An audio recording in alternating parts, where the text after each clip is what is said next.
That's a thing to start on. Oh, jeez. Alright, let me get this going then. I can move up. Okay, you're coming through loud and clear on Discord. That's good. Well, that's good. Alright, time to send out the links. Yeah, it's time for stuff after such a long time. Yeah. Sheesh. Gotta get to... I remember we had Blue Dragon guy, but that's... It's been so long. Making giant fish and stuff for him to eat. Did I set the stream to... Yes.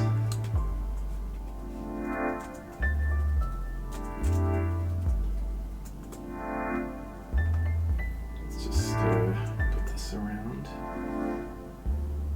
Oops. I put a ping where there did not need to be a ping.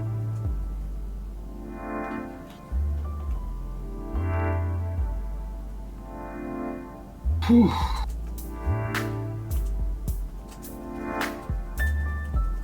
My goodness.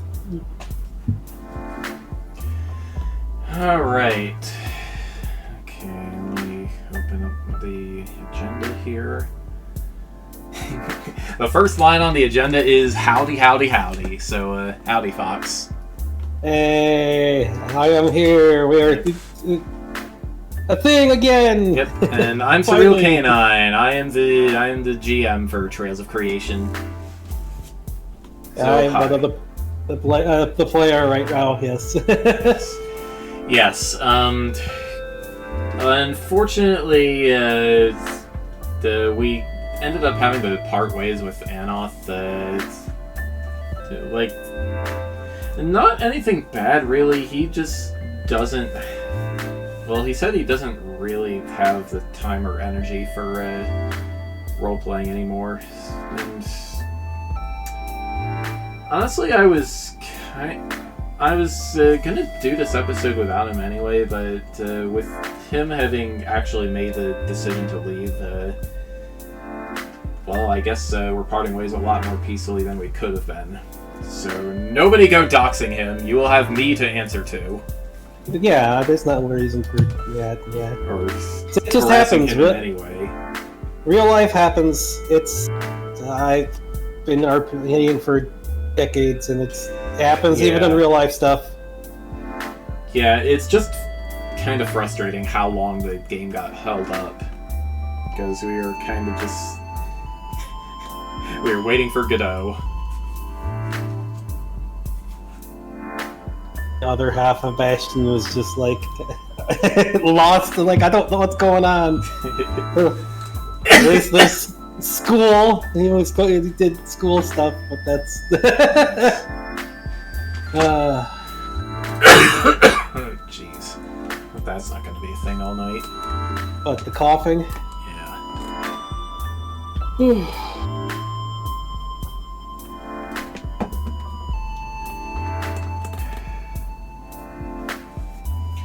Alright, so, I guess since it would be, since it's been half a year since our last session, it would be good to recap everything. Let's start by talking about Bastion. Fox, who is Bastion? Bastion is, Bastion. He's, oh jeez. Put me on the spot right now. Okay. He is, well, right now he's still the, like, cursed monster, plant monster thing, kind of, but it's almost broken. He is oh man. He was somebody from the world before it ended, and he managed to fight back, and he brought the world back, but he kind of got isekai'd into, almost isekai'd? I don't know if it really counts as the same thing, but he was ended up in another world, son of Tiamat and Lucas, the Lucario guy. Lunas. Lucas Lunas. is Lunas's brother. Lunas, yeah. Ay.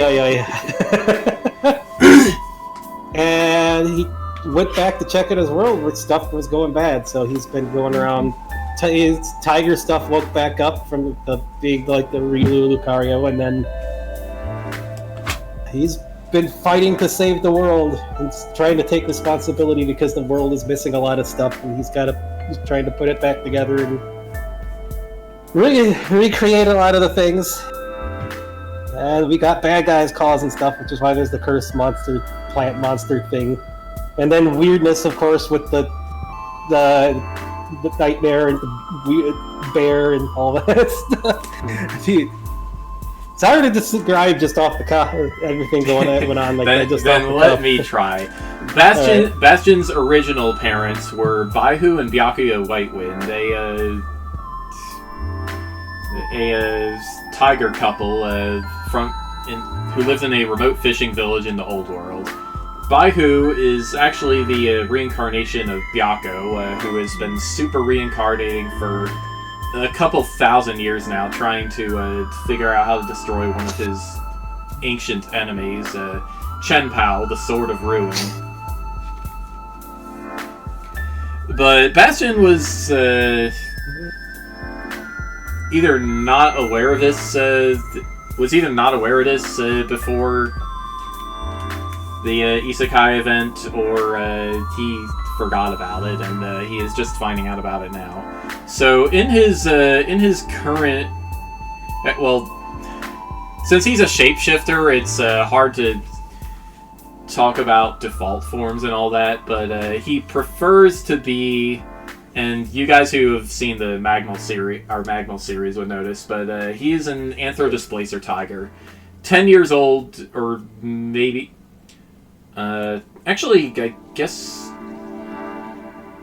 Shoot, I forget when his birthday is, but he's either 9 or 10 years old in the time frame of the campaign. Yep, he used to be an adult before the world ended. He got caught in that weird thing going on and became a Ryulu. So. Yes, in about September or October of 2017, the world ended due to a game of Pokemon Go gone horribly wrong. Part of it was due to Prince Strasbert and Chenpao, so that's fun. Yep. So he regressed to an age of about 5 years old and ended up with Lunas, Lunas later married Tiamat. Yes, that Tiamat. And Bastion, due to time shenanigans, he ended up with both of their genes anyway in his reincarnated form.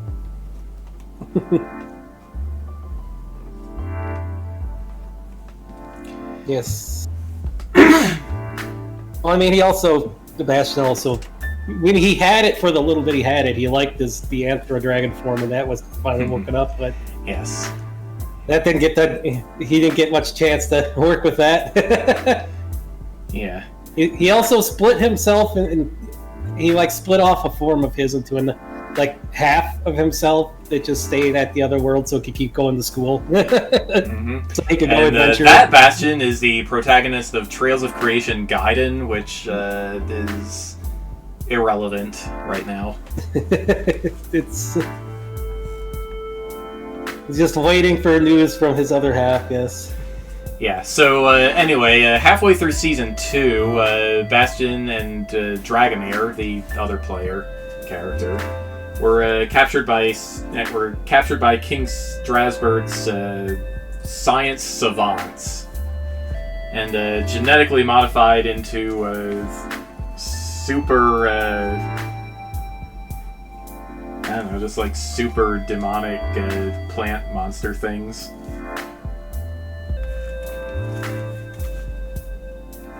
Yeah, ruffled, borrowed, weird mix of stuff. Alright, so, he's been trying to break the curse by taking back more and more of the world from Strasbourg and Chenpao. Or really just making more and more of the world his own, to boost his own power. Because that's how dragons work, apparently. I guess. mean, that's... Spreading his influence everywhere, yep. Oh. Alright, so, after Season 2, the party...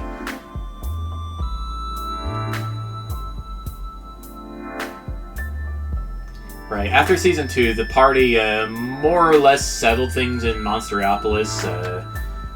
It's politically stable, no supervillains intend on blowing up the place, at least as far as the plot cares.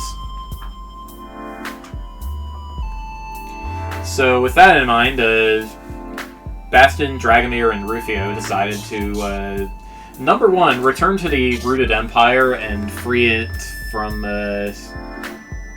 well, it's overly obsessive scientific culture.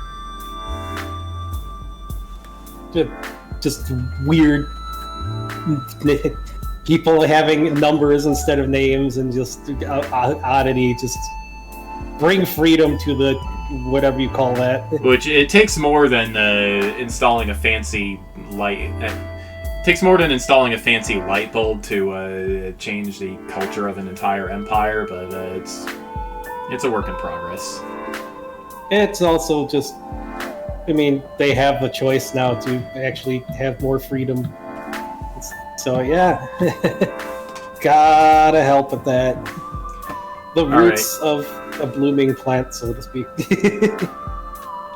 After that, the party traveled into Spolonian territory, starting with the Death Marsh to the west of the Great Plains.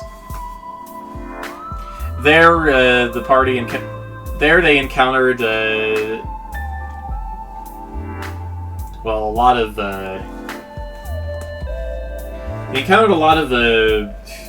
reptile villages and an otter village that had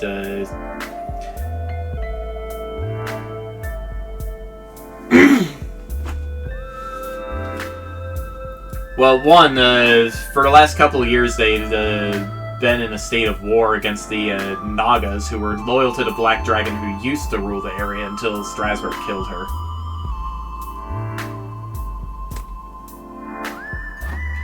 So the Nagas and the Kobolds had been doing this ritual where they sacrifice kobolds in order to try to revive Belladonna, but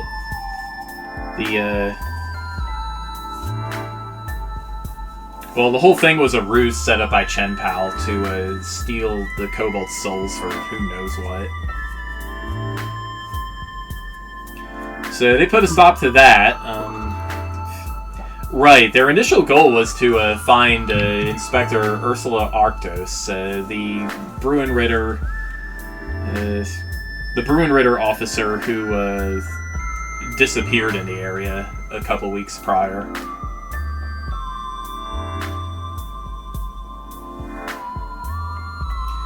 And they didn't find her, but they did find one of her subordinates, and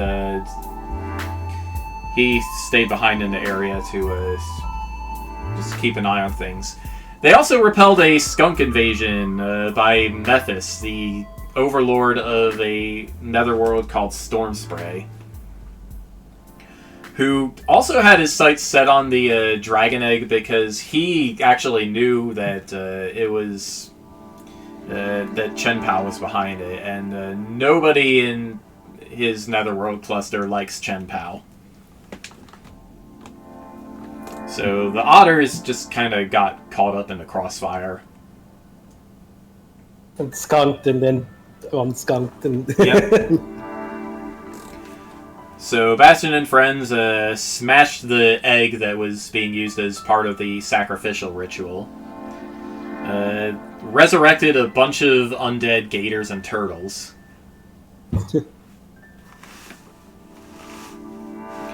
And then moved on to the Obsidian Valley, far to the north of the Great Plains, past the Dust Devil Dunes. And Obsidian Valley is under the rule of two dragon siblings, a red dragon, Karel, and a white dragon, Aisha, who had been feuding over their shared territory for pretty much well, shoot, I forget how long it had been since the area was canonized, but pretty much since the area became canon. But I'd say about a month ago, the professor of the McGruber Academy of Artifice, Richter Tannenbaum, the alchemy professor, invented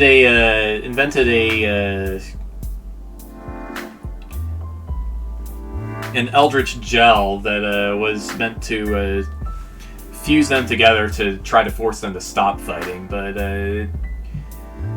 due to the interaction of the two dragon magics in their shared body, the weather just went completely out of control. And it was terrible, so both their kobolds called the party over to try to get this resolved. They repelled another Overlord invasion along the way, this one Timbo, the granddad of Snowmads. Ouch! Oh, ooh. Hi, what up?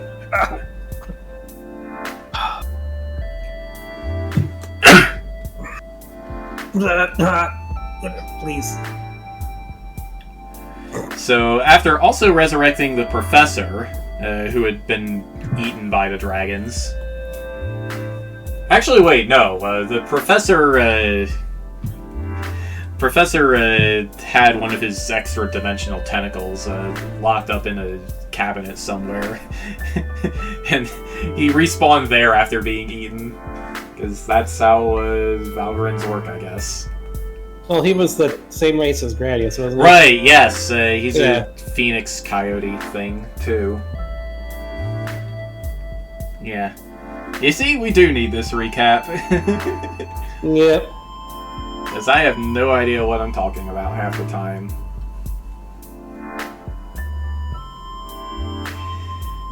Yeah, anyway, after getting him out of there, the party worked with him to create this universal solvent that would dissolve the Valgu and allow the two dragons to separate again. But this would take a while, so the party then decided to go to the Toylands, northeast of Monsteriopolis. Because they were not actually submitting to Bastion and accepting him as their ruler, even though he created the area.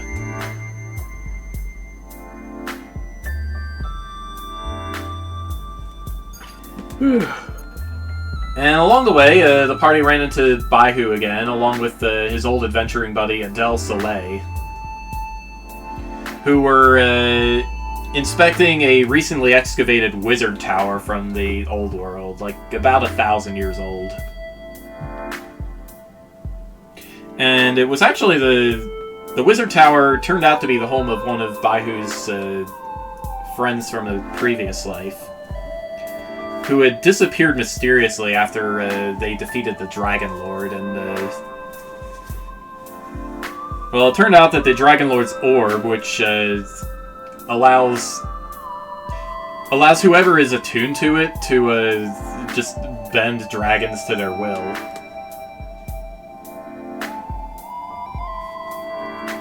So Rufio, our resident Dragon God's cleric,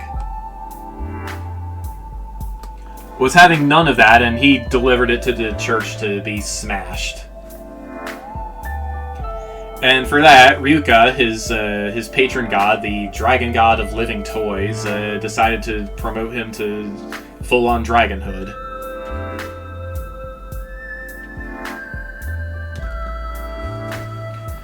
So during that whole incident, Strasbourg and Chen Pao decided to dreamjack Bastion to, well, try to intimidate him or something, and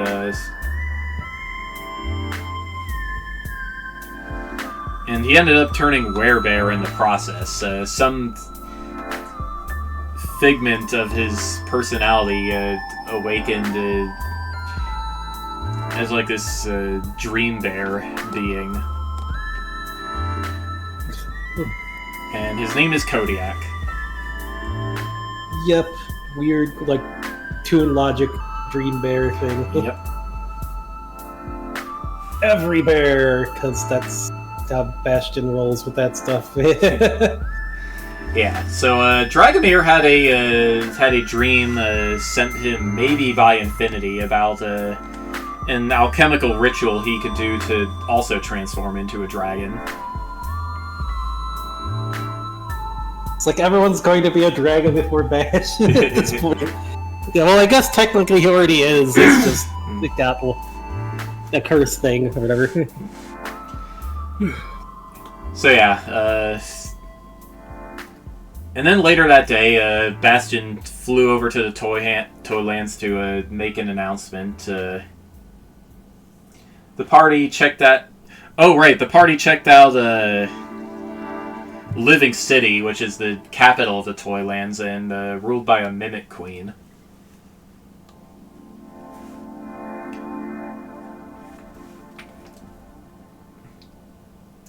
And also visiting the area, another Lunas, this one being the Overlord of Sharkbone Reefs.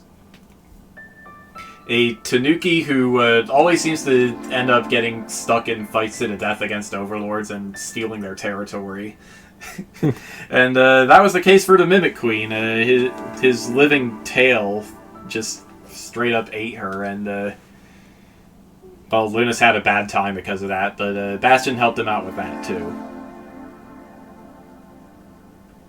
And ended up getting... Yes, Bastion got the mimic stuff, and Yep. well, he always had it from the curse thing, but he refuses to call it mimic himself a mimic queen though, because that's just weird.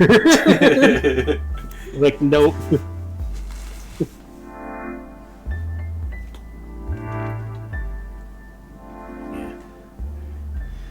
Yeah, so after the Sharkbone Reef thing and the Dragon Lord's Orb thing got resolved, the Universal Solvent was finally finished, and the party, along with Bastion's big sister, actually, Nina, delivered it to the Obsidian Valley, got the two dragons separated, turning them both into liquid shifters in the process. And then Timbo showed up, threw a couple of prinnies at them, said they were Bastion's problem now, but the prinnies turned out to be Ursula and Garlisle, the former dragon ruler of the Dust Devil Dunes. So after reviving the two of them,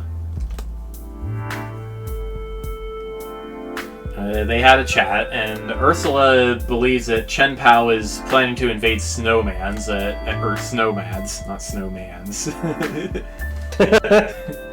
Well, there might be some of those in there, but...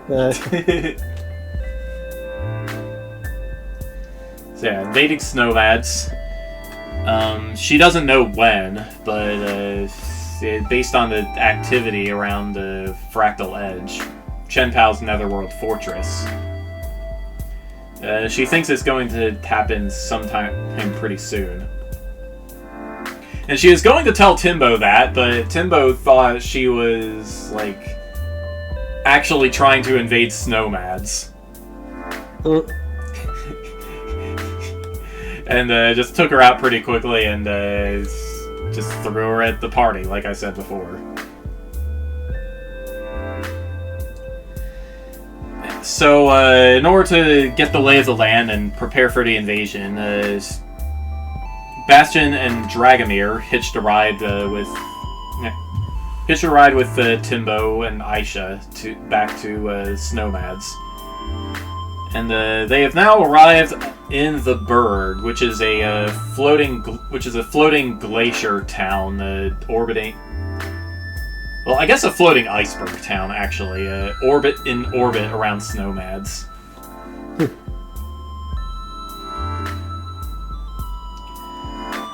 And when last we left, Timbo was going to introduce you to Arius Ort, their tactician.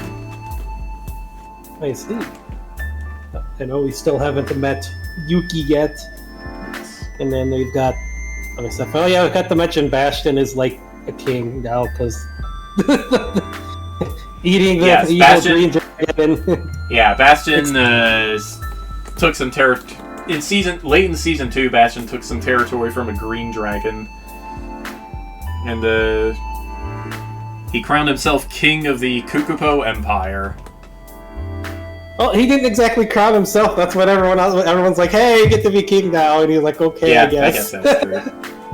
Because that's what even like Rufio's dad was pushing for that too. So it's like, Yeah, okay, yeah, that's right. That's why he's been in all the areas he's been making. He's been taking into the Empire and stuff like the Toylands and all the other things. He's making sure to take him under his wing.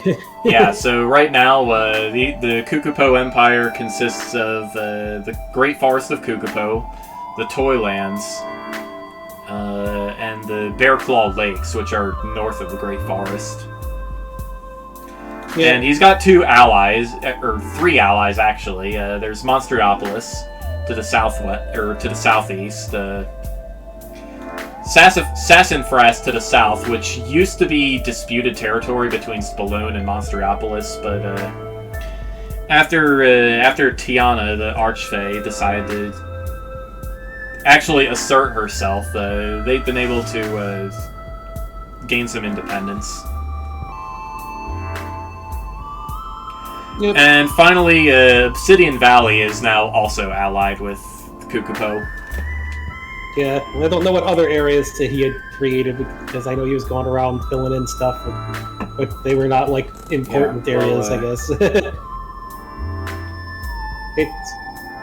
I don't know. It's been ages. Mm-hmm. He had lots of plans for places and stuff.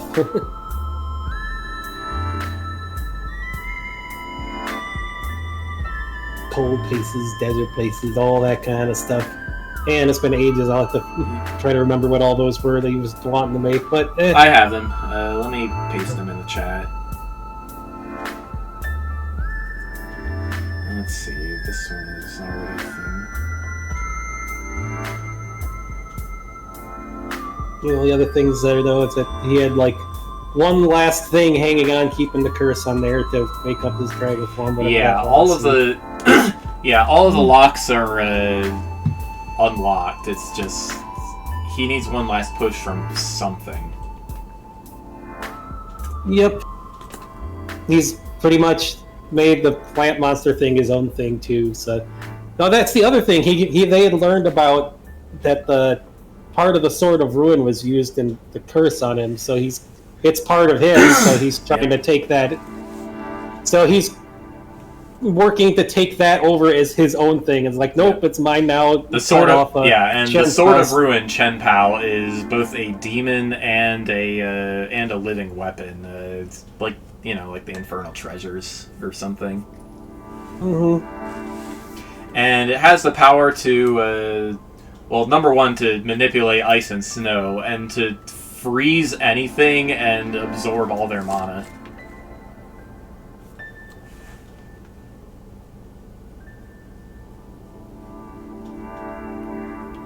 So, quite dangerous, especially in the hands of the kind of people who would want to wield a Sword of Ruin. Yeah. I don't know if it's going to be called the Sword of Creation or whatever. Bastion gets a hold of all that. Makes that stuff his own stuff, like he's done before, like the Eagle, but I guess we'll come up with a cool name at that point. Nah, Luna, what are you doing? Stop licking the floor and chewing on my toe. I need pen. Here we go. Okay. So that's pretty much where we are, and so... I forgot, is Bastion aware of Kodiak yet? Or? Yes, he, Kodiak, and Garlisle are all sharing a big blue dragon body, I think. Or maybe black and white and blue, I don't remember. Let's see, maybe my notes say...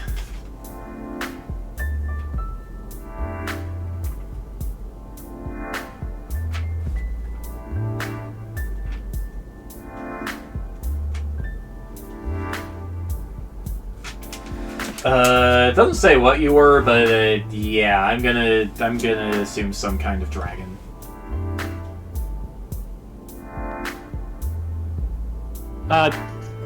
Yeah, I'm guessing it probably was with Carlisle still there. I don't remember why he was still in there together, but because Bastion wanted to turn him back into a blue dragon, but Carlisle was like, "No, I will be so hungry."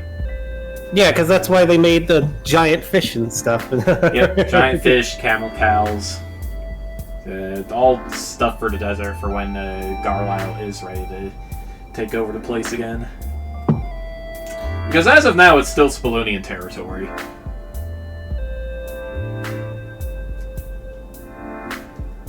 Gotta reclaim that at some point, maybe. Let's see. Yep, I see a lot of the ones for there, yeah. The ideas you had. The Ratlands, oh my goodness. Okay, so now we got stuff to do. Yeah. Three-headed dragon or Three-headed dragon. Yeah. Okay. Kodiak has never gotten his own personality completely yet, so I just gotta figure that out, but I'll figure it out. Alright, then. So... Okay. Let's...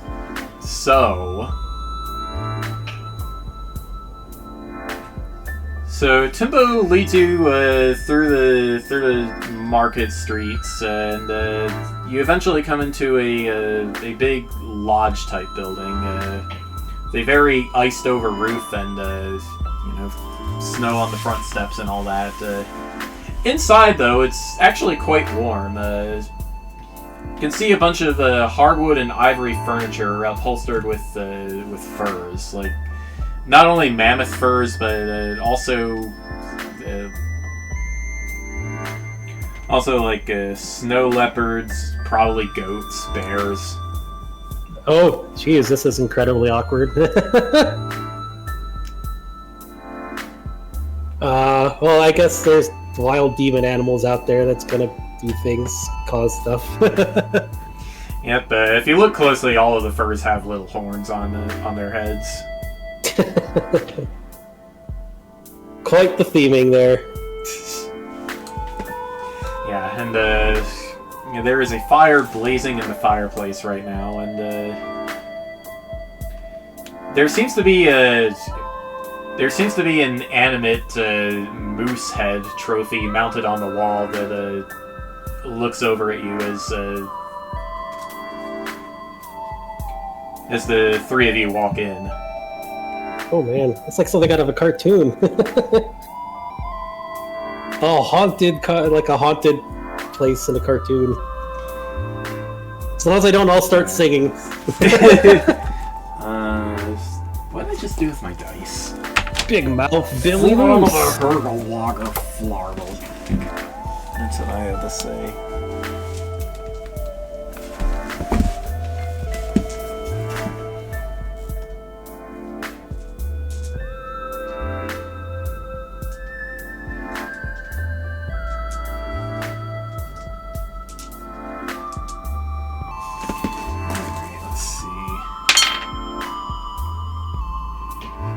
Alright, yeah, you can see a plaque written on it in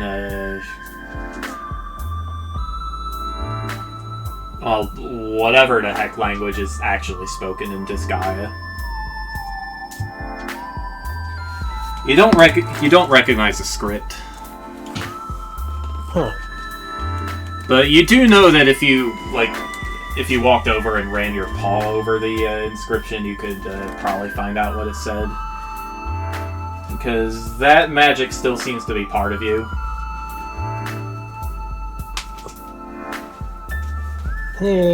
It's probably because Sonya, I don't know if Sonya did something with it, or was it just him accidentally absorbing things again?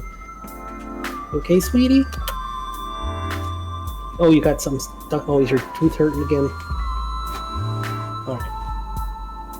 Alright, and, okay, so you can see a Celestial Seal, playing cards. Yeah, I guess he's playing cards. He's playing cards with, Let's see here.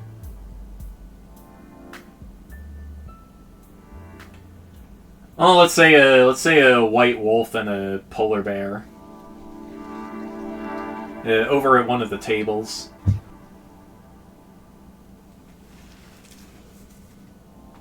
Oh. Hey, Celestial here. I reckon that's what Bastion is, or supposed to be. So, well, not a seal, but like, like, oh, it's another bear. Sure, running into a lot of bears, and I mean, Kodiak's probably just like, well, I mean, of course you are. I'm always here now. Okay, the bear looks Bastion and Kodiak over in confusion, and he says, "Other bears?" It's just like it's just been like the theme thing going on. I mean, hey, yeah, like I mean, part of the people that we're constantly conflicting with have a big empire with lots of bears in it, or like kingdom with bears for some. So yeah, it's a thing. I really just ought to keep my dice salvaged out in case I need them.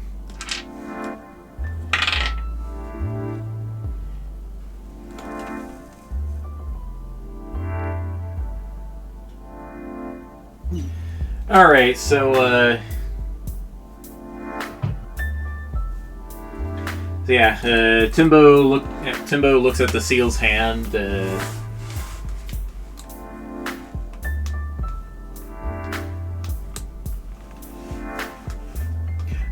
he's like, "Oh man, not winning any chips with that, I think." Wait, is A better or worse than a K? And the seal just gives him an annoyed glare. The king of can't exactly call you the king of subtlety, can we?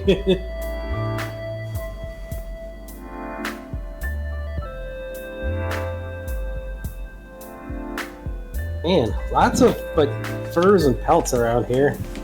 I guess that's another world for you. Yep, hunted most of these guys myself. What do you think? That's that. It is both. It's kind of cool, but also kind of like, I don't know. The cat and the bear thing, especially right now, is a little awkward. But I get that there's like monster versions of cats and bears, and don't listen to him. I only send him after the bigger game. What the hell with this stuff? Is that like a mammoth? Wow, I've never seen one before. The mammoth really before. I've seen that one. Well, the granddad's a normal elephant, isn't he? Or is he a mammoth? He's a mammoth. Outside of granddad here, of course. Well, normal elephants would probably be freezing cold here. So, which one? So, who's the guy we're here at the sea? And what did the moose guy do when he'd end up like just a head on a wall? Oh, you can't read Infernal? It says Fate of the Dumbass. Oh.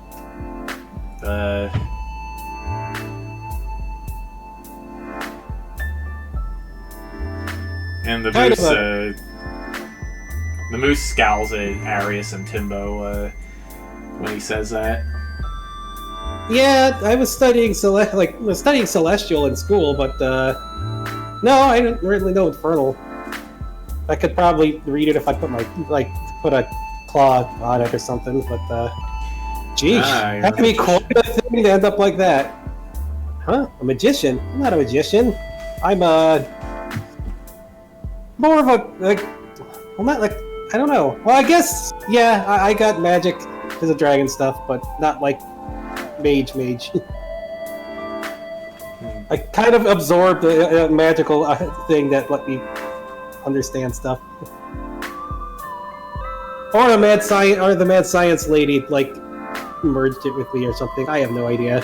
It's hard to tell. Either way, it's just as probable or possible. Anyway, Timbo says, scooping Arius up. This is Arius. He's squishy. He's also a tactician. Unhand me. Was it the seal or? It's the seal. Yeah. Yeah, he's just the feral celestial seal. The seals can be. Seals can be pretty squishy. I mean, it's kind of like a favorite prank of like my uncle sometimes, or my grandpa.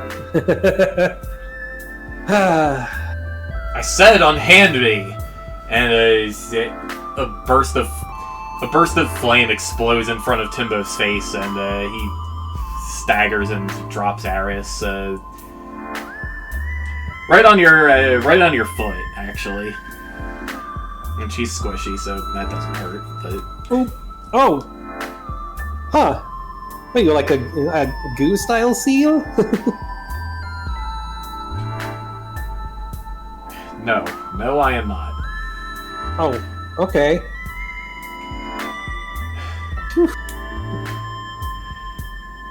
So, great granddad, who is this? Oh, yeah, this is right, Bastion. He's here to help with the invasion thing. Yep. What invasion? The one that Chen Pao is gonna do? Why is this the first I'm hearing of this? He flips That's why I'm here.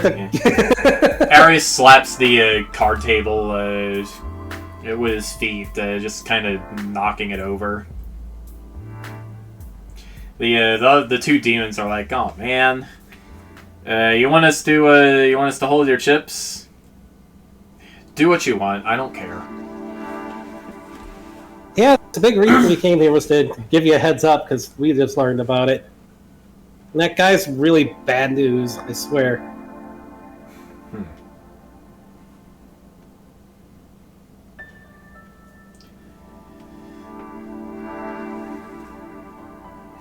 Oh, right. I guess Ursula was supposed to be here too, wasn't she? Ursula walks in, still a toony everybear.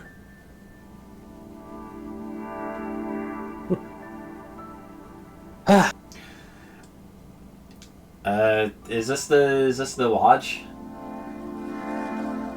Seems there like you it, are. yeah. She runs over.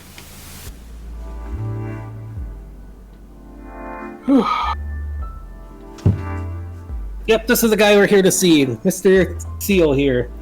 Yep, Ursula just introduces herself to Arius as Inspector Ursula Arctos, Inspector of Spaloon's Bruin Ritter.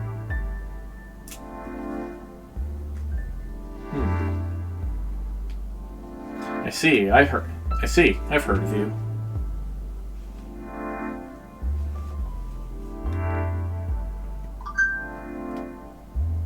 Yeah. Who is texting?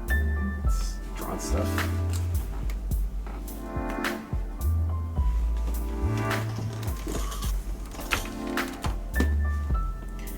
And I have lost my place in my notes.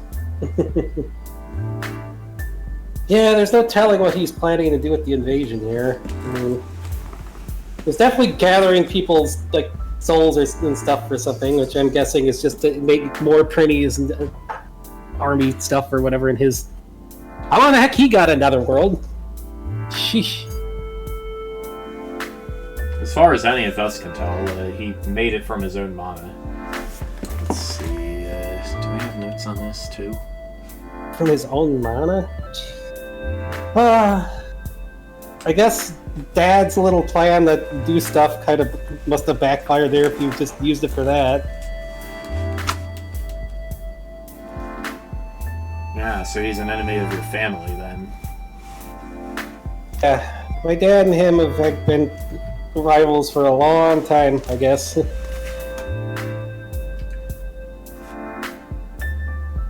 There's no telling how many of my like family that I never met, maybe from the past, siblings or whatever, got involved in stuff. I don't know. Are you Byaku's son? Yep. Ah, he lived here in the Seven Stars for a while, about 150 years ago. Oh wow, he was in another world? I guess they have a lot of pretty neat adventures and stuff there. I guess it's a way to keep an eye on Jinpao too, baby. I don't know. I guess it depends on how long that guy's been causing problems here. About 4 years now. Oh, huh. His netherworld just showed up one day among the seven. Yeah, that's really weird. It's certainly been a bit of a problem for interworld trade. I can imagine. He doesn't seem to be too friendly whatsoever. Run into him. I've already run into him at least once. He's done some pretty nasty things. Stupid curse gonna get rid of that eventually. Jeez.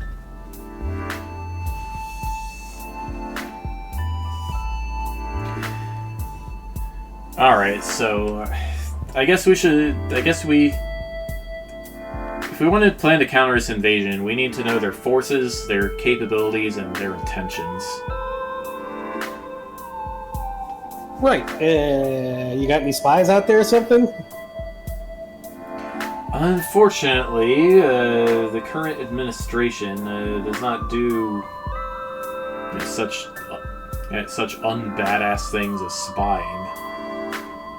He glares once again at Timbo, who has wandered over to the big couch, taking Aisha along with him. But okay. But like, spies and ninjas are pretty cool, badass things. Not in the eyes of this brute. Yeesh. You'd think he would. I've already him, so I guess I kind of picked that up from fighting him. So. Yes, I suppose I should have expected as much when he just appeared out of the blue one day with our previous overlord's bones just hanging over his shoulder. Sheesh, kind of morbid.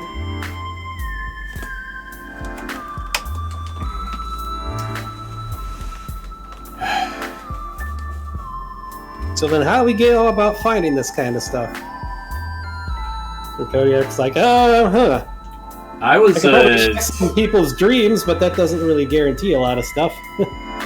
Yeah, Garlisle speaks up. I was a cook for his troops for a while.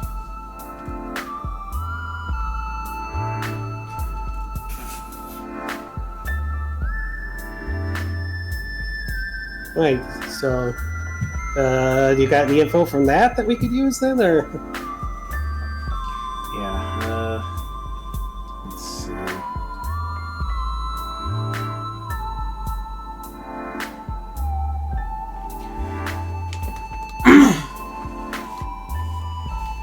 Well, the greater portion of his forces aren't actually alive at all. They're snow beasts made from pretty much any ice or snow he can find in wherever he happens to be.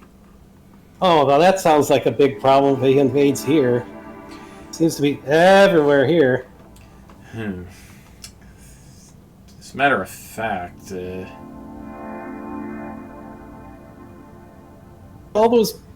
where did all the kobolds go then?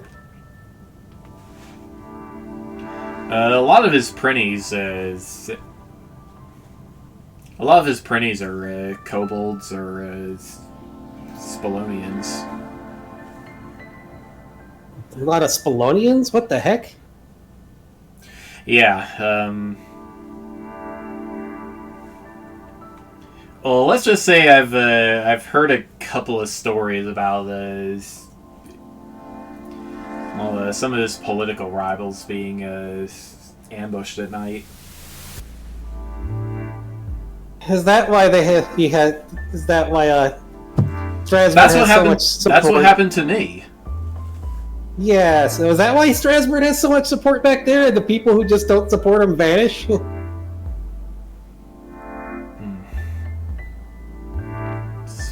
He was a spoiled brat. I'm surprised people would be behind him so much. I guess if they're afraid of something, that makes some sense.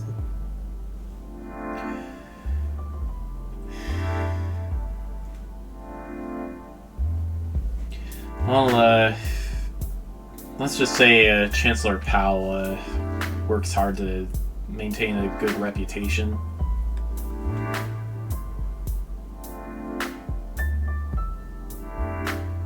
Just, what do they call that? Propaganda, right? Exactly. Oh, jeez.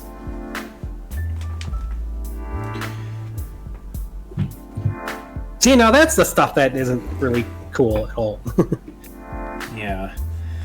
Which His Majesty has been giving his people more of what they want. So he is starting to mature, I think, but well, he still has a long way to go, and with the Chancellor backing him, I kind of worry about the country's future. Yeah, me too. I mean, before the world ended, I was working for his dad, apparently, but I don't remember all that. I don't remember everything involving that yet, but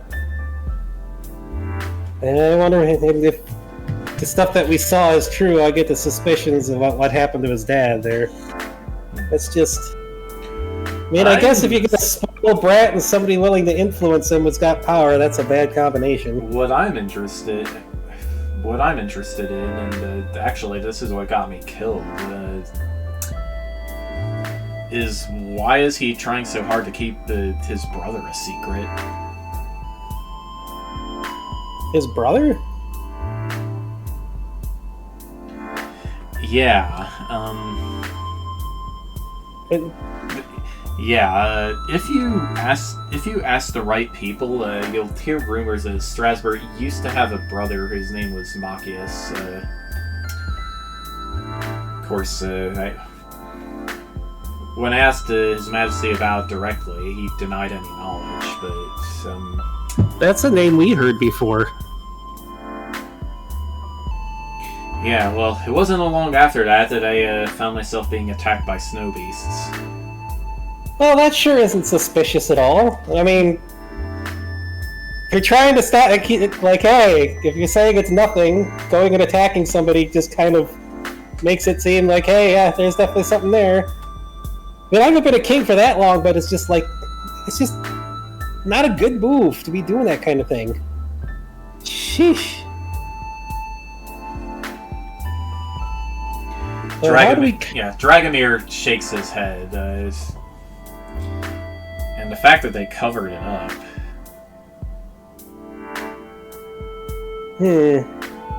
Yeah. These snow beasts are going to be a problem. If I could figure out the one thing, then maybe I could... Do you guys have any way to counteract that kind of stuff? I mean, this is Timbo's network. Well, can Timbo have any sway over those things if it's his world, or does he even really know any of that kind of stuff?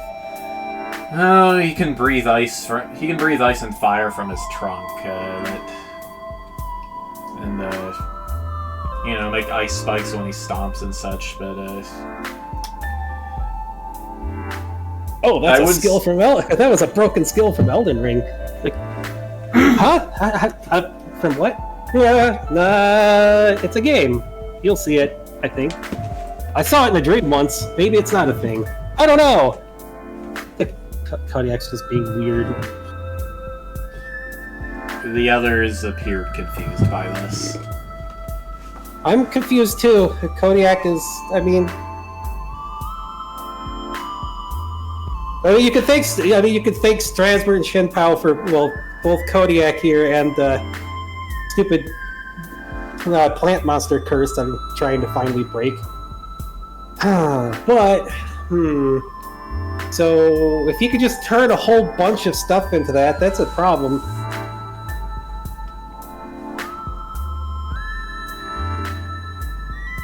Anybody who's experienced with like the netherworld, like living weapons or anything like that?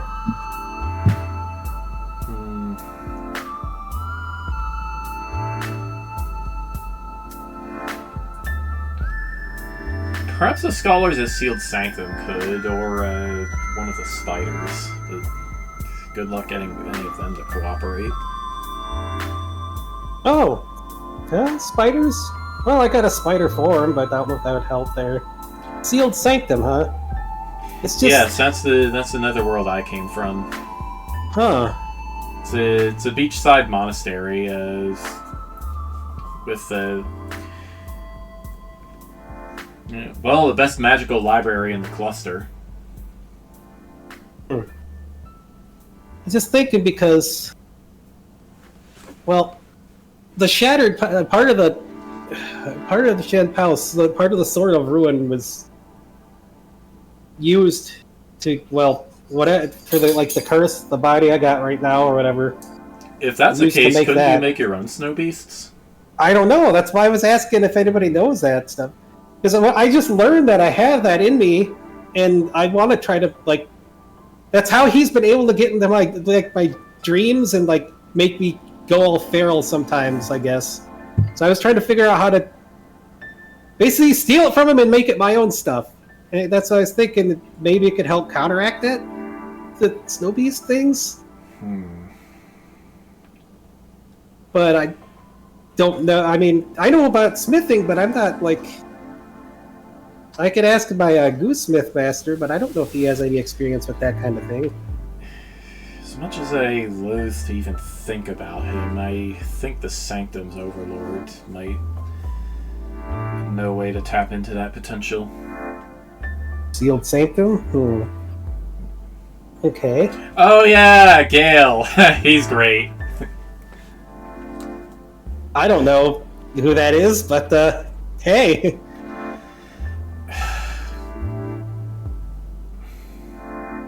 I don't want to talk about this. If we need it to be able to plan to fight back, then we kind of have to. Arius just puts a flipper to his forehead and grumbles.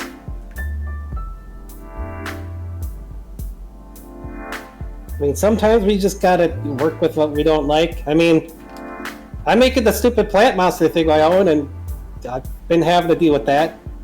And seeing all the crazy, seeing and smelling and all the crazy stuff I gotta deal with, it's still weird. And now the werebearism too, thanks to all that, I got this stuff that is just, I gotta deal with it. Even if it's somebody you don't like, I mean, hey, it's better than getting chomped by the snow beast and turned into a... I mean, what's worse, dealing with this Gale person or getting chomped and turned into a pretty working for Shenpao? Some days I really have to wonder. He's writing something now on a sheet of what looks like parchment.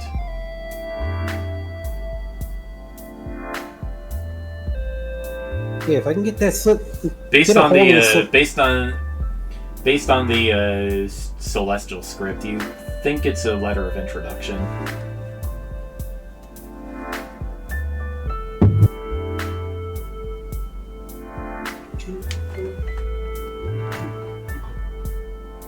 I guess we get to visit a bunch of netherworlds.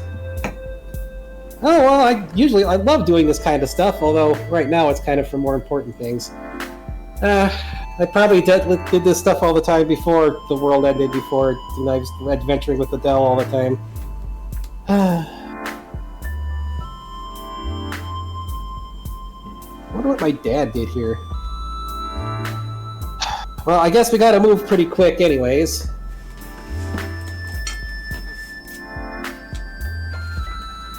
And Well, I don't know how good blue dragons are at swimming if you gotta swim, but I do have the aqua stuff that's Terrible. in here.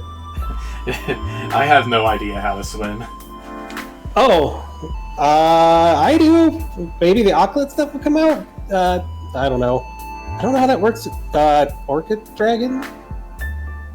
I have no idea how that'll work, but at least I know how to swim. Tigers are good at swimming, and I mean, all right. Well, sounds like we have at least some plan of what to do. Any other plans and ideas in case this doesn't work? I mean, I'm sure Timbo was all for like throwing down with giant like snow kaiju, but well, your other head was talking about Chen Pao's other forces. If you don't mind continuing. Yeah. Oh, right. Okay, so he's got anywhere from like I'd say 1,000 to 5,000 prinnies. That's quite a range of uncertainty.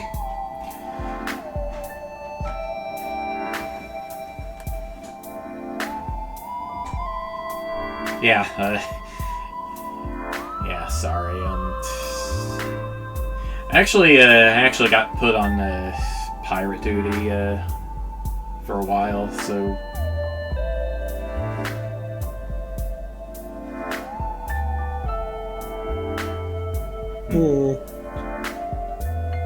Let me think.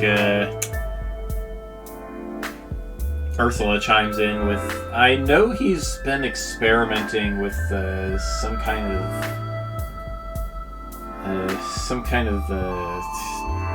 combat suits. He's got two models. One model made of plush, the other made of snow.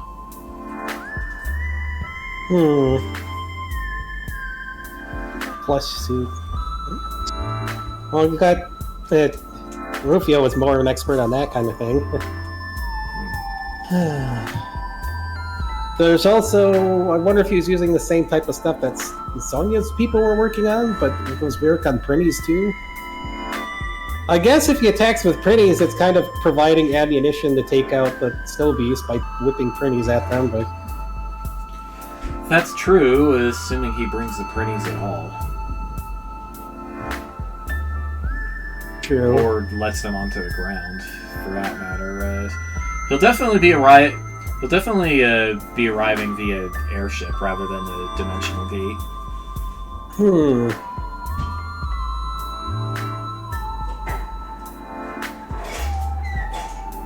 There's the, I mean, I haven't really used it. The military bubble stuff might help fight that in the air, but... Need like some... Do you guys got any, like, birds around to help fight up there if they show up there? No, but we could put out a call to arms to our neighbor Netherworlds, and I'm sure Cauldron Cove would send some. Yeah, because if we're lucky, we might even get some fire. We might even get some phoenixes from Deep Dingus. Oh wow, phoenixes, sweet. Now that's some data I need to get. The Giant Eagle would love that stuff. Like I said, I got Giant Eagle data. I could turn somebody into one, but you'd need volunteers for that. Sorry, what? Could you repeat that, Fox? What? The thing that Bastion said. I was writing. Oh. He was saying, well, I mean, the Phoenix is cool. It's data he wanted to get for the Giant Eagle, but he also said he had the Giant Eagle data that he could spread, but you'd need volunteers for that to turn people into the Giant Eagles to fight back that way. I'm sure I could round up a few of our residents for that, as long as they can stay warm. I mean, well, eagles live in like really cold climates too. Like, I mean, they live in Alaska and stuff. So,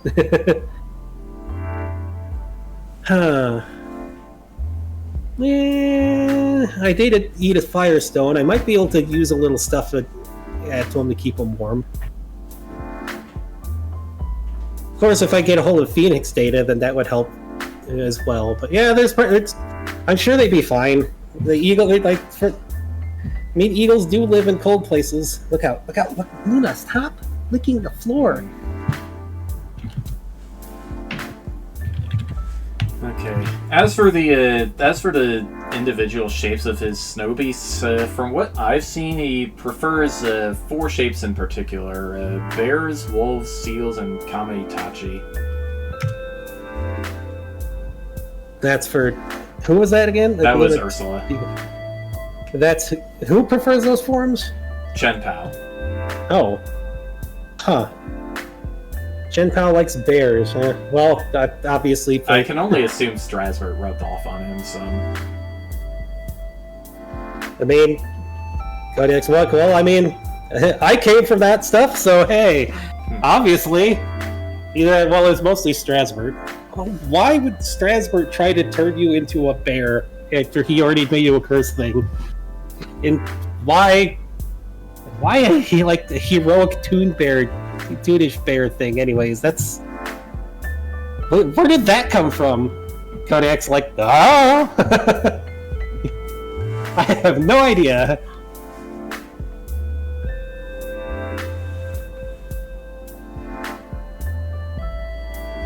So, all right. There's a couple things we have to plan for around that, I guess.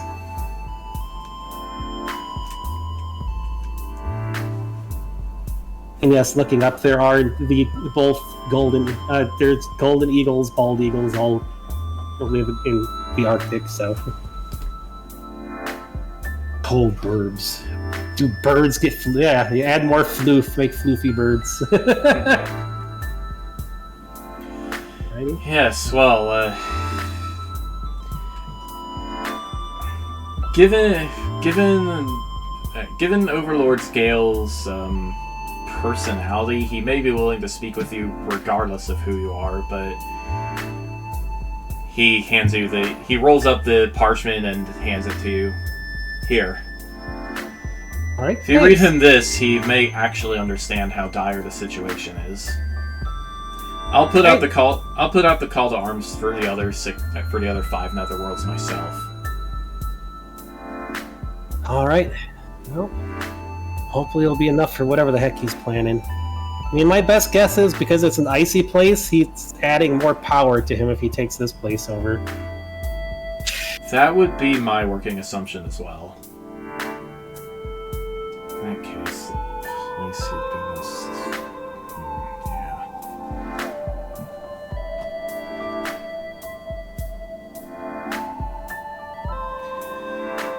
Well, I have some strategy to do, so, Oh, that's right, wait. This was pleasant. Yes. Didn't Bastion have the sword fangs after the weird waking up from the nightmare thing? He still has them now, then? I mean, it might not be as easy to see. Yeah, he still has them. It might not be as easy to see at the dragon, because it probably fits better on the dragon, but... I mean, I gotta utilize these darn things anyways. As long as he doesn't still feel freezing cold all the time. Nope, the plushification fixed that pretty quickly. Then, well, you're... Well, actually, no. As a blue dragon, you might feel pretty cold. Yeah, because he's not like a plush blue dragon right now. But... Yeah, like a snowy area is actually pretty terrible for a blue dragon. No. Need the plush dragon thing. Rufio got. Or, if I could just wake up my own dragon thing, then that might help with the cold here. Licking everything. I'm sure Lord Gale would be able to help you with that as well.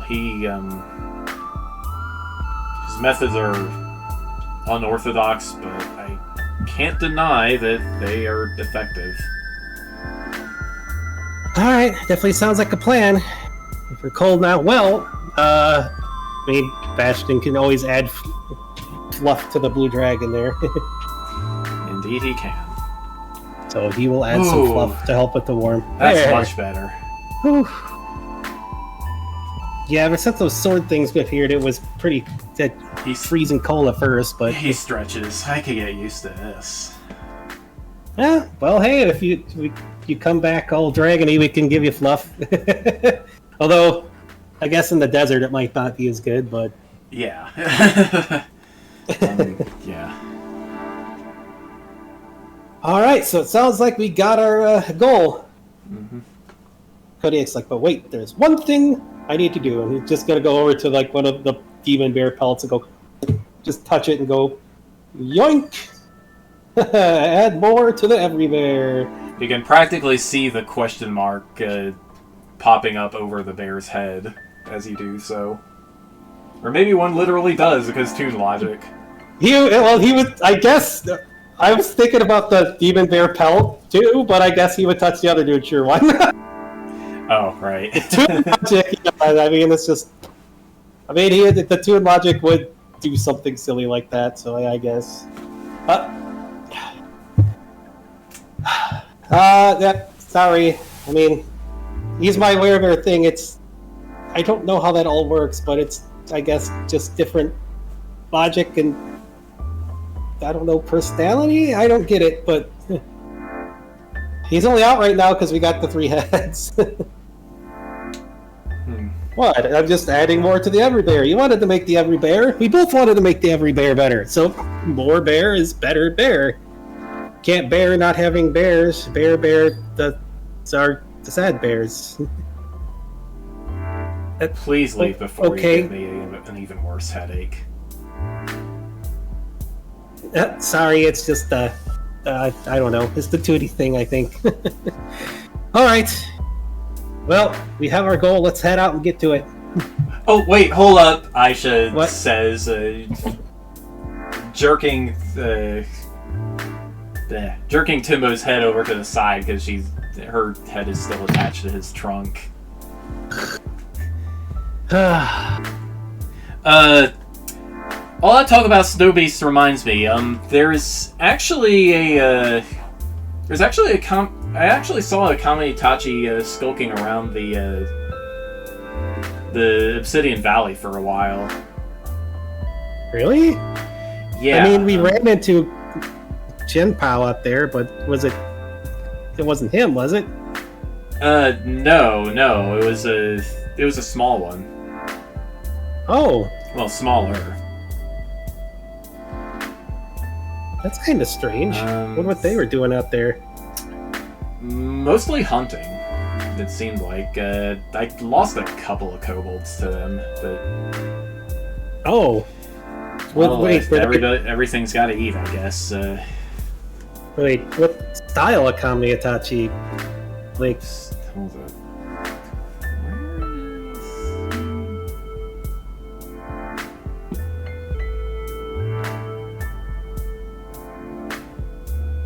Because I know there could be a bunch of one that, well, the description she gives it of you is a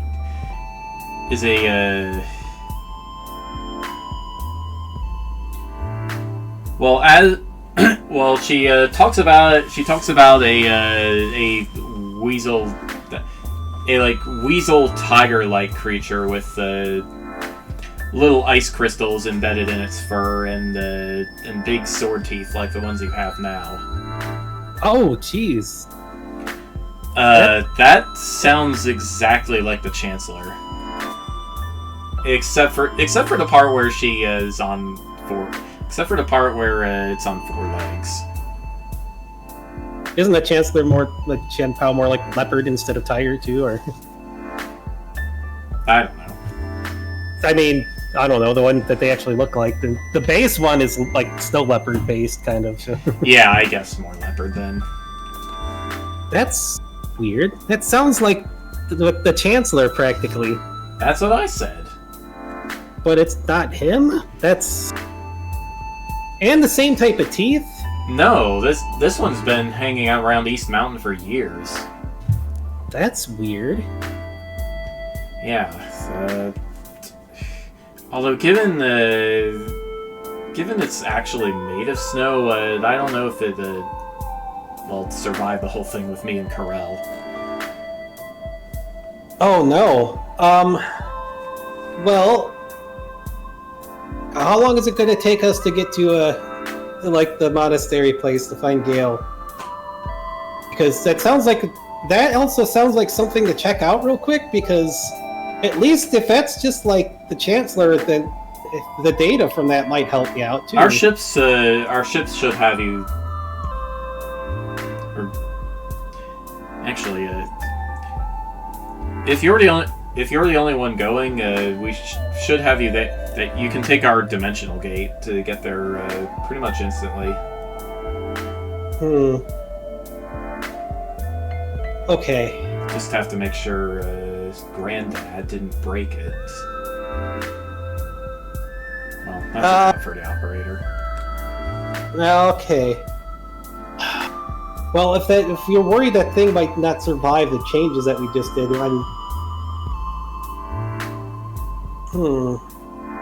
Well, I can pop over there and teleport back here real quick with the teleport. Do you know where that thing was? Because we don't want it to die, especially if that data is just like his. That might help. If I can get a hold of the data, that would probably help tremendously in figuring out these sword teeth thing and making my own stuff, like getting rid of his influence and all this ice stuff, you know? Alright, well, Aisha flows off of Timbo.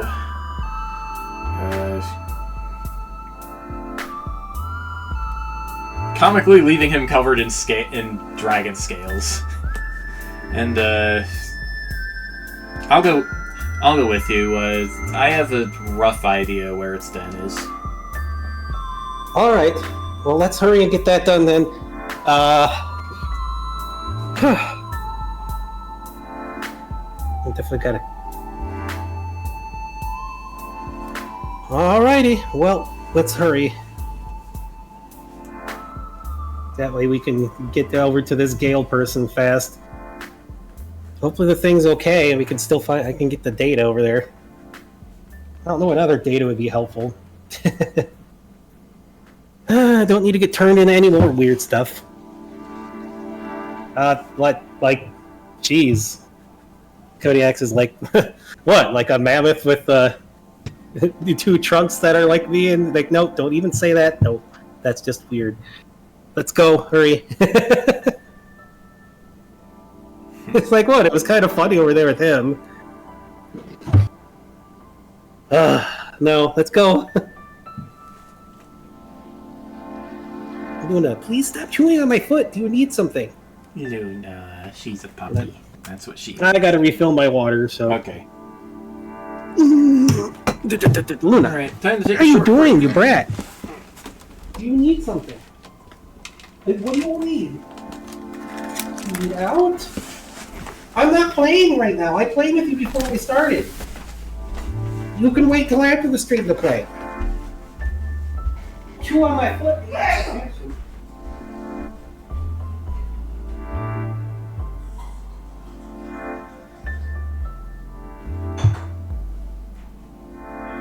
Who was having Nutella?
Is that what you were doing? Get out from under there. Why do you keep licking everything back there? Stop it.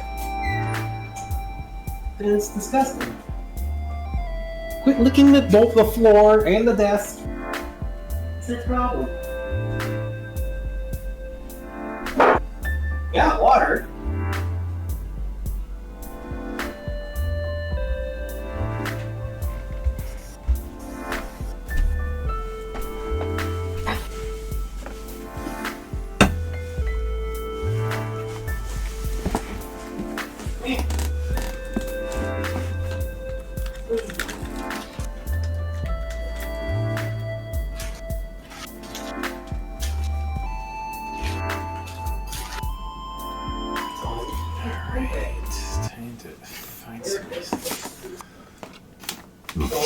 Jump.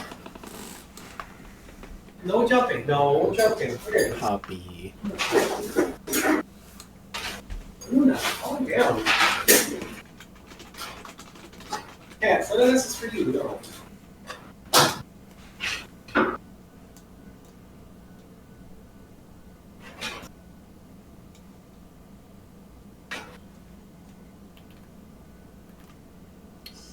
Really, only one. No, that's the only one you get, Luna.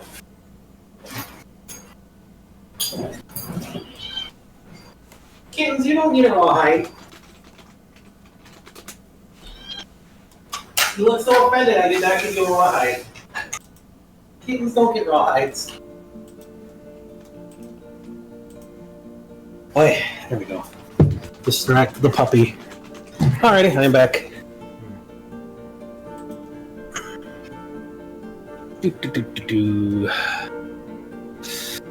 Okay. Off to find a Duker Muker.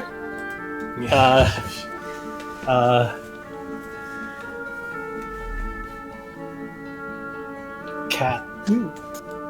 Alright, well, Aisha just kind of sloshes along.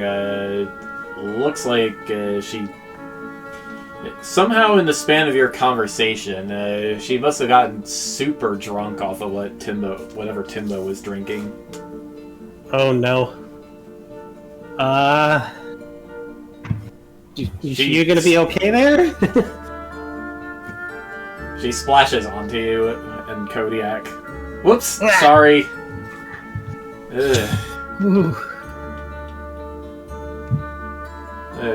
Whatever that stuff was, it's good.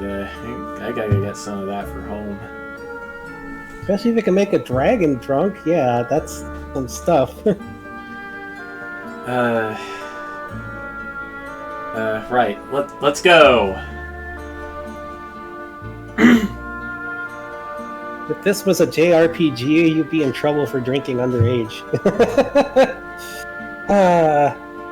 Let's go, yes. Alright. Just make a little nice teleport. Aisha just looks at you confused.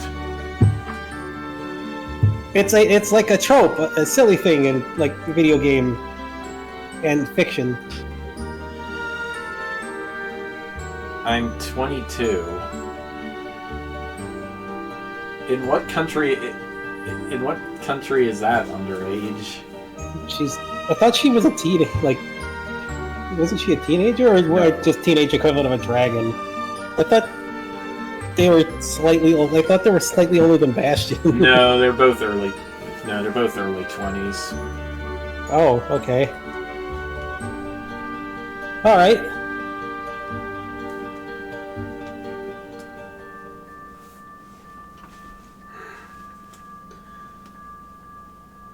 Okay, well, let's go. With that awkwardness out of the way, well, you're just gonna teleport back to East Mountain, right? Yes. Alright, well, gotta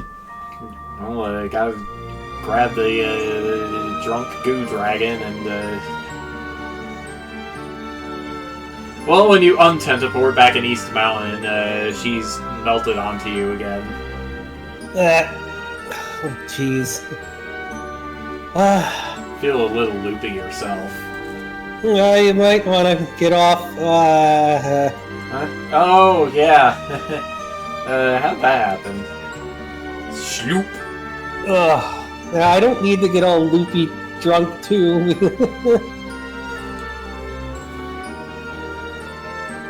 Yeah. Let's see. It's okay. From here, it would be that way. She just gestures vaguely with her forepaw. Let's take flight and maybe. Well, I don't know if you can fly like that right now.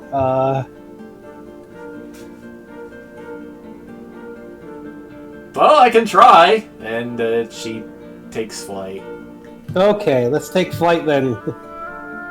Hey, dragon flying is something I gotta get used to anyway when I finally break this curse.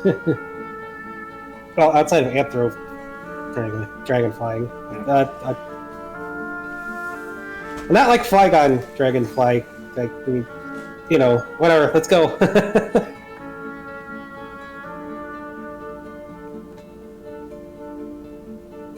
Well, Carlisle just kind of looks around. Even what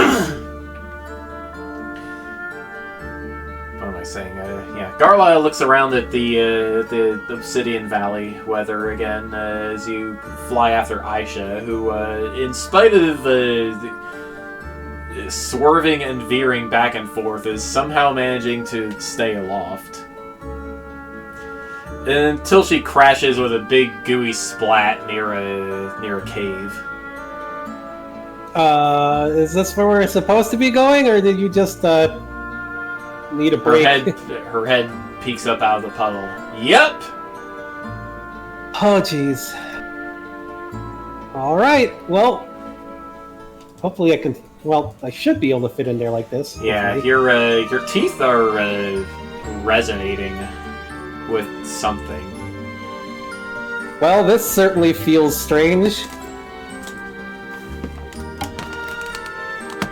I guess it's a good thing they're on vibrate instead of doing a ringtone. Oh, that has to. Oh, like vibrating teeth has to feel awkward. Ah, just the thought of. Yes, exactly, Luna. Woof woof. Yeah, and it feels like the snow around you is reacting a bit too.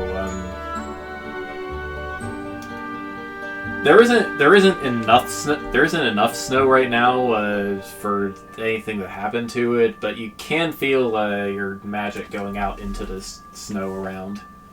What the heck is this? I didn't feel that before.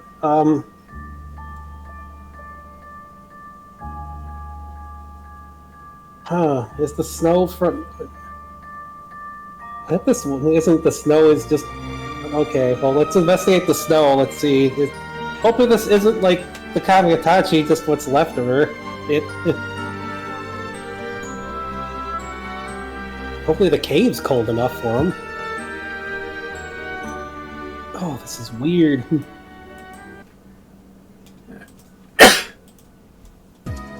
Yes, Luna, you can show the world your butthole. Is this an anime? What's up, Pakoda? Yes, coots.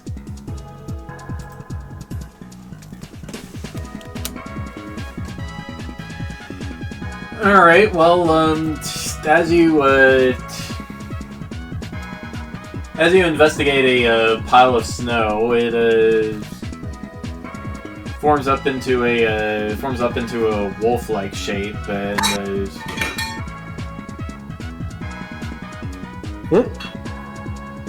well, it crouches like it would be. Yeah, it crouches and growls at you. Well, I take it this isn't them. Who is this? Is this one of? It's like one of the snow beast things. Wait, is it like one of the wolves that he fought before? Yeah. Well, this is like the one the Chancellor's used. Down, boy, down. The wolf jumps at you and headbutts you, and squishes its head. Ow! Well, actually, I don't know how much that hurts. That did no damage at all. Okay then. Kodiak's like, oh, I got an idea. He just tries to grab the wolf and like squish it up into like, just like, I guess the equivalent of like a Dragon Quest slime shape, except with like the wolf muzzle and ears. You hear a surprised yipe as Kodiak does that. Well, that'll the help. wolf was clearly not expecting that. Oh, there! That should keep him out of trouble for now. Okay, Atheus. It bites your hands, but the teeth can't pierce your dragon scales.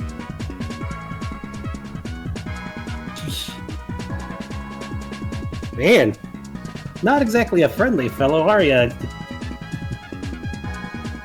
Just give him a big pat with like a bear paw tentacle, just like a bear paw print on the side of it. All right, well, let's check inside the cave. Maybe it was supposed to be a guard. I don't know.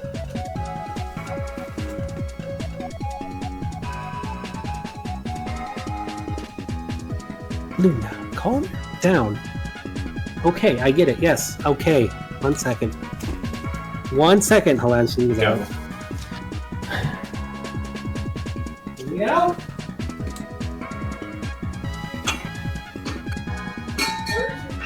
Where's the rawhide? Did you eat it already? How did you eat that entire rawhide already? You had it for like a minute. Yeah?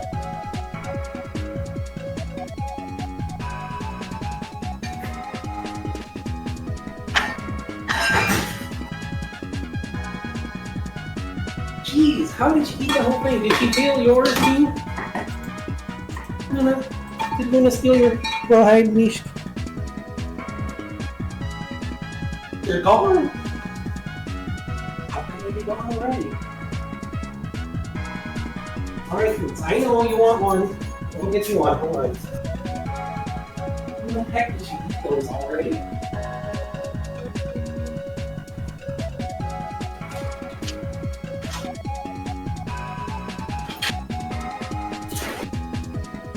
Good.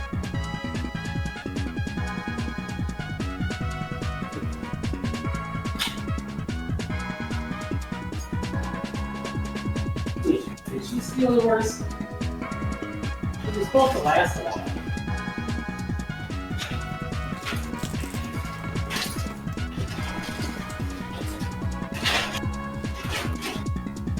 Here, don't let her take it.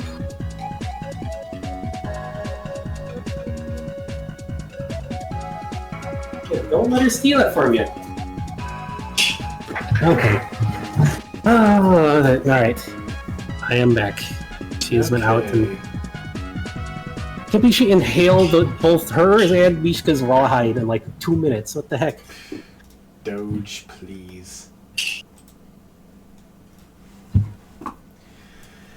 Alright, well, with the Snow Wolf incapacitated, you check out inside the cave, but it doesn't seem like there's anything in here.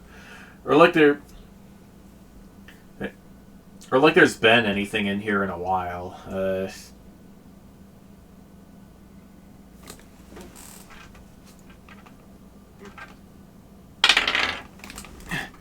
Well, no. A family of rabbits seems to have moved in. They hide when you peek into the cave. Shoot. I wonder where the Kamiatachi went. Your teeth are still resonating with something. Well, let's try to figure out whatever it's resonating with. See if it gets hot and cold, I guess. It does seem to put the ponk the ground everywhere, at least. It does seem to get stronger as you walk to the north. Homing in on the signal, you walk about half a mile roughly to the north until you can clearly see what appears to be a sword like your own teeth, snapped cleanly in half. Let's see, music. What the heck?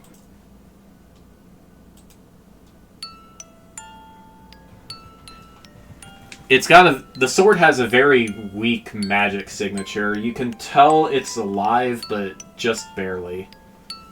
Oh no! There's hardly any snow around either. This must have been that. Question is it safe to touch? I mean, I guess we gotta try. We're gonna have to get it somewhere cold. Hold on. Let's see. I'll try to give it some energy here. Wait, hold on. Do I have any... Oh! Maybe I got some septium that can help? Let's see here. We got some snacks in here somewhere. I don't think putting her in my fridge compartment would be... I mean, that might work, but I don't know if they would appreciate it.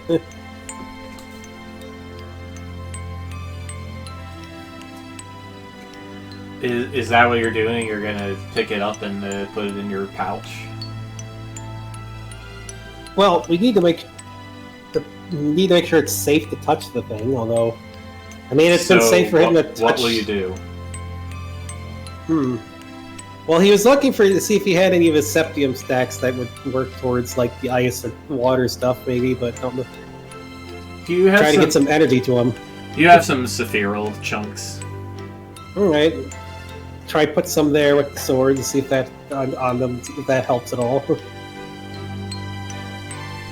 The orbital energy from the Sepith flows into the sword, and its energy seems to get a little stronger.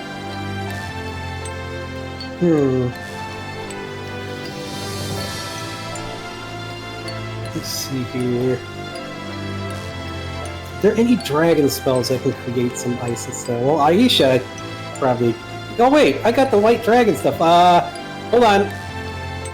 Let's use that white dragon stuff you got from before and maybe breathe some ice on it.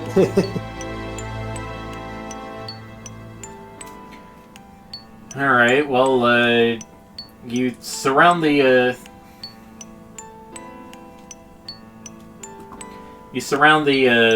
your blast of ice breath surrounds the sword in a chunk of a chunk of ice, which starts to kind of grind against itself, like it's trying to sculpt itself into something.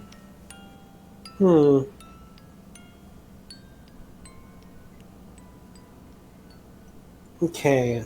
You can feel the sword's attention is focused on you as much as it can be.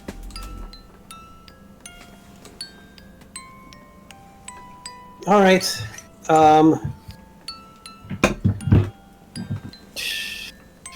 Well, there's a little bark in the community. Garlo, you have any idea? You think it's safe to touch? Or, I mean, I kind of have to anyways to get the data from all this, but I don't know how this sword necessarily works. I mean, people have been touching me. It's not like I've been doing anything like that. Let's find like a plant or something and touch it to his fangs just to see if it does anything. To your fangs? Yeah. Well, you feel its mana flowing into you, and the plant just kind of withers straight away. Dang. Hope there's a way to turn that off. Sheesh. Hold on, let me get Luna back in.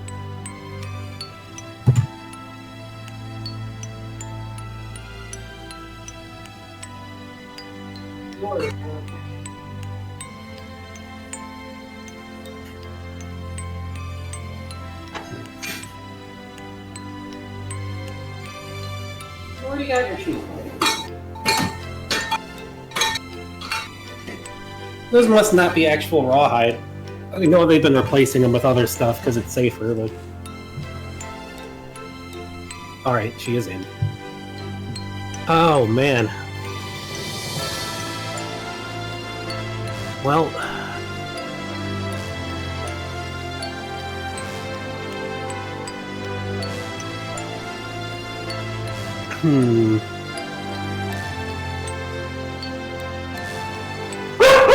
Stop.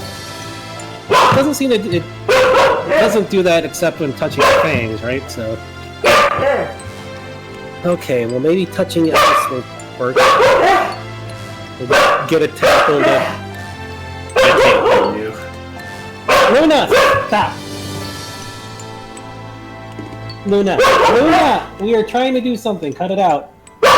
You are not taking his chew away. Cut it out. Stop it. Stop it. Let him have his chew, for fuck's sake. Stop it. You already had yours. You stay here. Ugh. Puppies, I swear. Ah, okay. Well, gotta get energy into this. Of course. Yeah, we definitely need to get to that place to figure out more about these things. Let's see here. Well, we can touch the ice maybe to try to see if there's anything there. But just make sure to pull away if it's trying to take mana. Although can try to give the thing mana that too, but he's not gonna doesn't want to get drained by that stuff. Stop. All right, so you're putting your paw on the ice then. Got a tentacle first. A tentacle. It's easier to snap off or pull away that way. All right. Well, the tentacle is the ice is cold to the touch. No surprise there. Mm-hmm. You can feel mana slowly trickling from your tentacle into the sword through the ice. Jeez, these things are dangerous. There definitely has to be a way to balance this out. It seems like the sword is exerting a lot of effort to take your mana, though.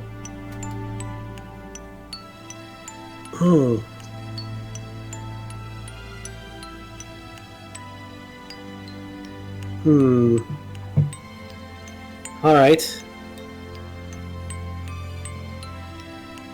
Let's see here. Hold on. We're trying to help here. I don't know if you can feel any data from the sword, the sword there or not, but let's see. Not let's try while to get the ice some... is in the way.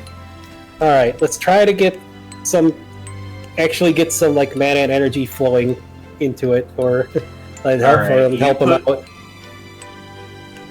All right. Well, you push some mana in, and the chunk of ice starts grinding itself up more, turning into a shape kind of like a smaller four-legged version of Chen Pao, except made all of ice totally transparent except for the fangs. Oh.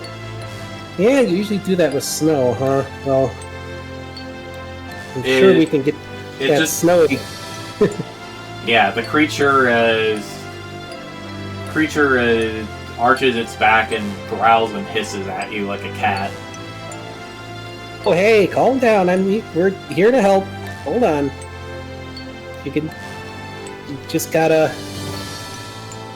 I can get some more energy into you, but don't be trying to, drain me all the way here. See, I got the same teeth here, see? Creature does see... the creature looks at your teeth. Hold on. Just don't be trying to, sap everything here, okay? I'm trying to help out. Just uses he's good. Well, yeah, he's got his aura and psychic stuff. May as well use that. Don't always have to rely on his standard stuff from before, even the tentacle stuff. All right. So you want to try calling it down then? Yeah.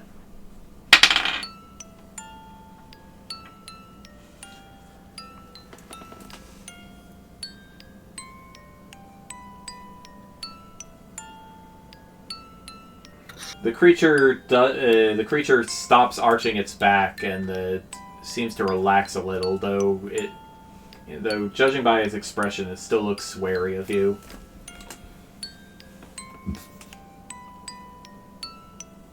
Shoot. I know you probably dealt with dragons and all these things here, but I'm actually here to help you. Hold on. Here, let's try to get.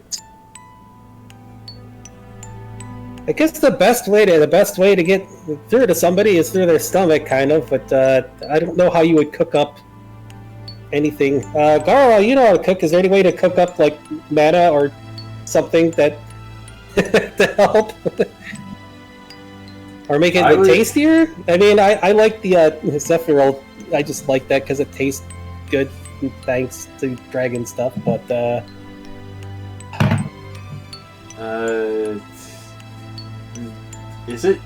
was it eating mana? We should just feed it a living creature then.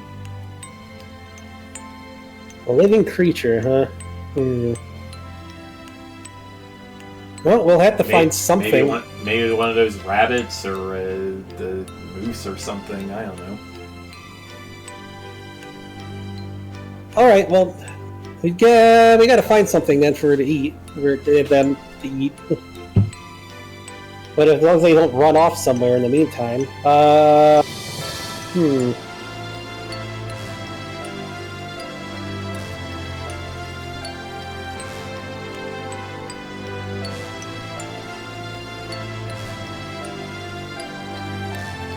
Just the creature is still staring at you, occasionally looking over at Aisha.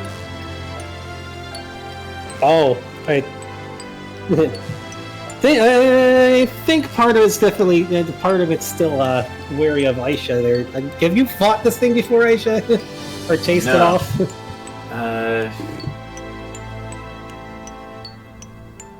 Maybe maybe a couple times.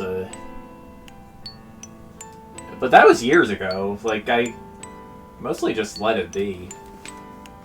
Huh.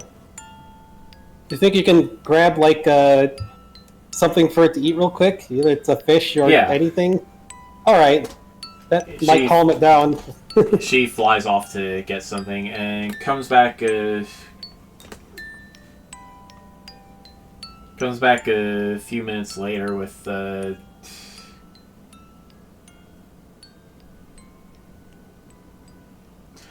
comes back a few minutes later with one of those super fluffy white sheep. Oh, I guess that works. The sheep has no idea. The sheep at first has no idea what is happening, but it doesn't have much of a chance to react as the snow beast sinks its teeth into. It jumps on the sheep and sinks its teeth into it. It dies pretty quickly after that. Sheesh, that's some strong stuff. Gotta be careful about biting people.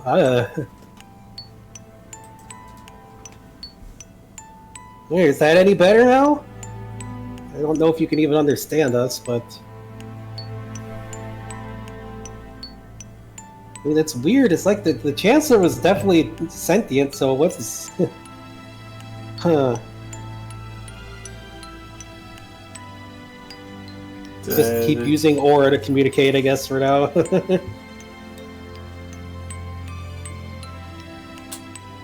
Yeah, well, you can sense the creature's gratitude now.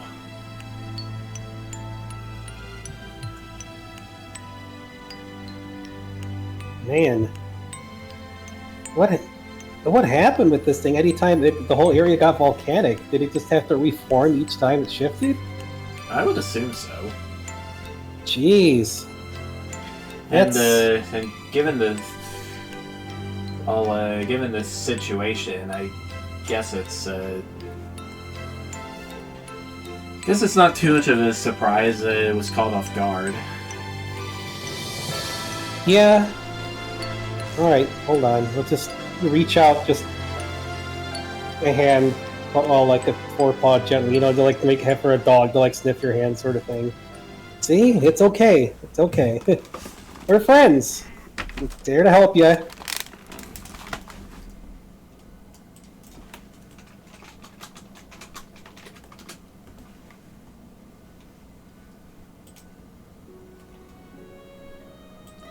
The creature does reach out. It does step forward to sniff your hand, and then rubs its head against it. Oh. Seems to have decided that you're okay. Oh. Well, that's good. Don't know if that's a way to get data from there either. She's doing the thing's rubbing, but... The data is identical to what you had from Chen Pao. What the heck? Well, except for it being apparently female. Whoa. Yeah, that's definitely Chen Pao style data, except this is a girl? I wonder if she has a name. Just from the data. I don't know if she has a name or not. That's weird. We never gave her a should, name. That's weird. But if it's the same as Shinpao, she should be sentient too. That's... I wonder what's up with that.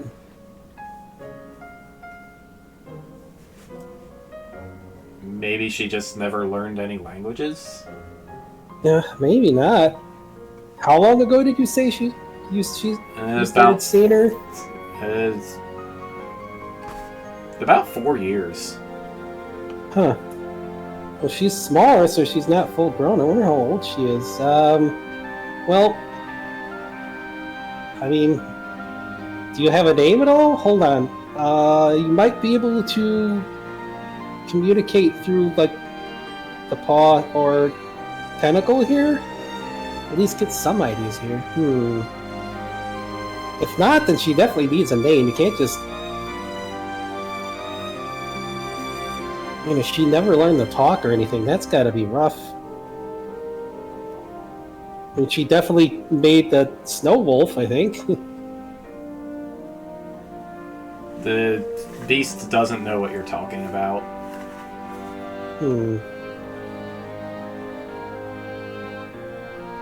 Doesn't know about the snow wolf?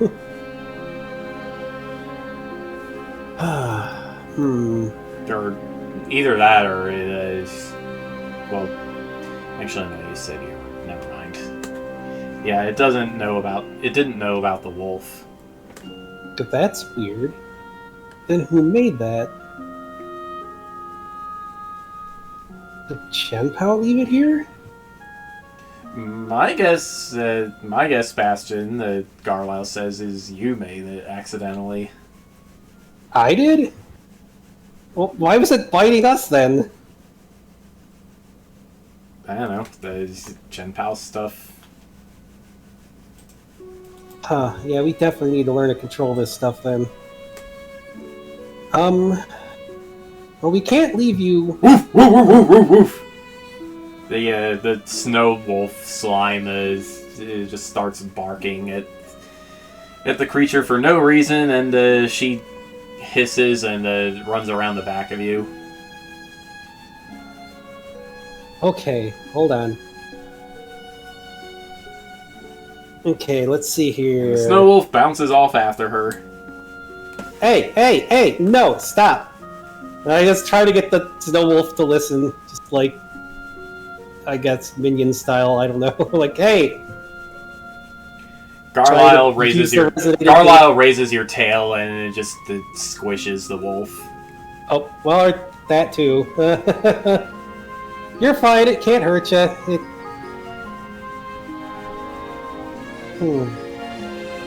Well, we need a good name for her, I guess. Can't just leave her out here like this. Huh. Now, what's a good name? I mean, we need a nice, I guess, snowy, icy name. Huh. What's the name of that one thing? I mean, if it's like an ice healing thing, what's that? Like the Yuki Onna? Yuki, maybe? Aisha shrugs. She's not my pet. I don't think she's a pet either. I mean, if she's capable of being sentient. Huh, how do we fix this and, like, wake her up to that kind of thing? I mean, I've done the thing with other stuff. We can't leave her all icy. She's just gonna melt all the time. I mean, I guess we could well, Snowmads she'd be fine in, but, shoot. Then let's bring her to Snowmads. Alright. Hey, you can come with us to a place. It's going to be a nice and cold place. I mean, I got ideas for how you can deal with this stuff, because... Yeah, I could probably add some, like, actual, like, living fluff and all that stuff to you later. What's your... more willing for that kind of thing? Well, Yuki seems to be interested in a place with more snow. Seems like she was tired of just being without a body for so long. I can imagine so.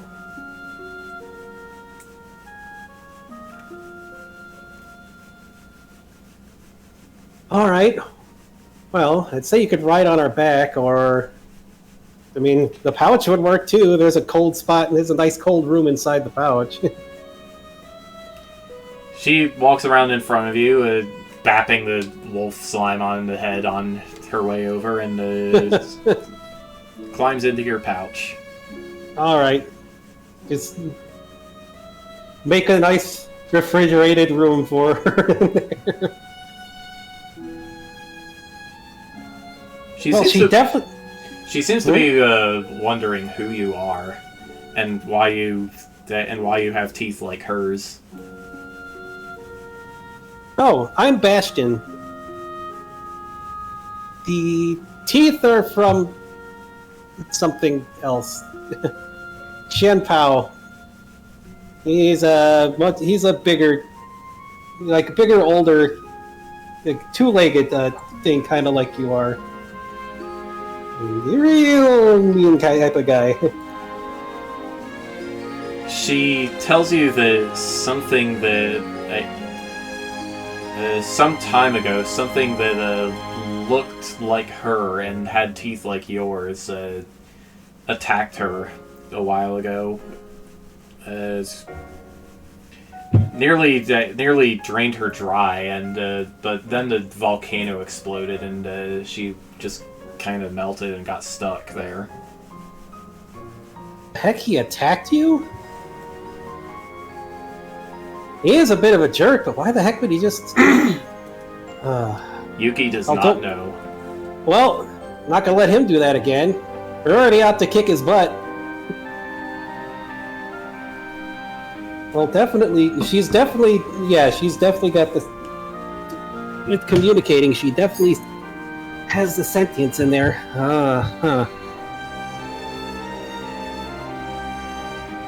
Well, I might have I probably got a way, so you won't melt, if you're interested in that.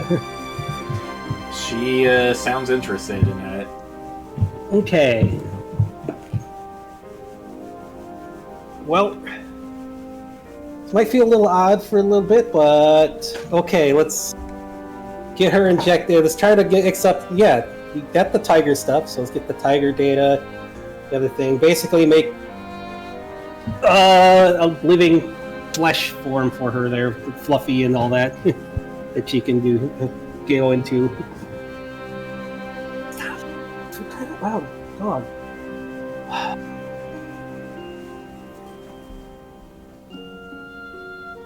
Well, she seems pretty bewildered by all the new stuff.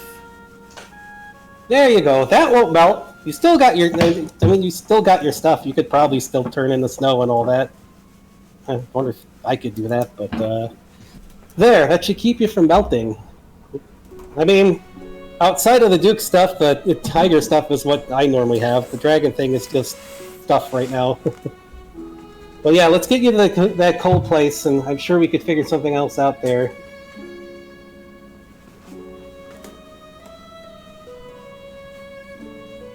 You should be able to learn to talk too.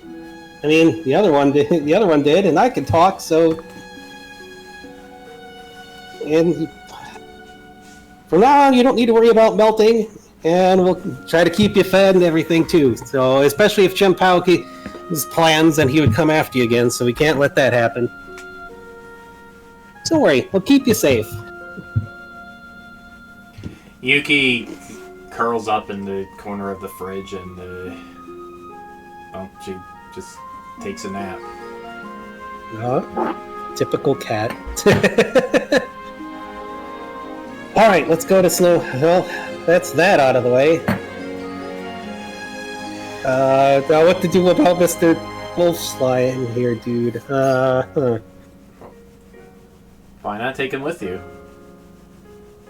I was thinking of that. Yeah, we just gotta figure out how to make him, like, not try to bite us. Well, it hasn't been growling at you or trying to bite you since Garlow squished it. I mean, yeah. All right, well, let's scoop it up and. It pulls itself together once you scoop it up. It folds its ears at you and whines. Hey, if I made you, you don't need to bark and try to bite at me. We're friends. Maybe friends, and no biting or attacking Yuki either. She's a friend too. Gotta protect her.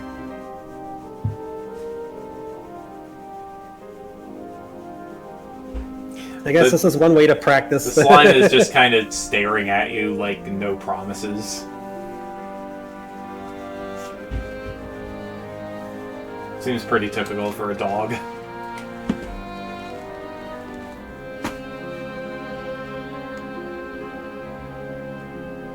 Okay, well, you're definitely gonna have to behave, though. I mean, hey, I'm normally a cat, so it's not like you can chase me or anything. All right, let's get back to Snowmads. We'll get you somewhere nice and cold too.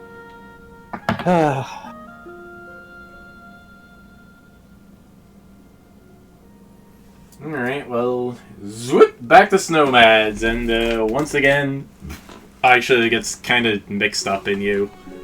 Oh, jeez. It happened again.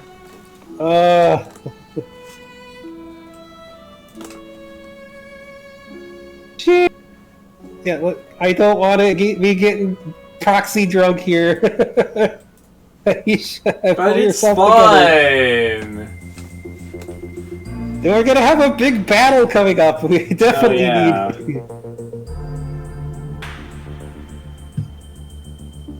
need to keep our heads together here. But won't you get the thing if we keep our heads together? The thing? What do you mean? What? I don't know.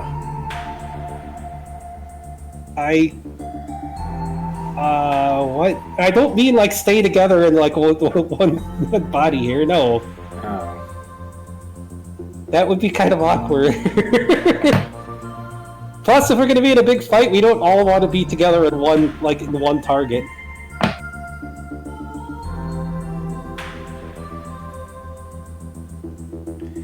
She sloops off of you and Well, just walks off in a random direction. Okay.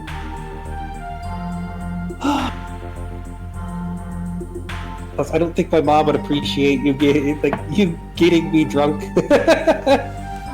I'm technically old enough, but also not. So The woes of getting merged with, I guess, huh, Bastion? yeah.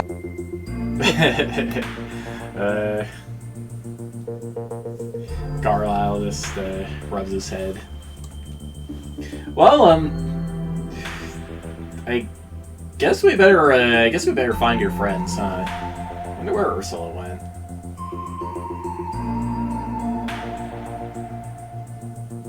I do not know, but we do need to find them so we can get on the thing and get on and meet this Gale person. Kodiak just probably burps up like a pink bubble tune. Hit the drug style thing there. Well, after he does that, you feel a bit better. I imagine it forms into a little like bubble elephant running in the air too. Because I mean, if you're going with the tuning effect, sure does. Nope. Go. Hey, it's a pink elephant on parade. Oh, that feels better now. Jeez, that stuff is. Yeah, Snowman's has always had good brandy. Oh, it's brandy, huh? I've heard of brandy. I think Dad has used it before for something, but I don't know. I know you like it's something for cooking sometimes, but anyways, let's find Ursula and let's get everyone together so we can hop off there, and have Yuki meet everybody too. All right. Well, it doesn't take you long to find Ursula. She's at the weapon shop, taking a look at all the axes. Whoa, nice. She picks up a halberd, tries swinging it a few times.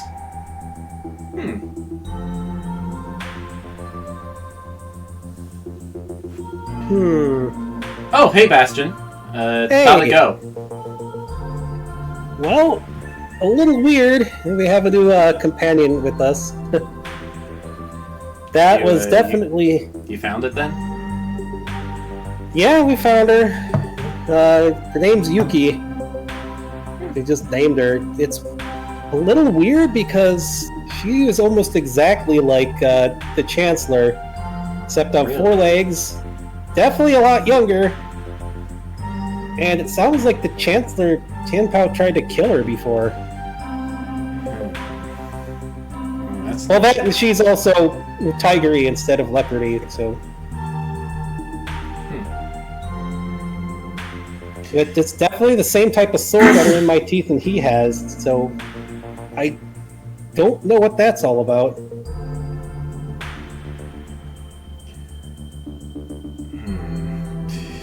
I could... Well, anything I say would just be guesswork. Yeah. I mean, she's definitely... I would assume she's sentient. She seems like it, but she doesn't seem to know to talk or anything yet. I guess if she was alone all that time, that's pretty sad. Yeah, understandable. Gonna have to get some stuff to help her learn that. In the room in the pouch, I probably can get some stuff in there. Well, she's as young as you say she is, then she might just pick it up on her own. Yeah, hopefully. Really hope so. I mean, we all do, right? Yeah, that's true. Well, I know about Carlisle. Dragons are kind of a special case.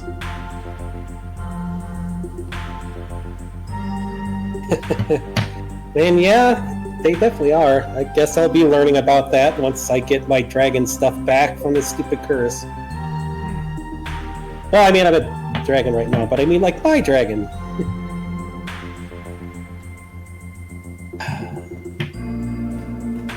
Well, hopefully our visit will shed some light on that and these darn teeth. that are extremely dangerous. Man, the weapons in here look really nice. I'll have to take a look at them later, though. Yeah, they got imports from the other worlds, too. Ooh. Definitely interested in the style of weapons and smithing they got in here. But, again, I'll have to do that later. Huh.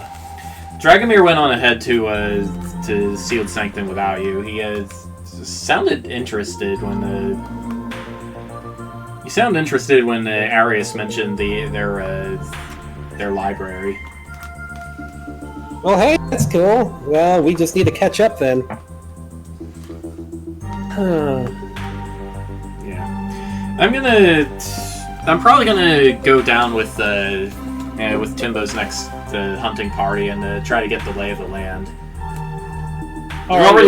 We've already narrowed down a couple of probable invasion points. Well, on the upside, I guess I can make the snow beast. I made one on accident, so. Good to know then. I hope it's good. It's also kind of worrying until like they figure out this sword and make it my own thing. So.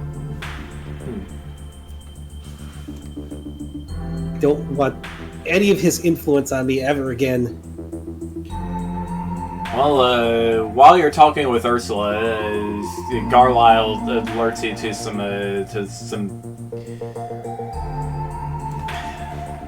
snow beast seals that are sliding in toward you.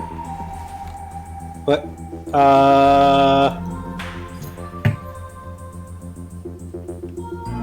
Where did these guys come from? They just kind of sprang up just now. One of them water bends up a little ramp out of the snow and launches itself above you and tries to body slam you. What the heck is going on? The heck? It kind of just splats against your back though. Why are they all attacking? Why are they attacking me? If I made more on accident, why are they attacking me and us? The shopkeeper of the weapon shop grabs one of the axes and chops up the other ones pretty quick. Of course, they just form back up right away. But they seem to be attacking him now instead of you. Cut it out!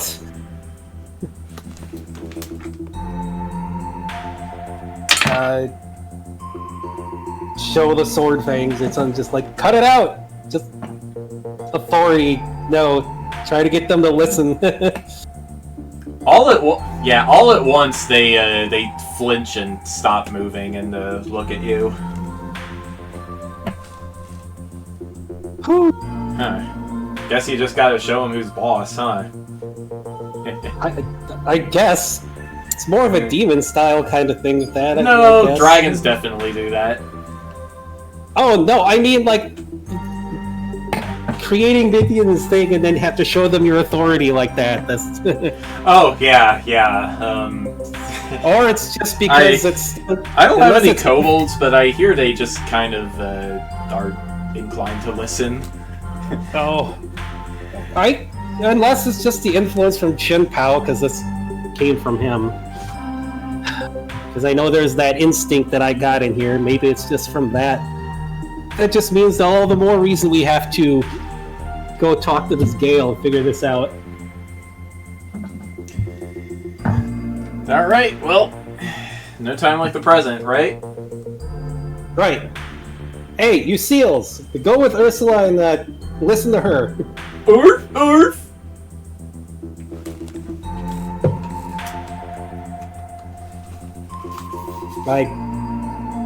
Take it that's aye, sir. I don't know.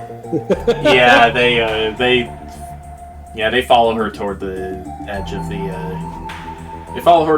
the berg. This is getting weird. It's almost concerning that these swords are starting to act up so much more. What the heck did they do?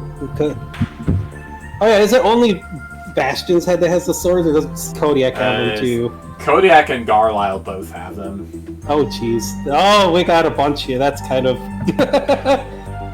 concerning. Alright, well let's hurry. Alright, into the Dimensional Gate. And now I need to pull up some new music. Alrighty. Zoop.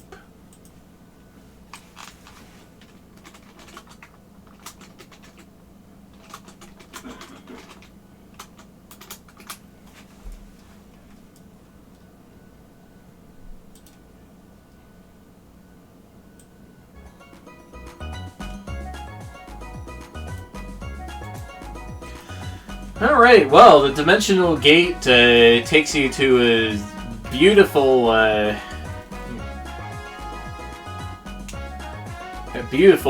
tropical island sort of place. You can see palm trees and deep blue sea all around. And up on the mountain nearby, you can see the monastery too. Oh, this would be a cool place to visit if it wasn't for like all the battles coming up. I definitely need to make a place like this in the kingdom. It looks like a seal with Valgrind tentacles is out surfing on the sea. A bunch of other demons and celestials are watching from a distance. Huh. Another Valgrind. I'm kind of surprised we're running into so many others around here. Oh, that must be that must be the Surfer Lord. The Surfer Lord? That's Lord Gale's title, apparently. Oh, so that's the guy we need to see? Wait, probably, unless there are other Eldritch Celestial Seals around. Is he actually? He's a demon. Oh, is he a full seal or like yep, full seal? Huh.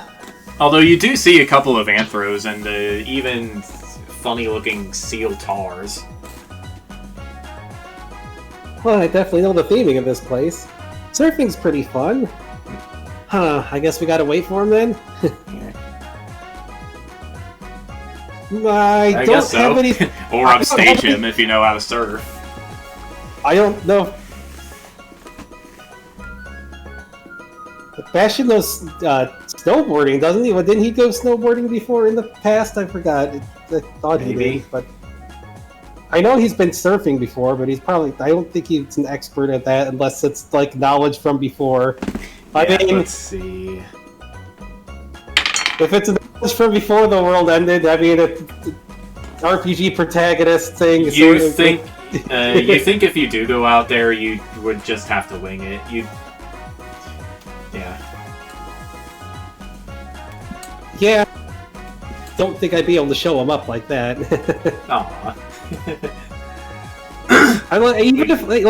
Even if I knew how to surf real well before the world ended, I don't remember that yet. Oh, you know what? Let's make some stuff. Let's make some food or something for when he comes on shore. Sure, I'm willing to learn that. It's always good for an adventurer to know how to cook some decent things. Yep. Ooh, and I can get some... if there's coconut trees, I can get some coconut data for the plant stuff and grow my own coconuts, too. Exactly what I had in mind. Come on. Alright. And Garlisle flies you around collecting coconuts and pineapples. Ooh, more data. Plus, explosive pineapples are a very toony weapon. Oh, yeah, I guess true. I guess they are, huh?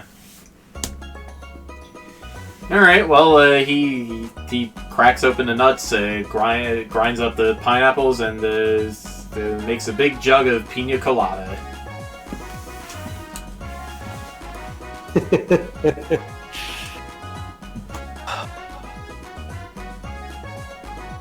So many seals. Perfect.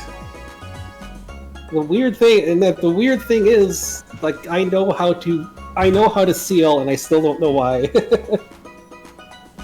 other than rule of silly. But I mean, I've been one before because it's a common prank from Uncle and stuff. But okay, so we make it like that? Got anything else? I got some other ingredients in my pouch kitchen too. So. Got any pork? Hold on. Check in the pouch. Let me check in the pouch here. See if we got anything in there. He bought it. I mean, he brings supplies. I don't know if he's got any pork in there, but I mean, whatever the castle supplied him with too. Or I mean, I could always stick a tentacle out somewhere and grab something from a place. Go for it, I guess. The kobolds might have something. Yeah. All right. It's just. All right. Yep. The kobolds at Kukupo bring you some. They bring you a big pork shoulder from the treasury. Why was that in the treasury? That's weird, but okay. Not the treasury, the pantry. What was the green dragon storing up before in his treasury? Well, I guess food is certainly a thing. Oh, jeez. All right. Well, how's this? Oh, yeah, that's pretty good. Let's see here.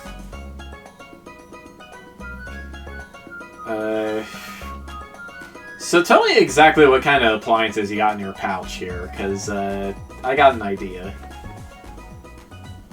Well, I know I have a fridge. I could probably do a stove. Actually, I got the bubble data. I could probably just set up a bunch of extra stuff in there using the bubble ship data. All right, make me like a pressure cooker or something. Oh, okay, got it. Let's get the bubble stuff flowing in the pouch. We may as well make it a nice expansive thing in there. And a nice room for Yuki isn't just the fridge. Alright, yep. And by the time Gale is done with his exhibition and comes in, you got a big pot of carnitas too. Oh, nice.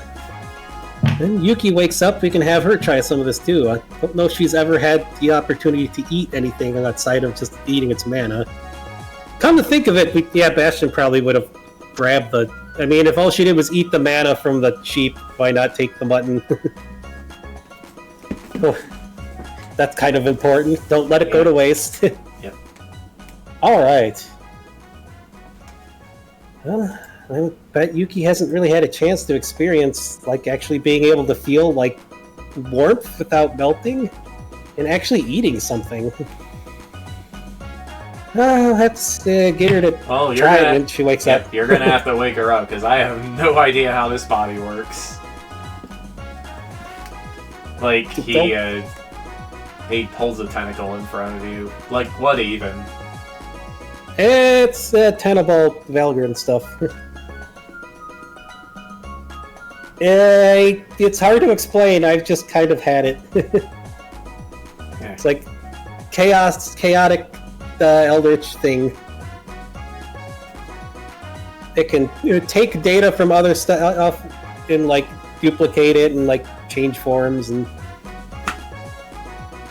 Well, I was trying to establish a fighting style with it, but currently kind of hard with the curse thing. Well, that's just groovy, says Gale, who apparently slid up next to you without you noticing. Seal. Always nice to see a fellow Tenebro. Put her here. Alright. Holds up a tentacle. Sure, tentacle, the high five. Fist bump. Yes. Well, fist bump, secret handshake, and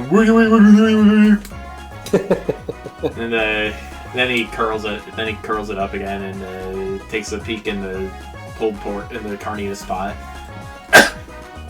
Man, you make this just now, dude.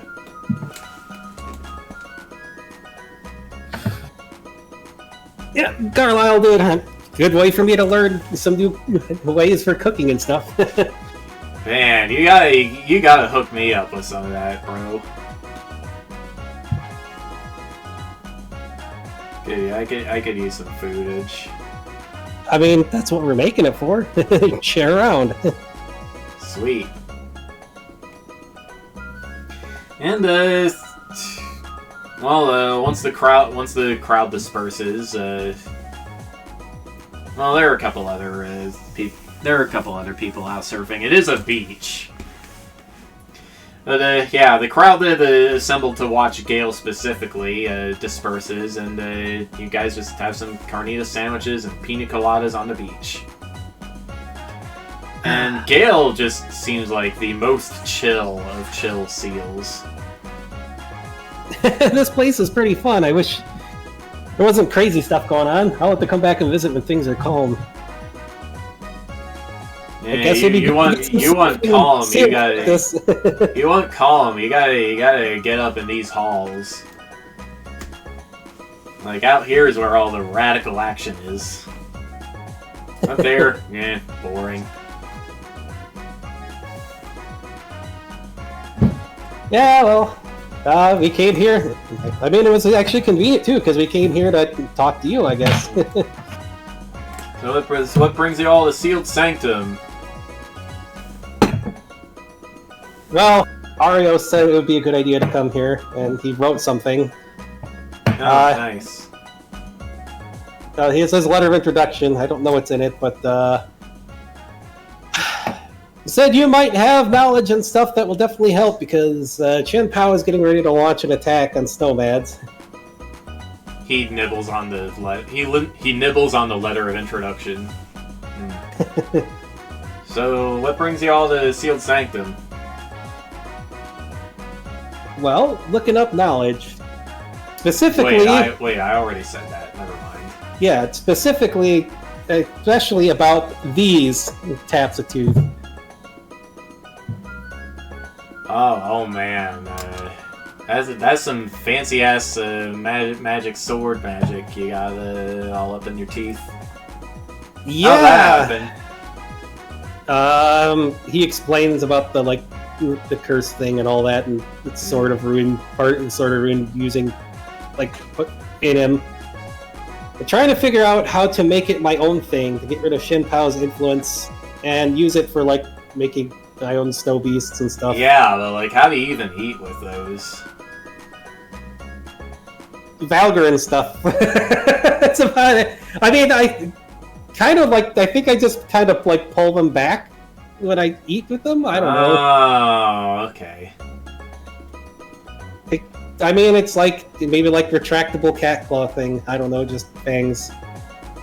They just kind of work somehow. I mean, for the Chen Pao and all that, if he's made out of snow and ice, I guess it doesn't really matter, but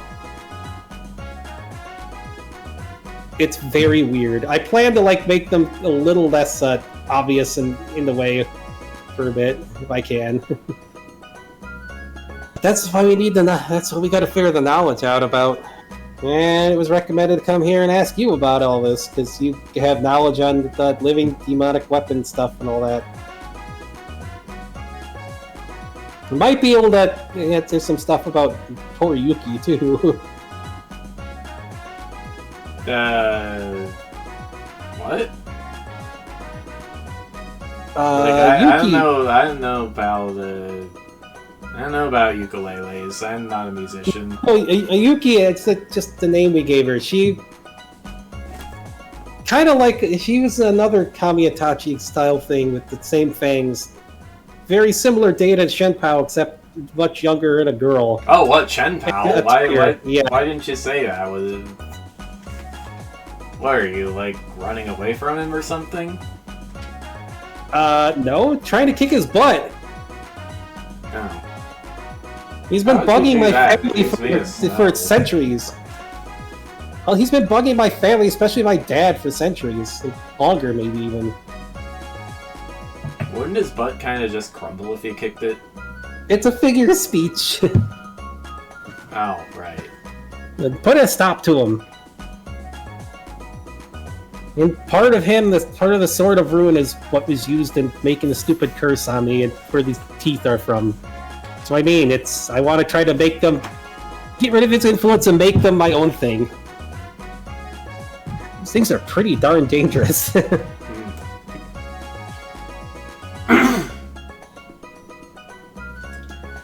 Well, if you want to... I forgot what I was going to say. He just keeps eating his sandwich. Oh, you just said that you or somebody here might be definitely able to help. Plus, part of me is curious if my dad's ever been here before, too, so I guess he lived somewhere in these netherworlds 100 years back or more. I'm not normally... That's definitely possible. There were a lot of people living here 100 years or more. Yako?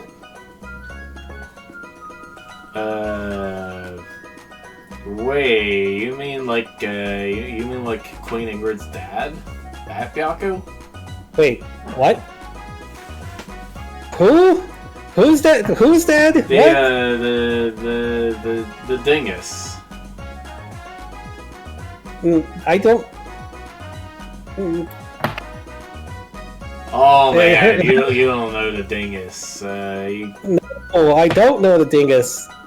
I don't know what my... I don't know what my dad did here. I mean, he's been fighting Shen Pao and super reincarnating constantly or something, so... Yeah, I'm normally not, well, a blue dragon here. That's just because they got Garlisle in here. Normally I'm a tiger, displacer tiger. And also a dragon now too. But there's a curse on me that I'm trying to finally break and, well, wake that dragon up so I can... I mean, I've already made the plant monster curse thing, the plant monster, my own thing too, because why not? It could be kind of cool. Maybe the plant stuff grew on me. But that's the spirit of Tentabro. You gotta... Yeah, I combined it with... Don't let the man get you down, you know? Yeah, I combined the Valgrind stuff with it, so I'm taking data from plants and can grow my own stuff. Coconuts now, tomatoes, all that kind of stuff. Oh, sweet. Can you make some of the good stuff? What's the good stuff?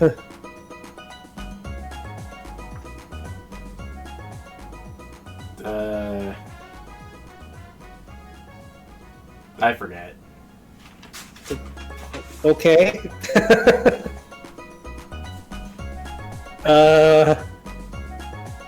Hey, have you ever, like...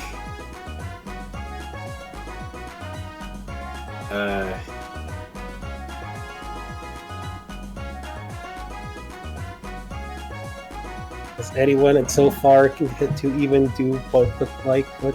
Yeah, that! What? Wait, what were we talking about again?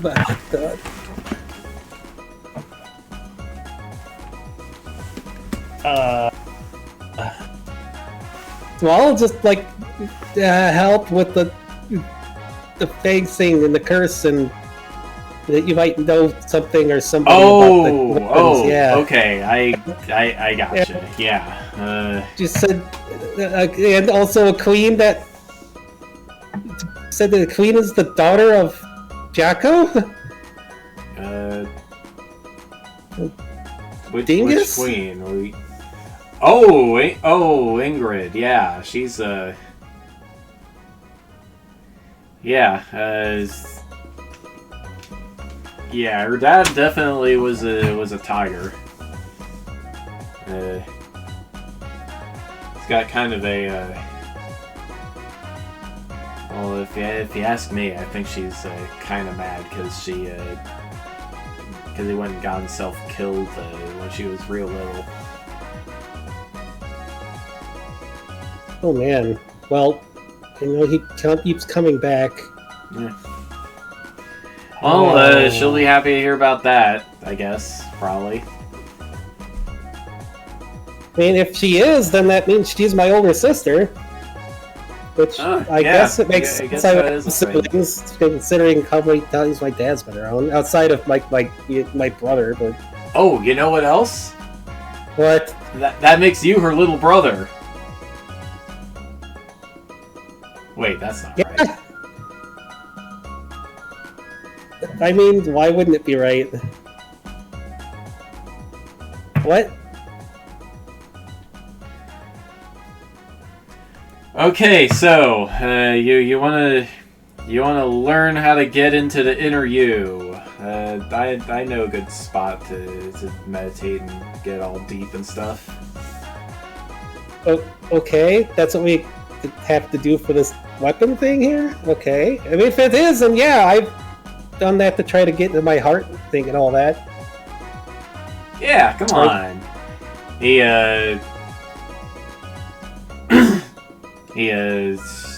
just slides off on making a trail of ice under him. The ice melts pretty quickly though. Oh man. And he crashes into a tree. Ow. Like, who put that tree here, dude? Not cool. And then a coconut falls on his head. That...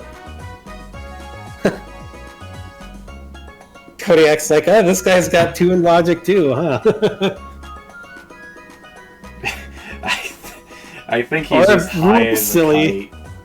Oh man, this was certainly a bad time to come in. Yeah, I've heard rumors about this guy. Makes me wonder if that's why Strasbourg sent me that whole crap load of catnip. Is he was hoping I get hooked on catnip. It's so I'm like, oh jeez. Oh well, let's fall after him. Make sure he doesn't hurt himself. Although I don't know, seals are pretty squishy. Yeah, especially with the Valgrind stuff too. Yeah. Alright, well, let's see. New music. Alright, while you're getting music, I am going to go take a bathroom break and refill my water again. Oh. If I can get out from behind, move my chair, and Luna is in the way.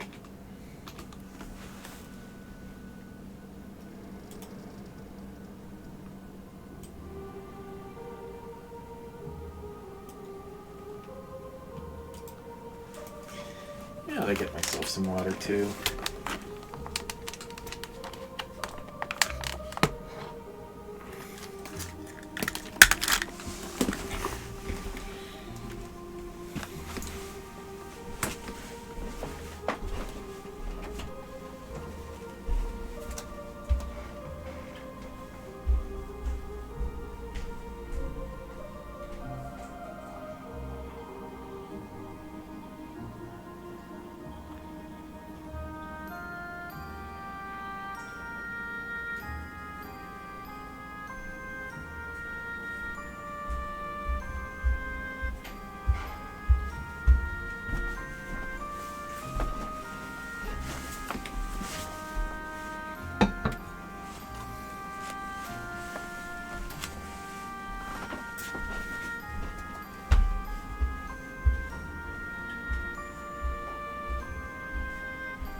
Don't go licking. Again.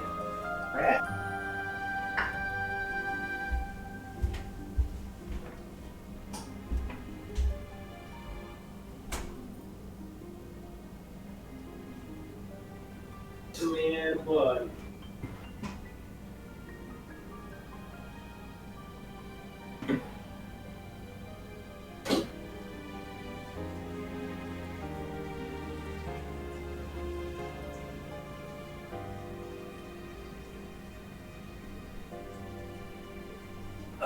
God, it's awful.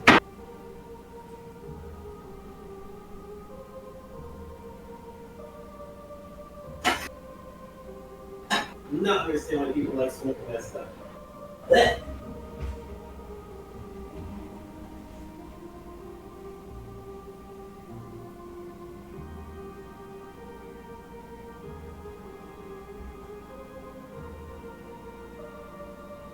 Me. Me.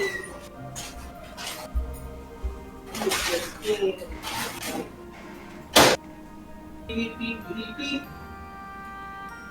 Oh. Hey, no, you won't get that. That's part of my dinner. You don't get that. Alrighty, I am back.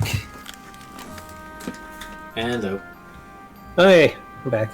That reminds me, didn't Bastion have some kind of weird vision after Kodiak woke up or something? There was like that temple place or something with the Teneball or Valgrind imagery or something. I remember something about that place, but I think it was part of a vision at some point. well, if it was, then it probably looked like here. Oh, like this place, huh? Yeah, this is exactly the kind of I don't know, just austere, fancy, sacred-looking place that reminds you of your vision. That's weird. This looks like a place I saw before. When I have place. visions sometimes.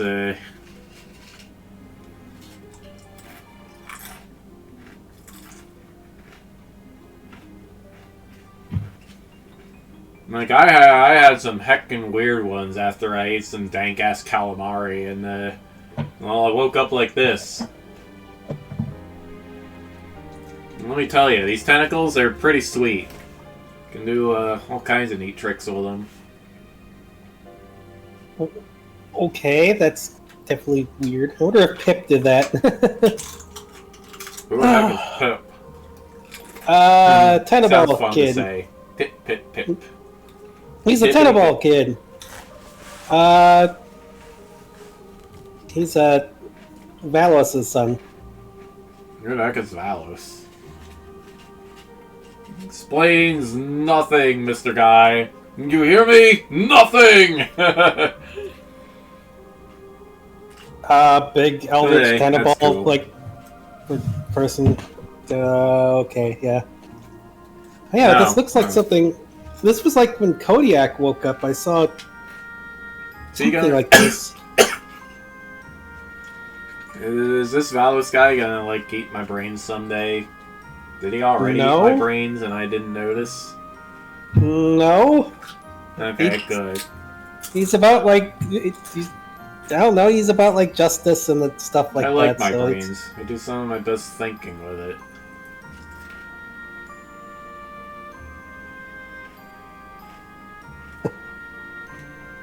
Luna, you are not getting any of this.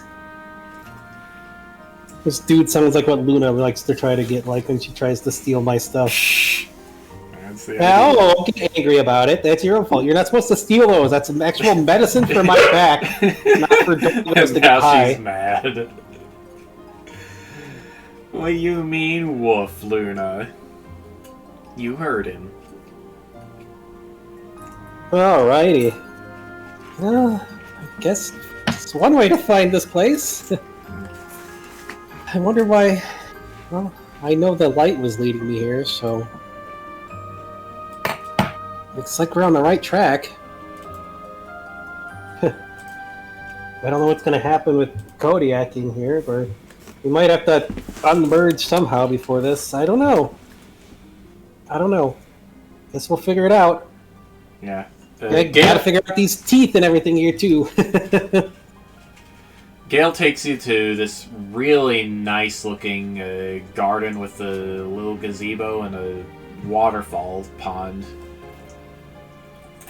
With some rocks with like a flat rock right at the bottom of the waterfall. So this is where I come when I need to do some really deep, well, thinking, but also sleeping. It's nice here. Huh. Of course, you also get a wicked sunburn if you stay out here too long. Then again, you got scales, so and fluff, so like you're fine, probably. All right. So yeah, you know, nothing like a little introspection, like under a waterfall. You know. Gotta go for the tropes. Yeah, it's like right. a shower times 100. So, what am I supposed to do here for this? Anything I don't know, just special or?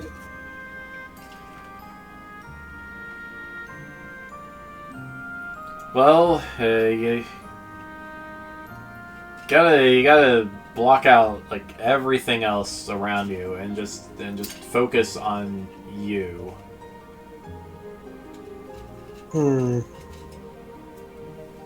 Alright? Or like focus on nothing at all and your brain will make something up. And then that's what you focus on. Okay. Is that going to work while I'm merged with other people here? Don't know, never tried it. Tell me how it goes. Ah, jeez. Alright, well... Don't really have much of a choice here. Kodiak's like, yeah, well...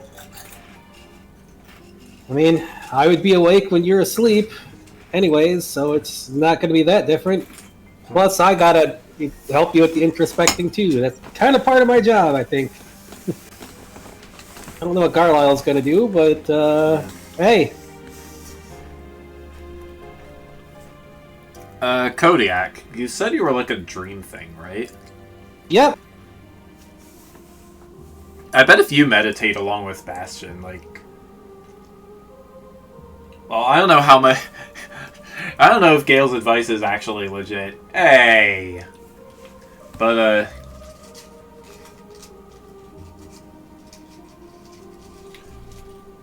well, when you meditate, you gotta just...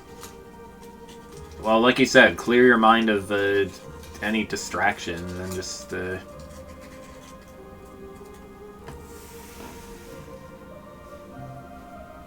try to...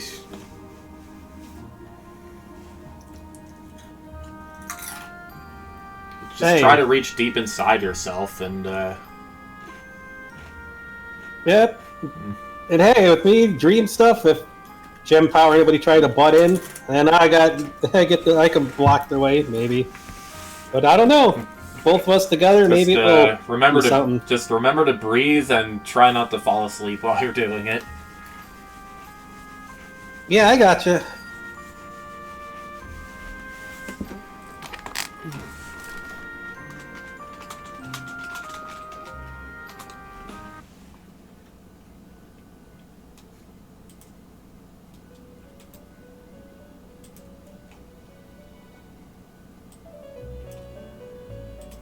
And you do that.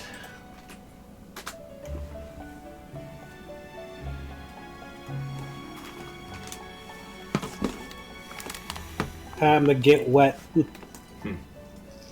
Yep. Alright. Doesn't really fit. Like, this amount of water doesn't really feel great as a blue dragon, but, well... If you can focus under this, you guess you're all set.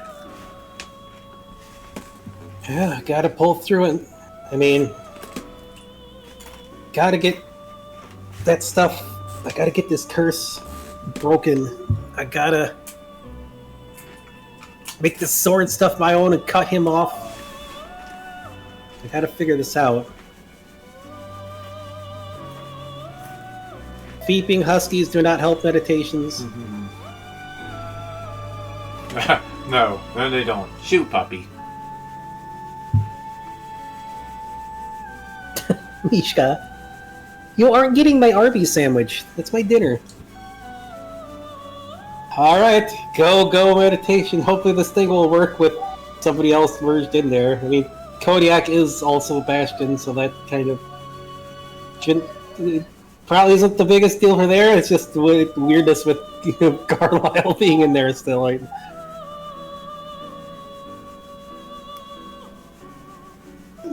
oh my goodness, Phoebe.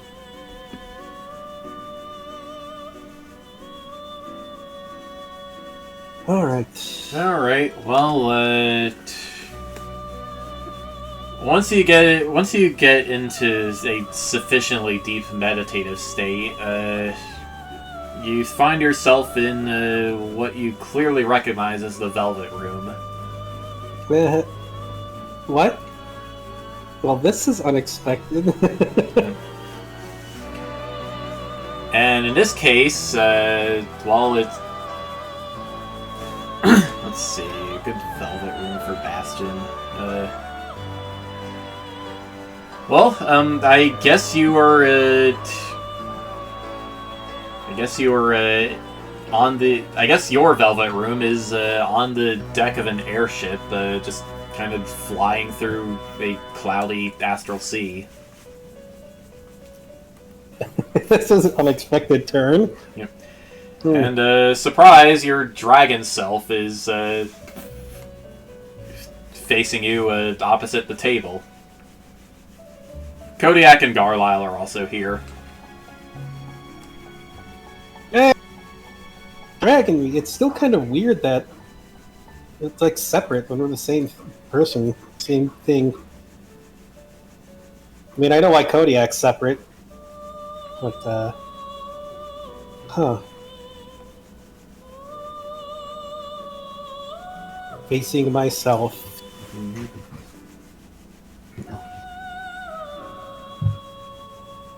Okay. Your dragon self speaks to you. I am thou. Thou art I. What is it that you seek?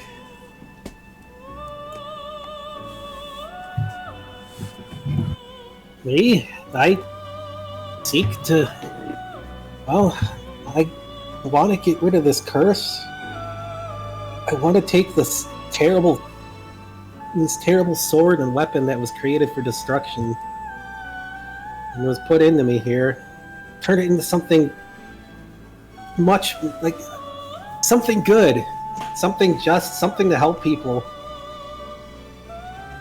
Get rid of Shen Pao's influence and rebuild the world so people can be happy and free of all the stupid darkness and stuff that came in and took the world away before. And I want to go on, like, to keep going on cool adventures and everything, you know? So you seek freedom. Yeah.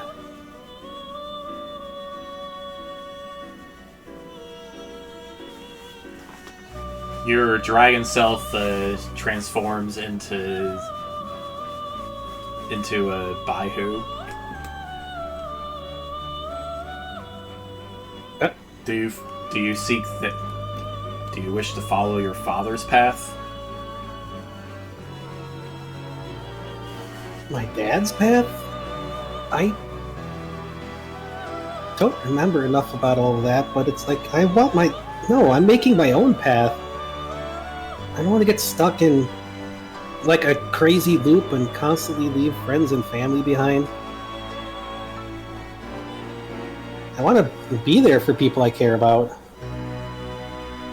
Dad has his own thing, and I got mine. I still want to... I'm not gonna just keep throwing myself on Shenpao like that. I got my own plans. Heck, he probably gave me the accidentally gave me the best way to stop him. Just drain him dry instead. Free the world from and free my dad from this stupid constant loop that he's had to endure.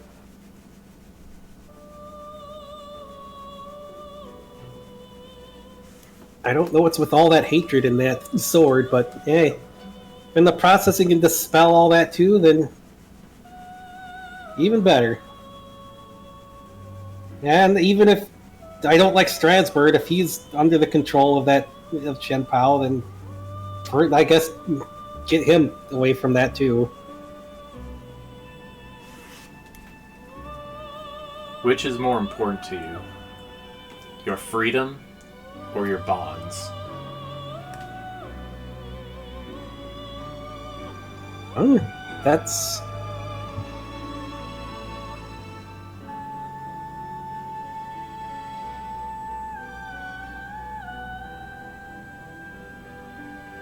I don't see why that has to be like a choice. If you I mean, that's what's making the bonds. But I wouldn't sacrifice everyone else just so for my own benefit. There, that's like hey, I can still adventure. I've been finding ways to adventure and do stuff and still be around with people. I'll just find my own way to keep my bonds, and well. So you seek the way of balance.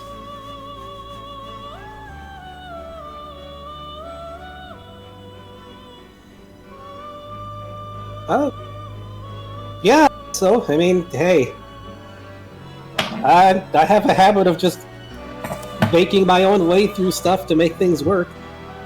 It's just I'll find a way to keep my bonds close, and I'm not going to go off and constantly throw myself on something and constantly leave families behind.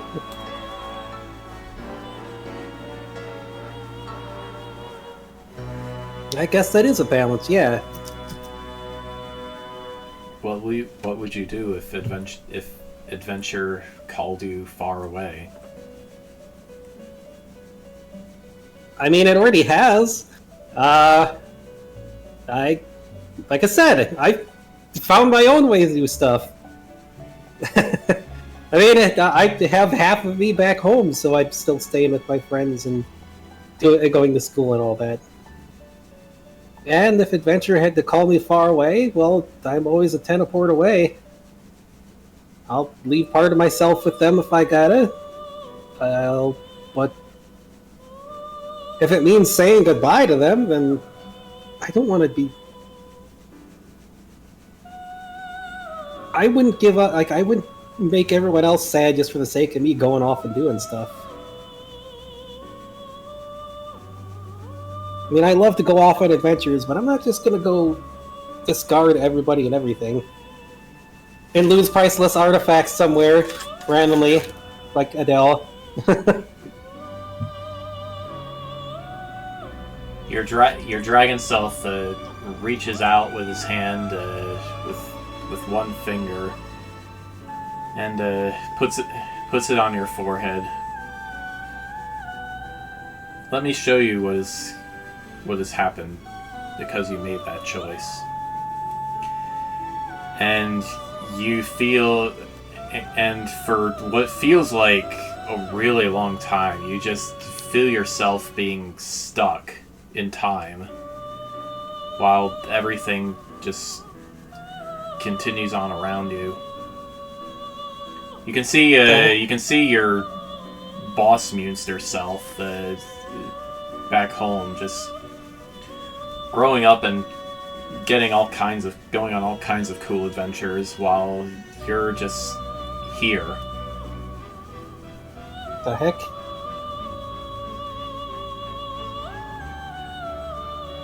And it goes on for what seems like an unbearable amount of time. Why would this be thing? I don't understand. Why is irrelevant. Because you did this, the two halves of yourself have grown distant from one another. Is this the freedom you want?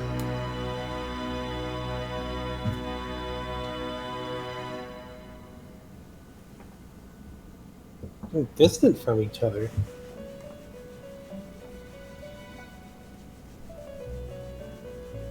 Huh? But I mean, that's me. I'm not rejecting part of me there. I want to get back together. I don't want to, like, spend all the time, and especially just being stuck. Like, what?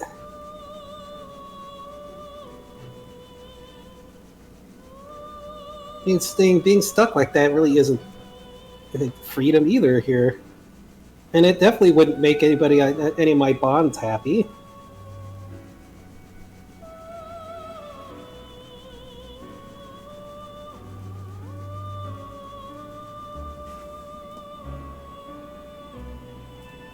Your other self takes his hand back.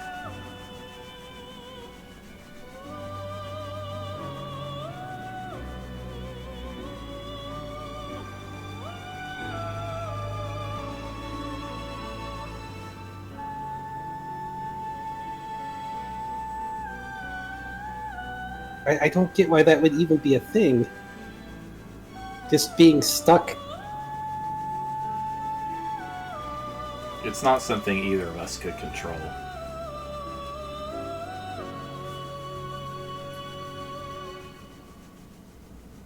Something either of us can control. What? But if you hadn't split yourself in two, it would not have happened.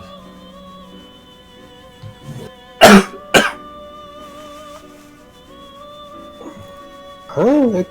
I don't get it. I mean, I can't just...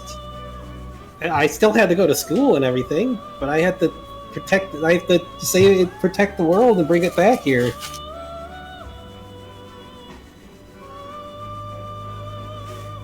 If you continue on your path, you will face more hardship like this in the future. Do you accept this?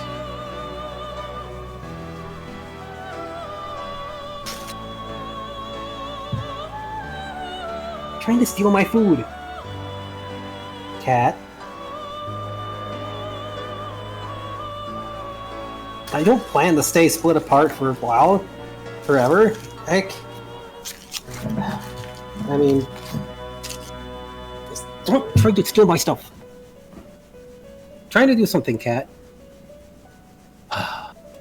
Let me ask you another question then. Your dragon self motions toward himself, then toward you, then toward Kodiak, then toward the boss monster. Which you is the real you?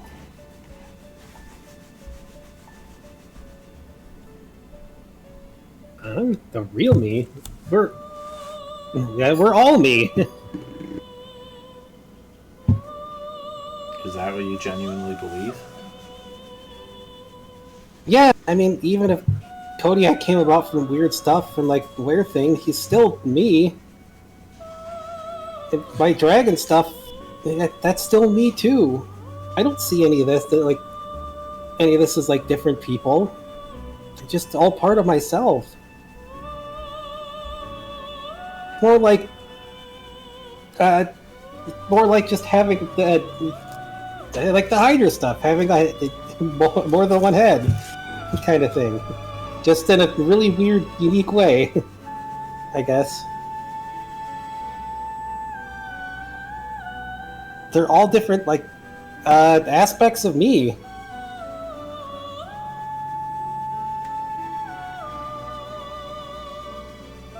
Your dragon self nods.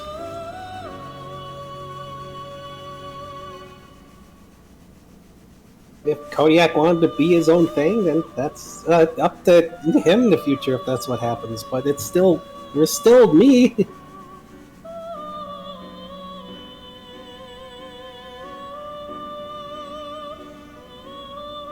And hey, if I had to join back up with my other half, and kick Chantal's butt, then I'll do that too. It's things that are more important than that. I mean, school probably wouldn't be too happy about it, but they could call it extra credit field trip. I don't know.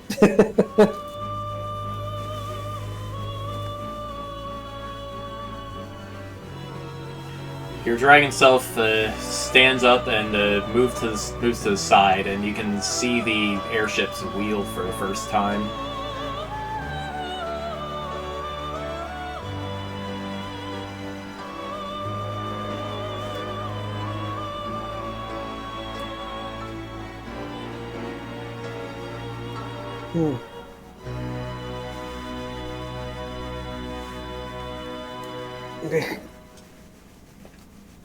Right.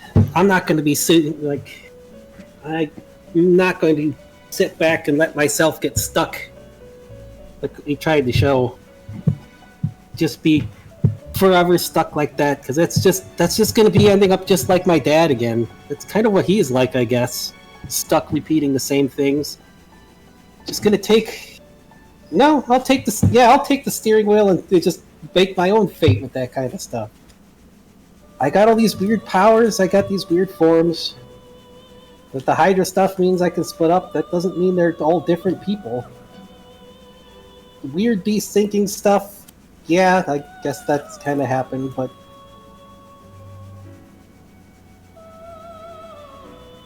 No, I'll find my way through all this. All of me. Kodiak, my other half... And any other bits of me that might be out there after the world ended. They're all me. So...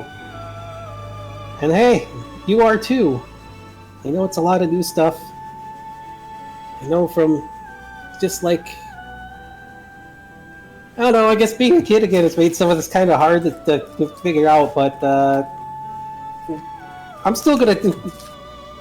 I guess the Adele way, I'll just find my way through it. And with Kodiak here, I know bears are great at punching down walls. So yeah, okay, he'll just step up to grab the wheel then, I guess. A lot of heavy stuff for a kid to try to figure out. Your dragon self places his hand on your shoulder as you take the wheel.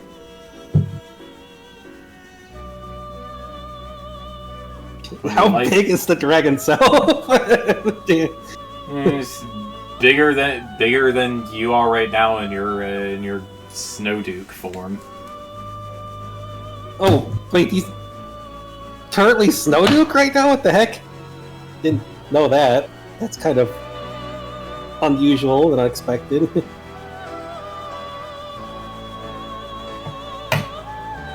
Hey, I didn't even notice I was like this. Am I supposed to be like a displacer tiger? What the heck? Man, what the heck did Jian Pao do? Well, whatever. I'm making it my own thing and I'm still me, so... Let's do this. When your life is in danger, call on me. I'll be there.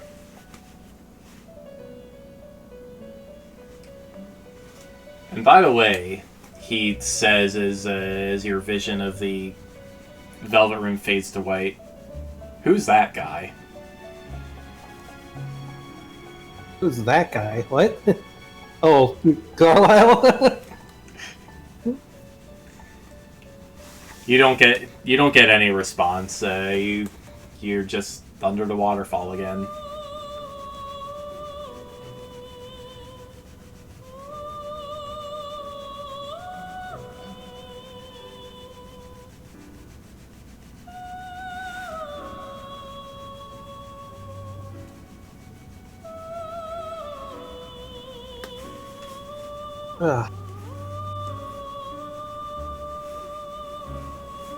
Jeez, that was weird.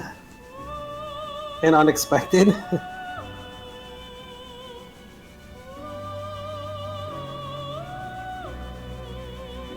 Don't get why there'd be a stuck sort of thing, but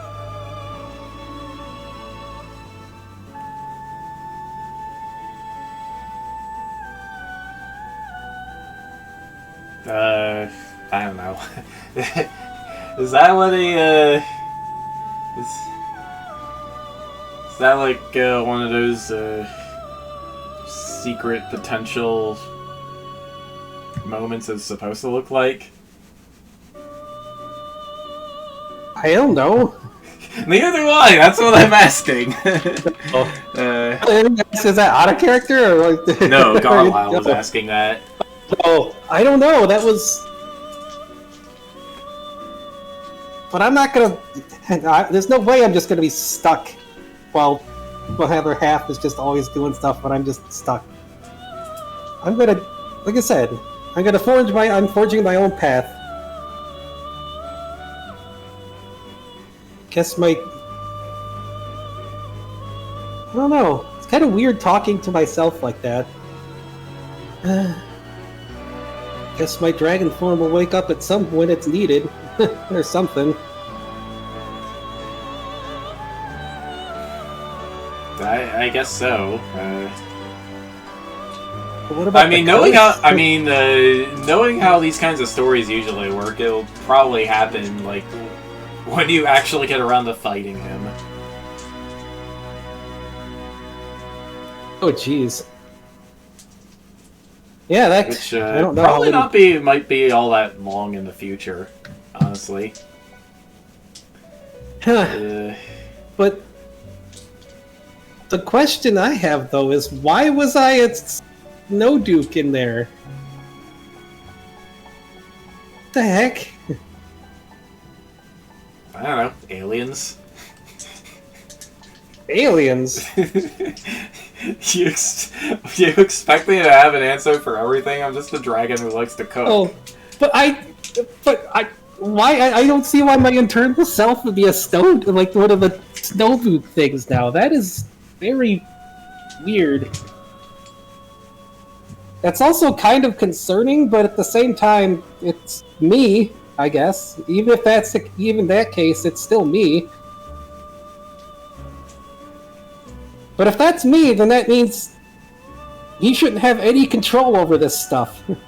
He shouldn't be able to influence that. Maybe I just needed to realize it's me? But what about the curse? Is it still here?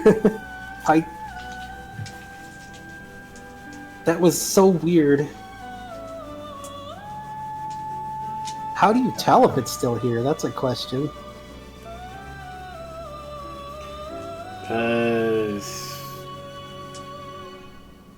Ursula has magic for that kind of thing. Yeah, I guess you could tell. This is... Huh. Also, did Gale fall asleep? Jeez. I don't know, I guess. I mean, we still gotta ask about these, about the living weapons sort of thing. Yeah, we never actually got a clear answer on how much he knows about that or not, did we? No. We need to figure that out. Shoot, if I was the Snowduke thing, does that mean, like, I'm the actual sword, or am I the Snowduke? How does that work?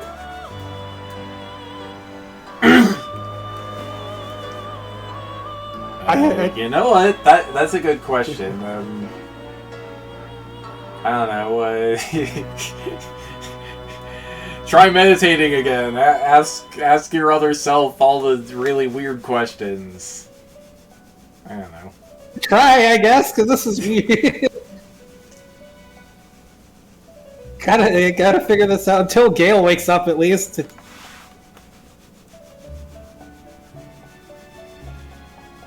Kodiak's like, I'm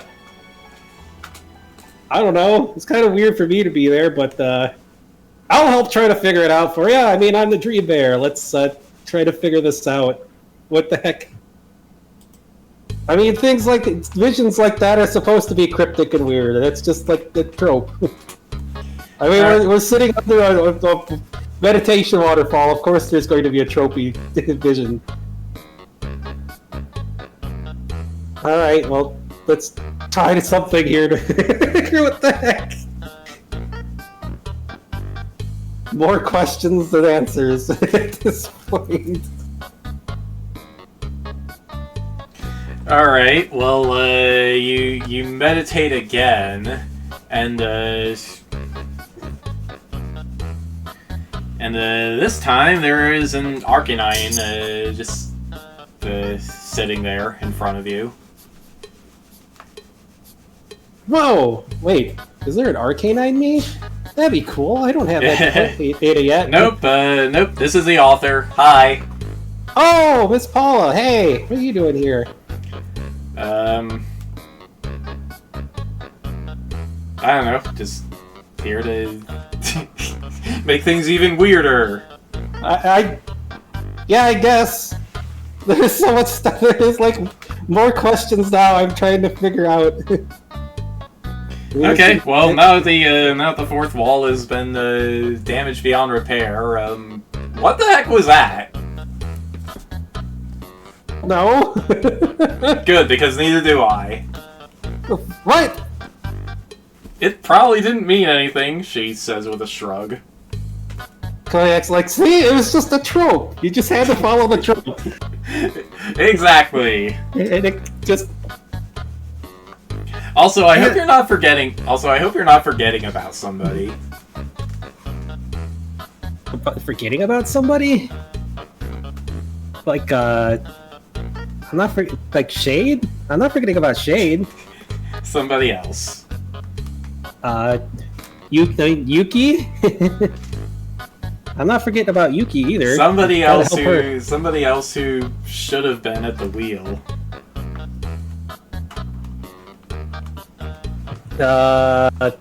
Me? I don't know. Never mind. Oh. Well, no, Aslan?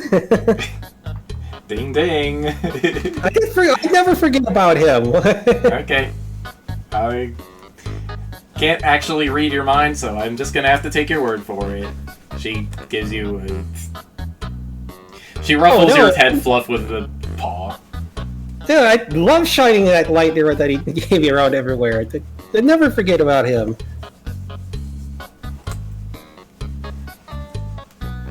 Yeah, maybe that whole sequence was going nowhere. Hey, speaking of which, nowhere is really nice this time of year. Whatever year it is in your world. I don't know. I know what year it is in your world, but I'm not telling. I mean... Well, I'm not telling right now. Okay, it should be the same as it was. But wait, how do you know? Well, he's gonna check himself. Is he still the Snowduke thing here? No, you're a tiger. Oh, okay. Oh, good, I'm a tiger again. Why the heck was I a Snowduke in there? That was weird. I don't know, I could make up something about how the curse is just throwing you off that much.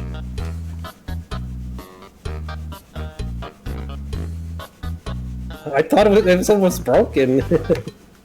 Yeah, it is. I was worried it had, like, actually turned me into that sort of thing. I mean, even if it did, I'd still be, like, fighting, doing the same stuff, but it's just kind of, like, that would be weird to see that inside. Unless it's just from Yuki being in my pouch and resonating. Sure, let's go with that. Okay. I mean, the form's pretty cool and all, but... Would that mean I was the sword? Well, I didn't mean to make a pun out of it, no. Did not mean to make a pun. Would that mean I would be the sword? That would be very weird. But, I mean, if the sword's part of me, I gotta figure out how to make that my own stuff and just kick this curse out and everything. So I guess... Spoiler alert, you already did. Already made the sword the thing I did? What did you think taking the wheel even symbolized? I was just making sure. Yeah, I have no idea either. I'm just a kid. It's just like I don't know. I still gotta figure out Kodiak. Yeah, you can blame this one on him.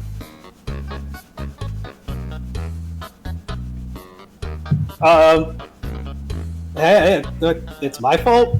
Okay, I mean, dreams are weird. Yeah, I can exactly. He gets it. Still don't know why Strasbourg was somehow popped out.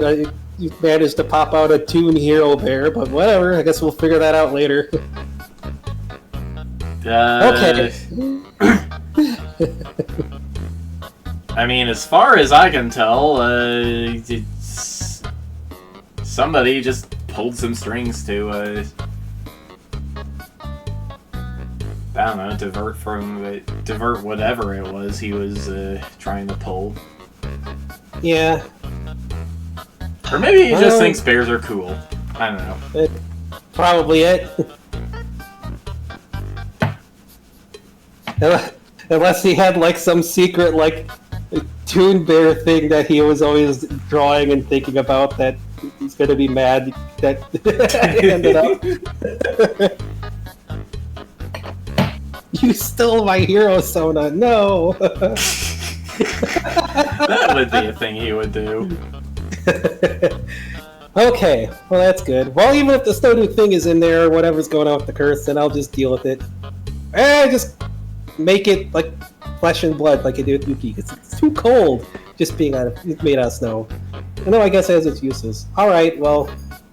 Yeah, cold weather is the worst. Why do you think I picked an Arcanine for my avatar? Yeah. I gotta get a hold of Arcanine data at some point. Those are great. Well, you're not getting it from me! And she says as she fades away, leaving just a grin. Well, yeah, I figured that. We're in a dream, but at some point I gotta get it. Alright, well, I guess that kind of cleared up some things. You're awake again. Okay. Well, I guess it's something. It's all weird. Well, is Gale up yet so we can ask him about these freaking swords? And the curse thing. I know how to wake him up, Carlisle says, and he just zaps him with a lightning breath bolt. What the? I guess that's the way to do it. Hi? Glad for the blue dragon, because we're in the water too.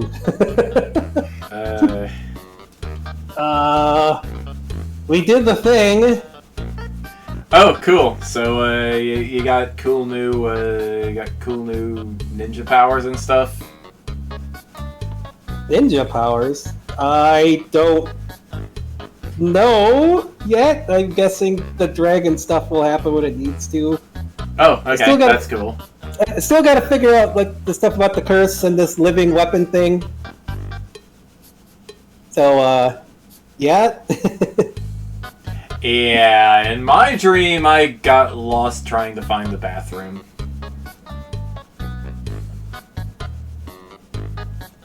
It was weird, man. Like, the layout of the sanctum was just all wrong. That sure I is swear, there something... were, like, at least 5 dimensions. That ain't right. Yeesh. Sounds kind of like a nightmare place, almost. Alright, well... Okay. I think I can work with the sword thing now. I just need to figure... We just need knowledge on how these things work.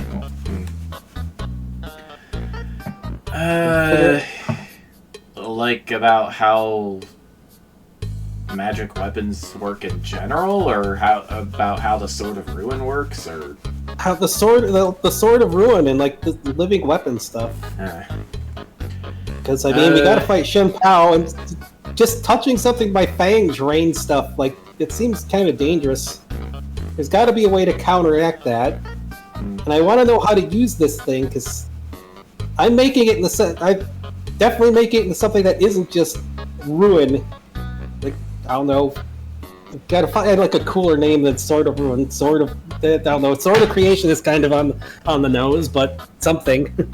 I mean, hey, if you really think way too hard about it, like creation is the coolest miracle of all of them. Yeah. So hey, I don't know, if you're gonna name something after something, might as well make it as cool as possible, right? Sure, I guess we can go with that. Instead of just draining mana from stuff, it can give life too, maybe. I don't know. Well, that's on... Yes, by biting them, sure. I feel better. I mean, there are swords that do that. They're weird as heck. But... Well, yeah, hey, if I can orient that stuff... And then, hey, if that means I'm also a living weapon, part living weapon, then maybe I can use my smithing knowledge to shift it around to whatever I want it to be. Which is pretty cool, then.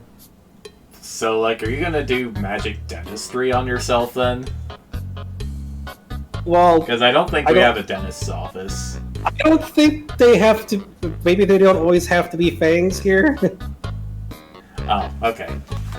Like, maybe I could just pull them out in my claws, or just, like, turn a tentacle or hand or something into it. I don't know. I'll figure it out, but that's why we're asking you about this kind of stuff, if you know about the living weapon thing. Oh, and Yuki, too! We need to figure out... Because I don't think she would want to go around draining everything she touches. That's kind of hard. There's got to be a way to control that. And I got to figure out how to control the snow beasts and stuff with this. Kind of want to meet my sister, too, if it is a sister, but gotta make sure Snowbaz doesn't get invaded. Well, I like to think I'm pretty good as a I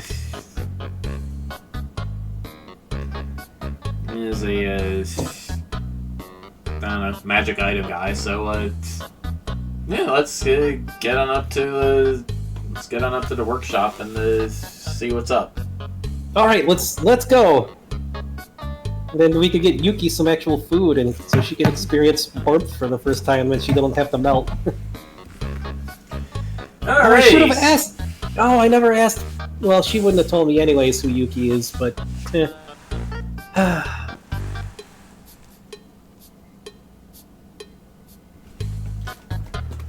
have to ask Ursula if the curse is gone.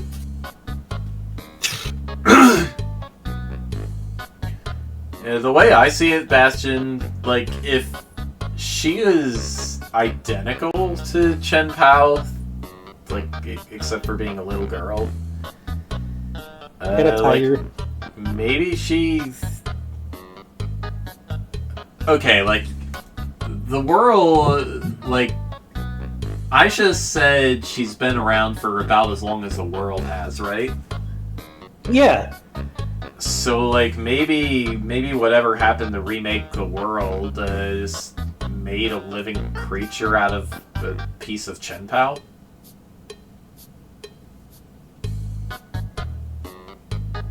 Oh, maybe?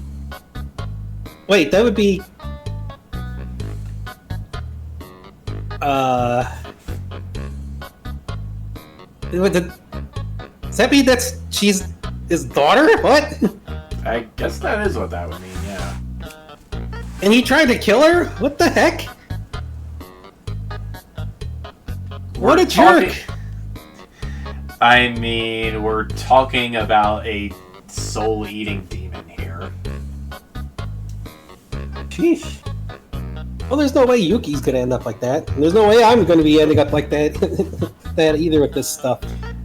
And that's why we're headed up to the monastery. Come on, guys.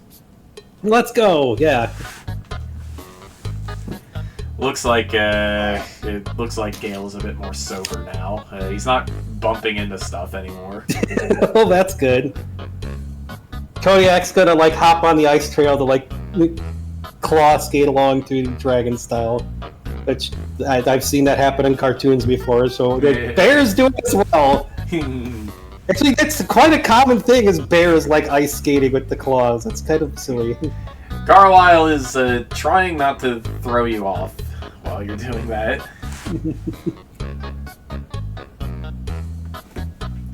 And when you reach the top, Gale opens the door to a what is very clearly an artificer's workshop. But he's not just one kind of artificer. He's got a workshop for dealing with weapons. He's got an alchemist lab that Dragomir seems to be using right now. Dragomir?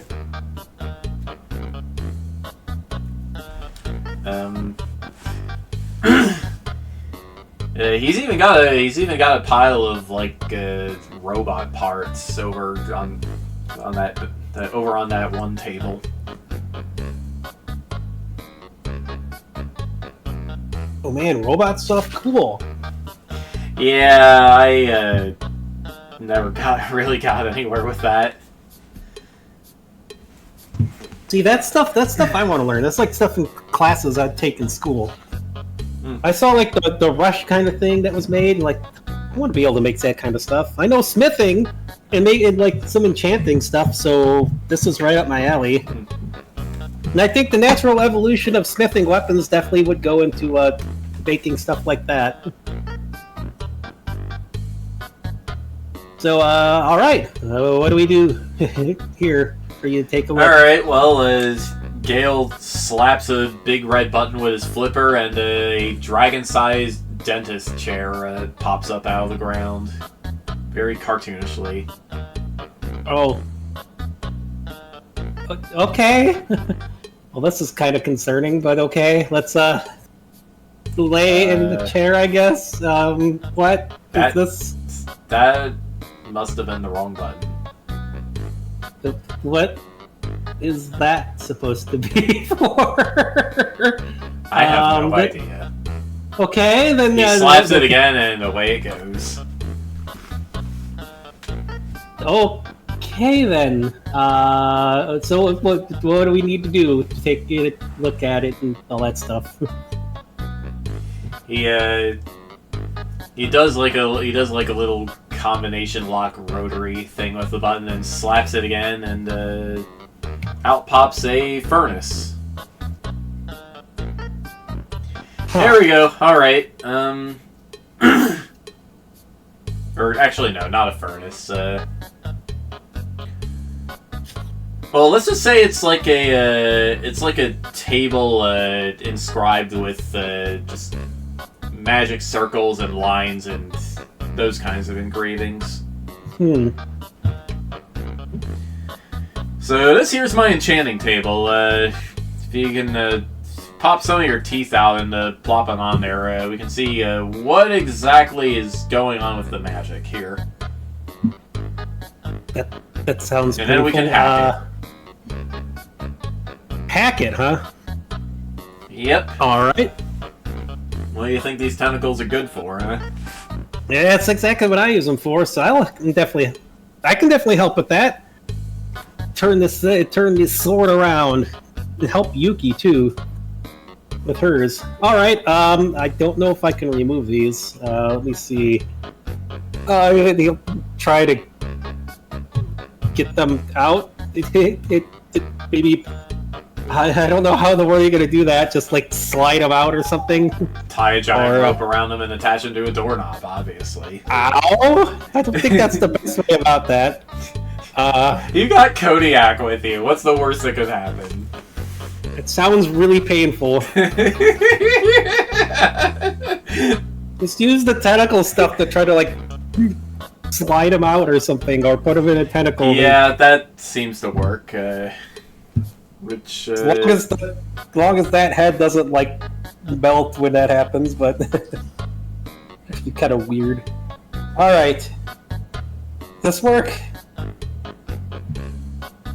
Well, your mouth feels weird when the sword teeth pop out, but hey. Ugh. That's definitely weird. Alrighty, let's see here. He levitates the swords onto the table, and the engravings light up, and see like little bits of energy fly around all over the place, and then the holographic screen pops up, showing what looks like magic code. Oh, jeez, that's pretty neat. It's, something like Vegas uses almost. Oh boy! Well, it looks like whoever made this thing originally, they were dealing with some real nasty stuff. Away it goes.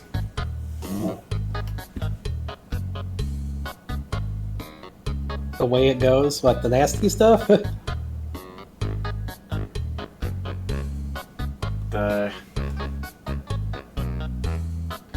What?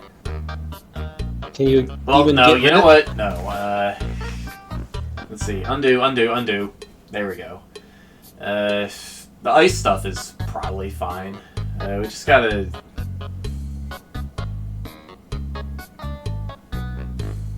I don't know, get rid of the nasty, like, mana drain stuff. That's no good. Well, if it can be controlled, it can still be used, because I could probably use that to take out Shenpao. Okay, yeah, but, like, it's still pure evil. Oh, can we make it... I got Celestial stuff, I'm a Celestial. We could reverse that? Take it, instead of evil, we could use some effect that's good? Yeah, because I don't want it says evil energy stuff in here. This isn't Mega Man 8.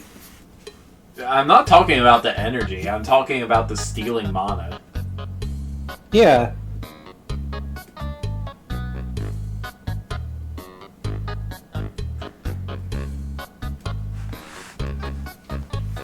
And that's what I mean. Is there a way to do that without it being evil stuff? Nope.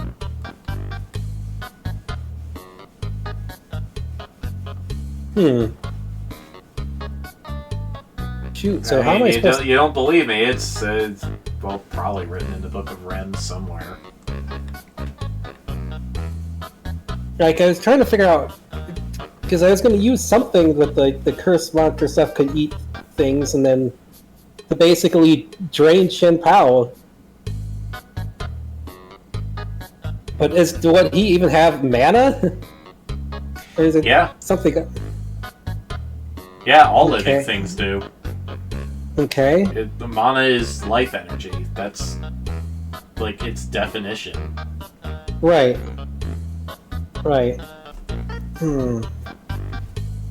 So how am I supposed to drain Shenpao then without this? But I don't want to use evil stuff.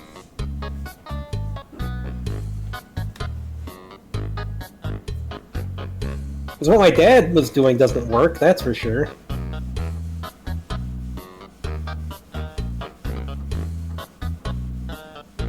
Because it's just going to take all the mana out of... Like, if I took all the mana and stuff that he sucked up out of him, it'd probably be able to finally, like, destroy him. I mean, destroying him is the easy part. Yeah, but how? That's when we got to find some way to counteract that. Because how are you supposed to fight him if you get near him or touch him and all of a sudden you're just like dead? I don't know, throw him into a volcano.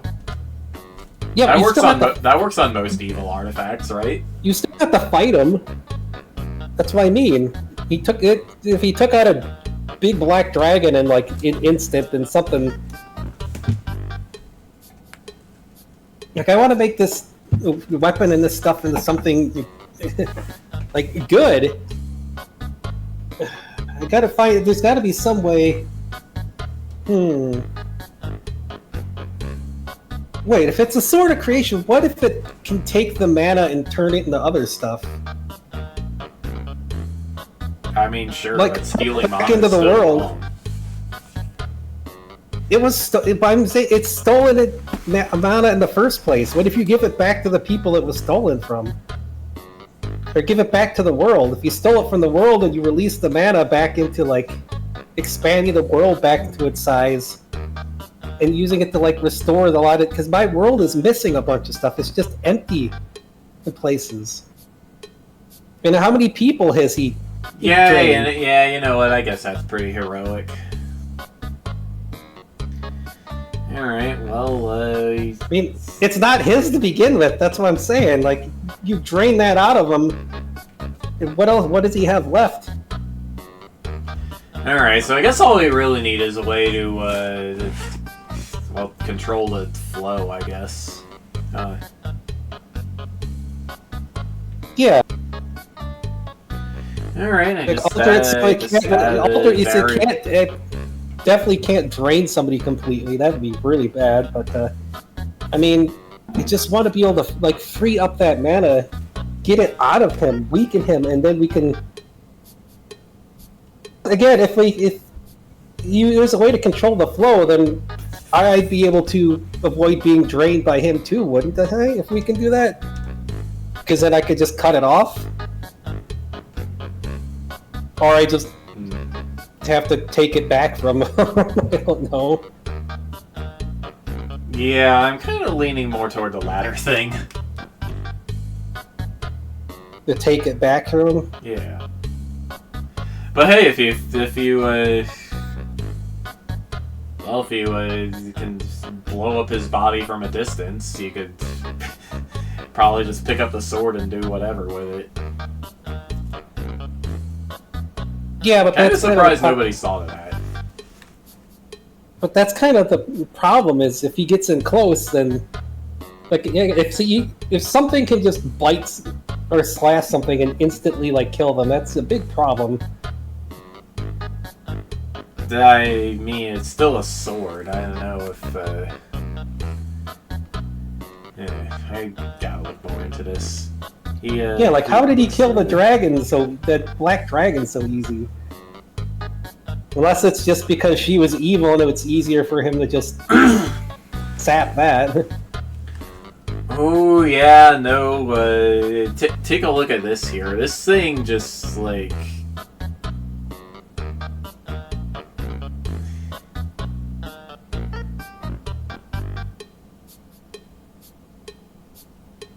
Like, I don't know how to put it.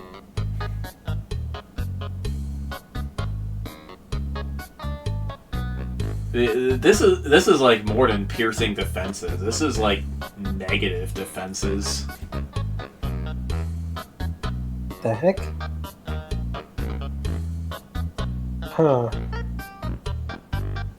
How in the world do we counter that stuff? I mean, I can think of something with the Eldritch stuff, maybe. Like, if it's trying to, like, mess with something to bypass defenses, what if, using Eldritch stuff, it's kind of hard to... It's like, you know, like corrupting it. You know, like hitting, like, a corruptor in a video game. It's kind of hard to, mess with the stuff you want to when it's getting all weird. Kind of like getting it lost...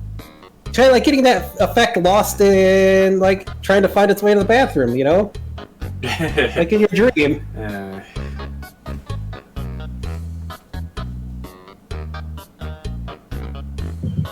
Yeah, I've heard rumors of a demon lord that's really good at getting people lost. I don't know if we want to get him in on this, though. Yeah, it's kind of, I don't know, ominous. For some reason, that kind of it makes me think that'd be a bad idea. Yeah.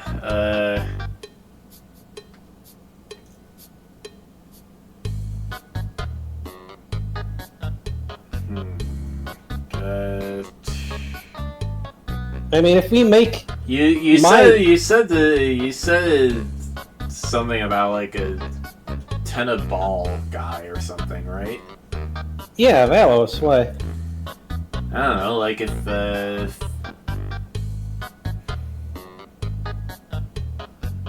mean, I guess it kind of depends on how balled up it is. What do you mean? Okay, like, so... I don't know, if the mana has to... If the mana has to go, like, along a weird, like, 10-dimensional winding path of tentacles before it can get out, that seems like a pretty good defense, right? Yeah, but I mean, also the like negative defense thing. Is there a way we could like make my sword thing like counter that? Maybe, like throw off a kind of like a I don't know, make it divide by 0, or just cancel it, get it canceled out with the thing.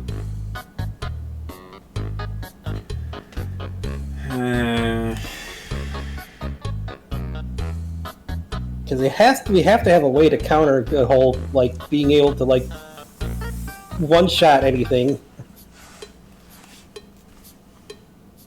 That's kind of like OP. Yeah. I mean, there must be a way because my dad has fought him a bunch of times. So, although he's always blown himself up on the fangs. Well, what I know of Byakko in his life here, I don't know, he was just a really good sword fighter, martial artist. Like, he could parry just about anything. Yeah, I'm good at dodging and parrying stuff. But again, if all it takes is getting hit once. Yeah, but if you get nicked once is kind of... Well, I don't know if getting nicked would trigger this. Like, it has to be a super direct hit. Like, you have to get skewered on this for it to actually work. Like, that's probably actually why he puts it in his fangs. Yeah, I mean, if you get bit once and it's over, it'd be kind of bad. Yeah. So, what if you... what if you transformed him into something where his sword wasn't his fangs? I don't know where it would go, but yeah. Neither do I.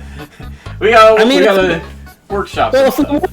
If we work with the weapon thing and use the Valgrind stuff, what if it change it into like, if it changes from a sword to like a shield, so when he bites it hits the other weapon, so it's kind of like a parry then. Just use the Valgrind kind of stuff, because my fighting style is basically shifting out various weapons in different parts to attack.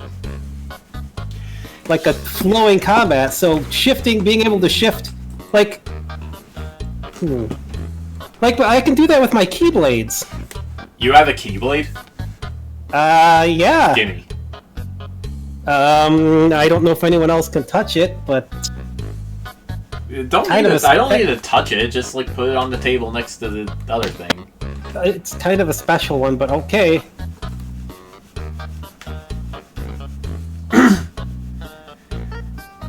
Alright, and this might take a little bit, so do your own thing. I got this. How long will you think it'll take? Give me like 1 hour. Alright, probably not enough time to go try to visit my supposed sister, but I do want to see her. Your sister? Yeah. Oh, right! Queen Ingrid, yeah. Yeah, real sad stuff. Like,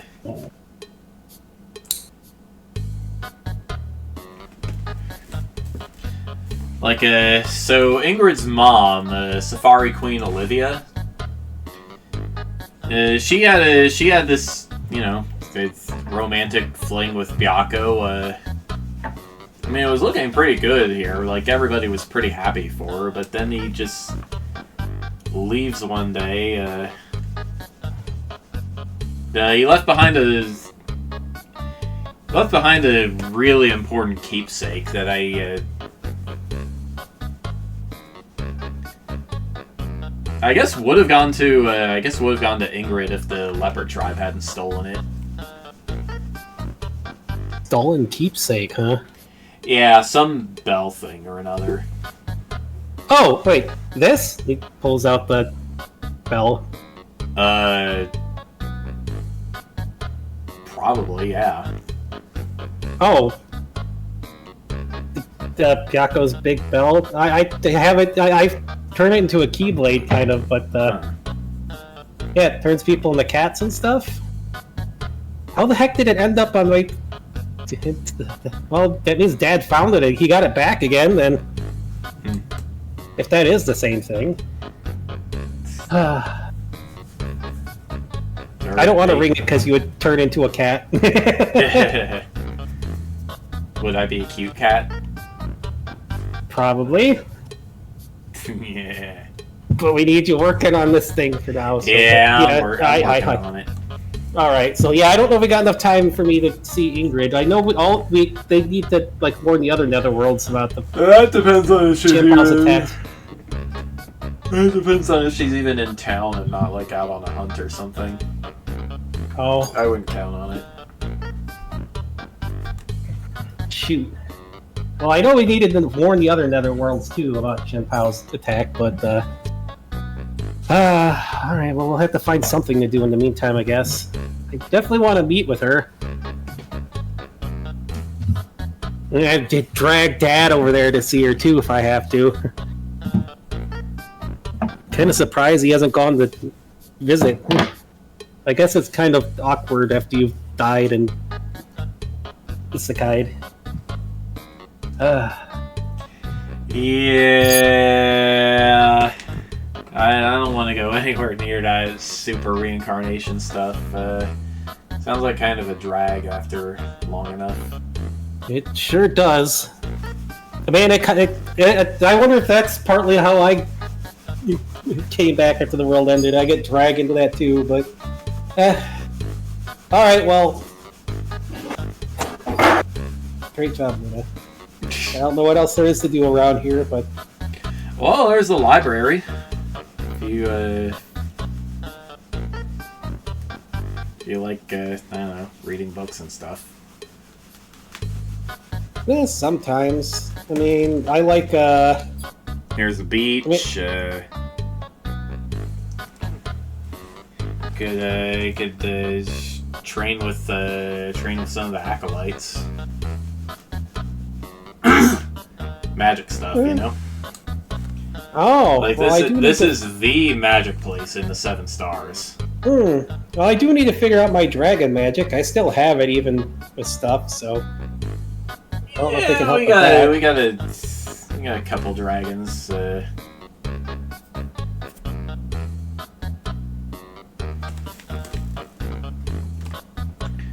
Not like the big dragons, mind you, but we got dragons.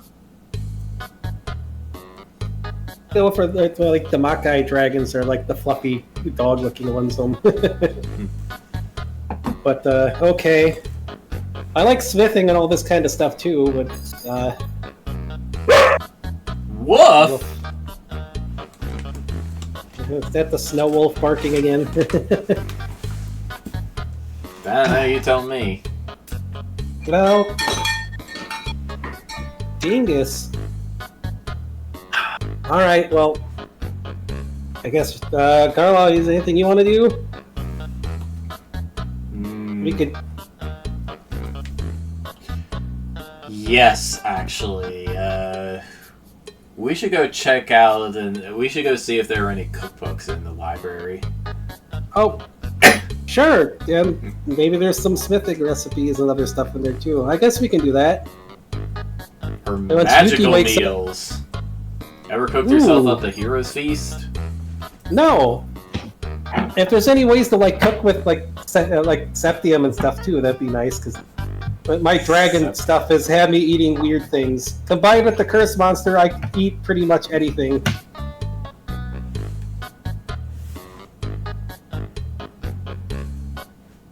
So hopefully we get this sword. Once we get this sword thing figured out, then we can pass it on to Yuki too, so she's not going to be stuck with that evil stuff too. All right. Well, I guess let's do that. If she wakes up, we can get her to come out and try out her like actual body here, so she doesn't melt and get the chance to actually experience food and the ocean and like warmth. Warmth is important for cats, even if they're duker cats.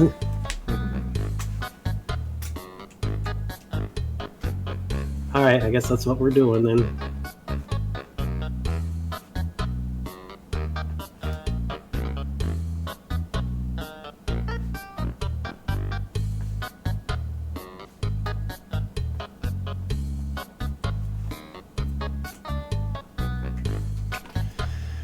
All right, so doesn't take you long with directions to get to the library. We're talking like shelves 20 or 30 feet high, an entire hallway full of them.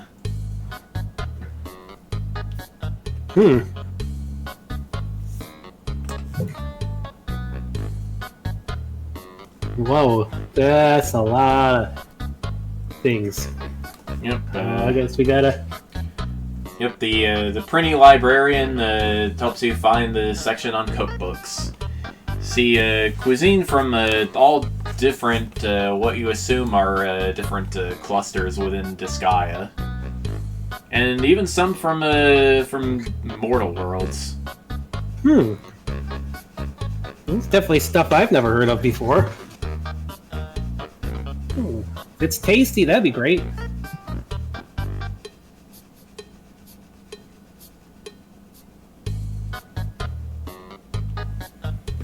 Yeah, I've gained the ability to like eat pretty much anything and anyone, so it's kind of boring. May as well, I don't know, find recipes. In one book titled "I Meant to Do That," you find a couple of recipes made from failed attempts at cooking various dishes. Some of them seem to involve. Some of them seem to involve like Sepith infused drinks or whatever that are good for like recharging machines and stuff. Luna, stop! Recharging machines, huh? Well, I don't know. The author does not recommend drinking them unless you are a machine, or unless you like the taste of septium. Well, I guess maybe Ashley could have that. I don't remember if he has a mecha form, doesn't he? That's right. It's something. So maybe the bubble ships would like it. Yeah, Garlisle is very interested in pretty much every recipe you look at. Yeah, that's right. He does have the mecha thing. There is the mecha, well, Mecha Raichu, but he also had something else with that. But all right, I mean, Bubble Ship is kind of mecha-like. he had one before from something too. I don't remember, was that Zenogre or something else when they visited that mecha world a little bit? I don't remember. Or was it a tiger? It's been ages since that happened. Yeah, it doesn't sound familiar.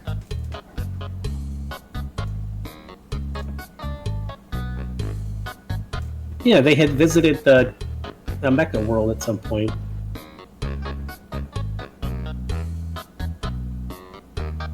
I mean, outside of the where the Cyberview happened, it was something else. It was just a short little thing. I don't.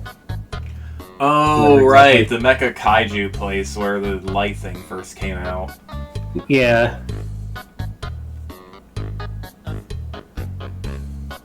Yeah, because they visit there on occasion, because yeah, it's stompy times. Yeah. Alright. I guess cooking is sniffing with food, so... Yeah, pretty much, except not really. But also, yeah, pretty much. Alright. If Yuki wakes up, you can try to get her to come out and actually experience some things that she couldn't when she would always melt, so... It doesn't take very long for Yuki to wake up again, and well, the first thing she checks out is the part of the fridge where all your food is. Stop, Lakota. Not Luna. Whatever, Luna, fine. Give me a second, Luna's being a pest. You actually need out! What is your problem? Crying out loud. What is your problem? You actually need out there. There's nothing up there for you. You actually need out.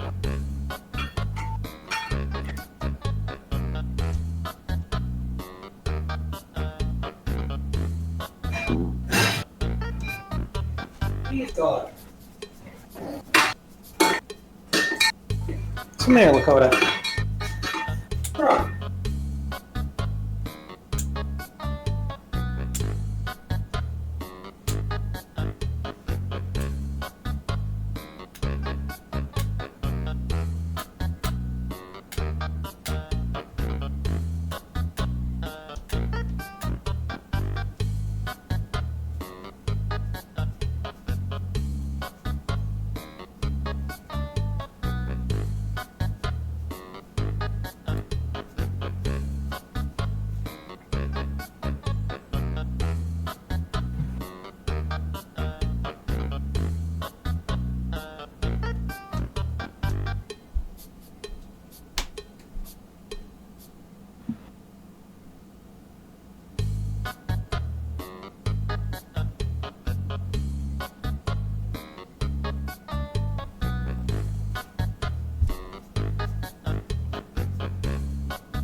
Okay, jeez.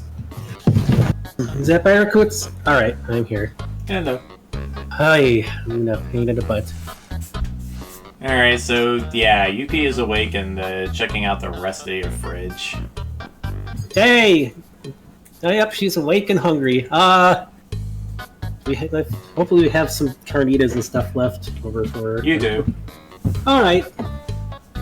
Hey, Yuki, you can come out. I know it's kind of hot out here, but the thing I gave you, that body, won't be able to handle it. You won't melt. Actually, the climate... Feel the sun and everything. Yeah, like, the island looks tropical, but the climate is, well, cool and windy. Oh. It's nice out here. You can actually enjoy the sunlight and everything. That... the thing I gave you there, it's not gonna melt. And you'll actually be able to eat real, like, normal food, too, instead of just mana. She pokes her head out of your pouch.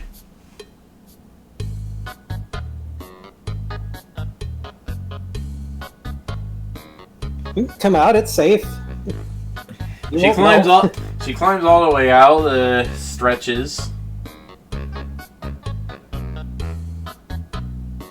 And, she's a little weirded out by the feeling of the stone tiles against her paws. Guess you never really had much feeling before, huh? Well, oh, we got food for you too. The carnitas.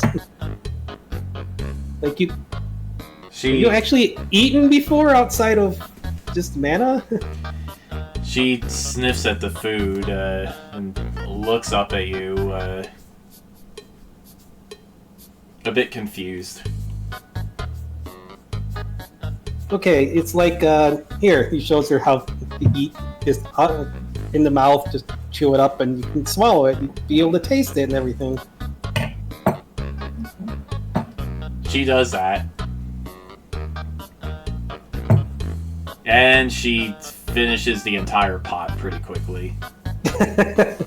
That's what I figured. Yeah, the food is definitely really nice. She is purring and duking up a storm now. I figured you'd like that. Whole lot of things out there to experience now. All right. Read recipes and do stuff with show Yuki around some of the stuff while we're waiting. Yeah, being stuck in one place like that and trying to avoid melting had to be not very fun.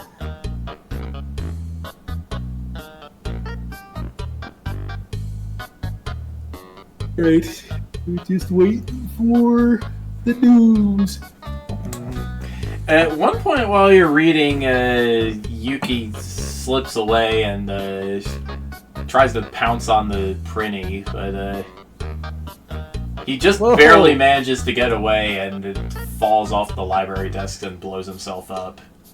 Oh, Yuki, hold on! Don't don't pounce people. He's a friend. Can't just pounce she is everybody. All floofed up from the close explosion. Hold on. Let's get the Pretty healed up here. Yeah, you don't want to just pounce on other people like that. It can be very dangerous, and the Pretties like they tend to explode.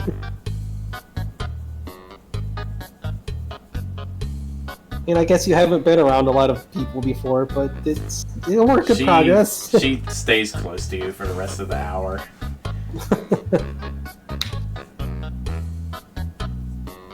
So I hope I don't. If he's like hammering on those on the sword, hopefully I don't feel that too. That'd be kind of weird. Well,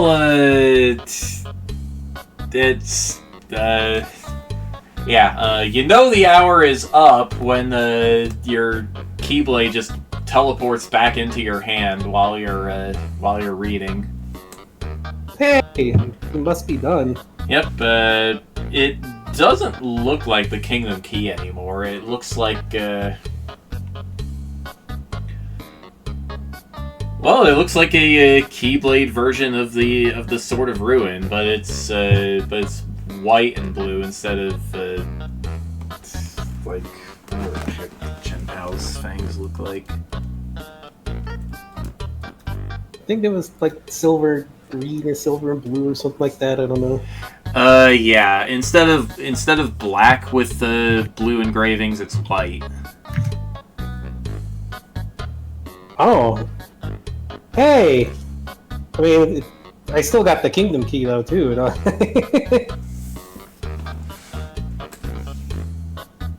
Or is this just an upgraded version of it? It is. Yeah, it's just a straight up evolution. Oh, nice. I didn't know this thing could evolve like that. Well, I guess we should go find out what happened. And what he did.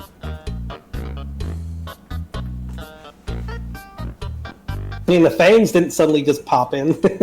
So, let's go see what happened. Alright, well, you go back to the lab, and, well, on your way, you run into Gale, who is sliding along to get you. Oh. Hey. Oh, there you are. Did you get the sword? The Keyblade came back, yeah. It's okay, changed. Good. Yeah, I held onto it too long and it did bad. Oh, were you done, or? Yeah, I'm done. Introducing the Sword of Creation. Da-da-da-da. What did you do with it? Well, now you can use the stored up. Well, first of all, I fused it with your crowny Keyblade thing. Right. So, yeah, you can use the charged up mana to, I don't know, create familiars and stuff.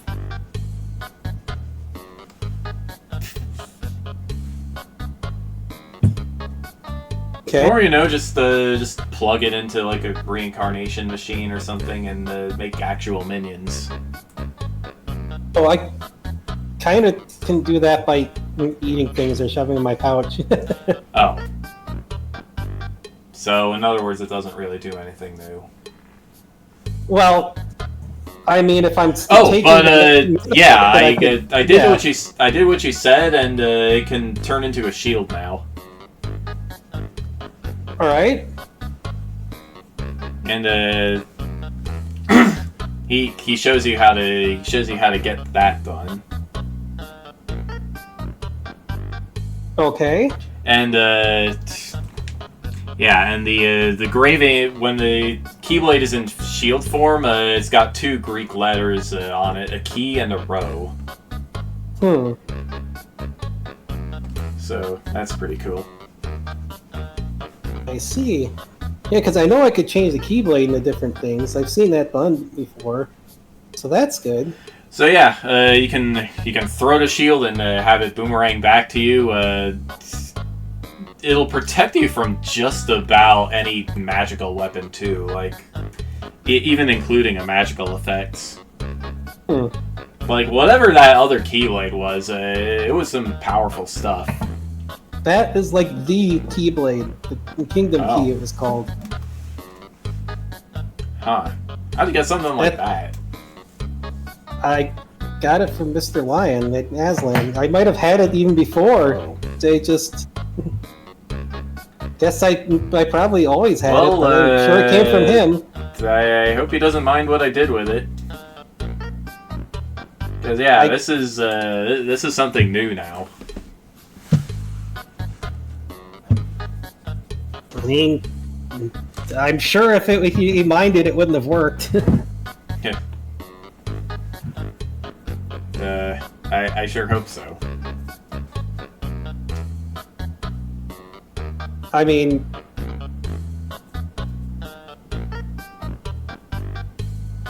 I would I would hope so too. He actually looks pretty worried about this.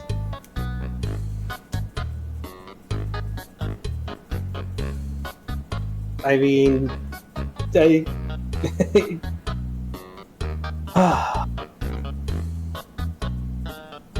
I would hopefully, yeah. I don't know if it would work otherwise. I mean, it's attuned to my heart too, so like, if it was, you know, I'll pray and ask him. Yuki climbs up onto Gale's back. So, yeah, this is Yuki. This is the one I say. Oh, hi. That's what I mean about fixing up the sword, because she's the same thing. So if we can get that fixed, so she's not like. Don't suppose you have another kingdom key? No. Okay. I mean, I've got more than one Keyblade, but. Well, that's. And I was learning to make them, but nothing like that. No. I mean, my Keyblade is always transformed when I put stuff on it, so. And I do have a second one. It's kind of weird, but yeah. But there's got to be some way, because especially since she's still learning not to like. You don't want her to go around biting people, and I don't know if she still has the same effects.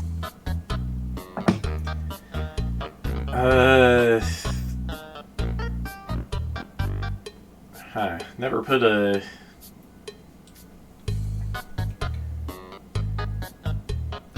Wait, yeah, I have.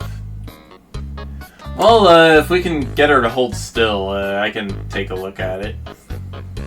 All right, I'll try to help. See if Yuki can stay calm. We can. This is definitely something to help out. It'll help with probably with the crazy hunger and stuff too. She looks like she wants to bite Gale. Don't bite him. No. Yeah, please don't. No. This will definitely help with like the hunger and mana stuff. He just needs to take a look. This will help avoid any melting and things too. And we can make some more food, different types of food later for you to try.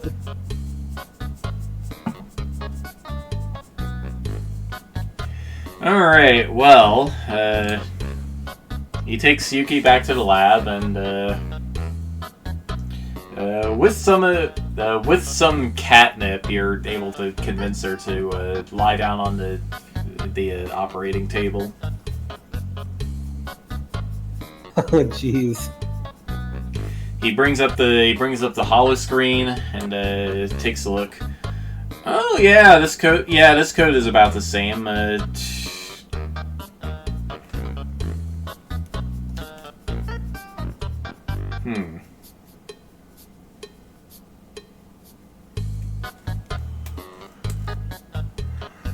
mean, I gave her a body here, so like if we could. Yeah. So. Yeah, that should be enough to keep her fed mana-wise. Like, she's probably not gonna generate as much mana to use for other stuff as a normal demon would, but hey. Well, I mean, it's also you just don't want her, like, you know, fully draining somebody's mana stuff.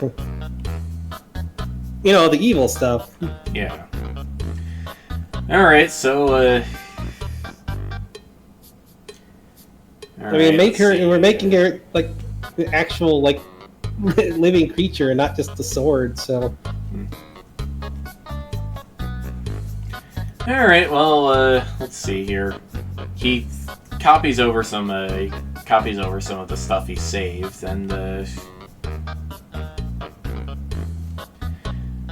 well, by the time he's done, Yuki's fallen asleep on the table again. Okay, I think that'll do the trick. She doesn't need to drain mana anymore, and she can't. So, just like a normal living demon now, huh? Yep. With sword teeth, and, I mean... Yeah, and ice magic. Can't forget the ice magic. Oh, yeah. I'll work with her to get her some, like, anthroforms and other stuff, too. Why not? I mean, being able to drain, like, normal energy through the fangs isn't a terrible thing, but, like, the mana stuff, yeah, I get it. Yeah, I have to wonder who would... You know, what kind of whack job would come up with something like that. Like, that is super forbidden dark stuff there. Yeah. Well, I gotta wonder now, since... if I take my Keyblade in, is that going to fix the other fangs here and the others? Or maybe only one of the pair of fangs that can work that way? 3 heads here. Okay, Luna, one sec. Oh my god. Yeah, Gale looks at your other 2 heads. I have no idea.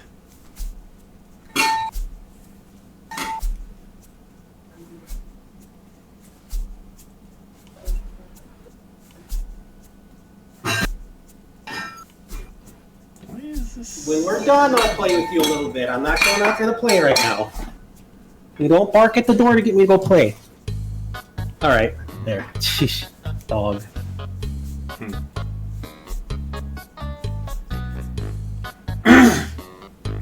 Yeah, Gale looks at Kodiak and Garlisle and he says, I have no idea. The Kodiak just goes comically to pull his out. There, yeah, take a look, I guess. And maybe they're just decorative. I don't know. Or maybe the Keyblade stuff will just absorb into them and fix them. I don't know. Perfect. Kind of weird. Alright, well, after you get Yuki off the table, and she's a grumpy Snowduke kitty, He puts Kodiak's teeth on the table and checks them against the sword of creation. Oh yeah, this is the same code. So it looks like the old teeth right now, but you're good to go. Oh, okay. Well, I guess let's take them back in. So if I unsummon my Keyblade, are my teeth just going to pop in? It's going to be weird.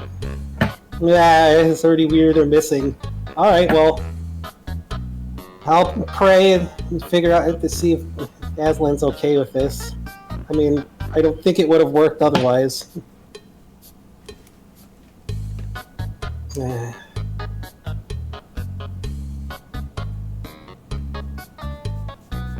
mean, the Kingdom Keys shifts around all the time anyways, but yeah. Alright, Kodiak takes his teeth back and just sticks them back in to initially. Yep, and yeah, your own teeth reappear when you dismiss your Keyblade. Man, are these... Okay. Well, I hope these aren't always going to disappear when I pull the Keyblade out, or else it's going to be really silly. Fangs are important for self-defense. I'm sure I'll figure it out. You could always pick a form that doesn't need the fangs. Just normal fangs, yeah. I mean, most of my forms never had these. Alright, well, this is good. This will definitely help. As long as I can still make the snow creatures and stuff with them, it sounds like I should be able to, huh? Yep, that part didn't go anywhere, and bonus, they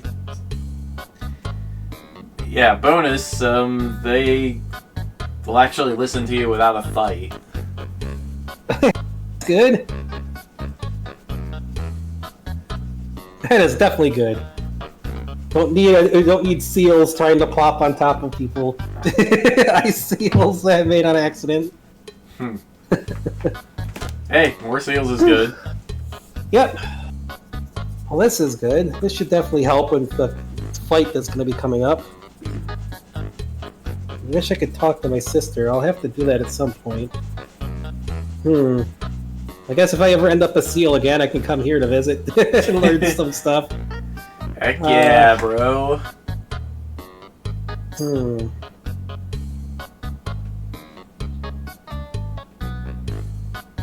I guess we're gonna have to get back to Snowmads before the invasion comes. Like, Ursula's got to check to see if the curse is still here and what's up with the curse. We got to get Garlisle his own body at some point here too. He can't stay fused forever.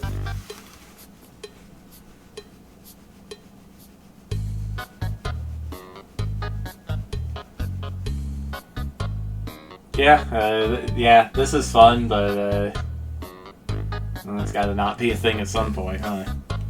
Yeah, and I don't know. It's got to be kind of awkward being a kid again, kind of thing. But I mean, I don't know. I mean, I guess maybe you don't notice much, but I don't happen to me. But I didn't remember. Okay, so all right. Yeah, thanks for the help. Definitely keeping the teleport thing for over here. Come visit. Alright. Cool beans, dude. Alright, let's get back to Snowmads. And if I get time, I want to try to visit the supposed sister of mine, too. So when you get back to Snowmads, Ursula is able to confirm for you that Chen Pao's curse on you is just completely gone now. Oh, nice! Means I can change back to normal. Although the plant stuff is still in here because I made my own stuff, and I made the teeth and the sword of ruin my own stuff. Except now it's the sword of creation. Ah. Oh, and let's see. Try to make like a big snow bear.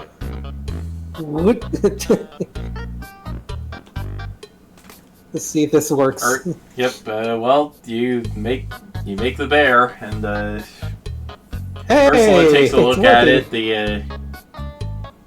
The bear sniffs at her.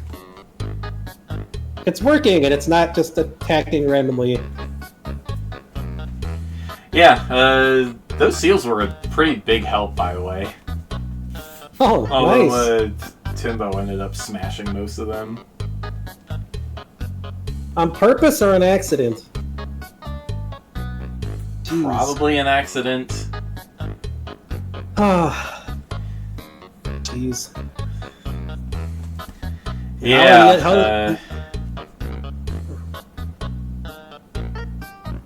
Yeah, the that giant Yeti fight was something else.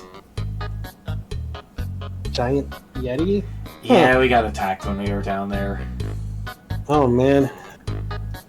I wonder how Arios did with the other, letting the other people know. And sounds like I might have a sister too that I want to be able to meet with. Well, if they let the other worlds know, maybe she'll show up here. Yeah, shoot, what was her name again? Princess Ingrid? Ingrid. Yeah, Ingrid, I guess.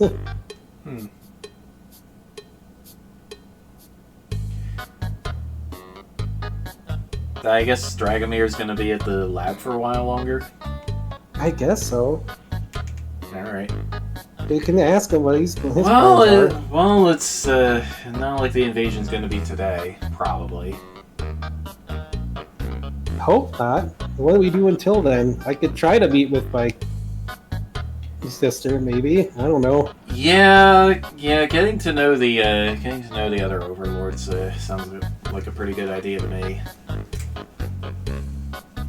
All right, that sounds like a plan. Well, we also got to get Garlisle his own body made here too. Garlisle nods. I can't really help with that, unfortunately. Oh, I got a thing for it. We just got to get back to my base and we can get you out of there.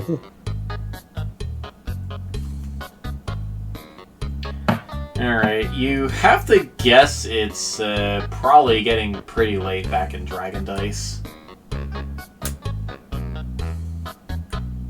Yeah. All right. So It's been a weird and long day. yes, it has. All right. Well, we can get back to base and get him his own body, and I could see finally change back to normal. Although I don't know what's going to happen with the Kodiak.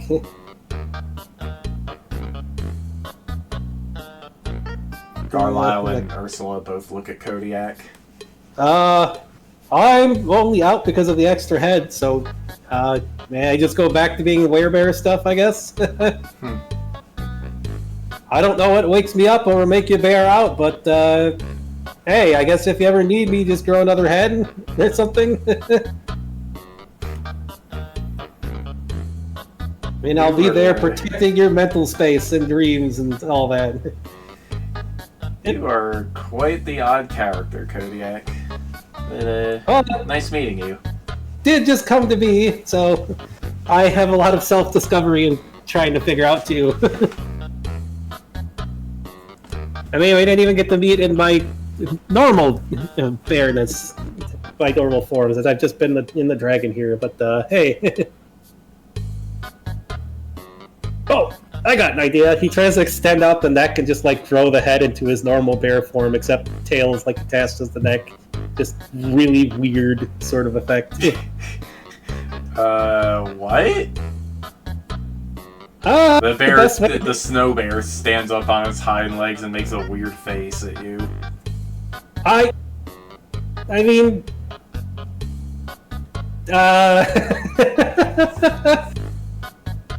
well, I just wanted to show what I actually look like outside of being attached to my tail like this. But hey. So I guess you'll recognize me if Dash ever bears out. Okay. What are the triggers for werebear, anyways?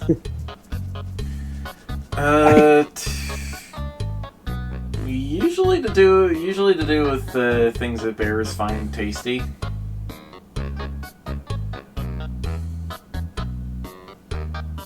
Oh, so like salmon and fish and like honey and stuff like that. Yeah, or fish and honey mostly. Some kinds of berries.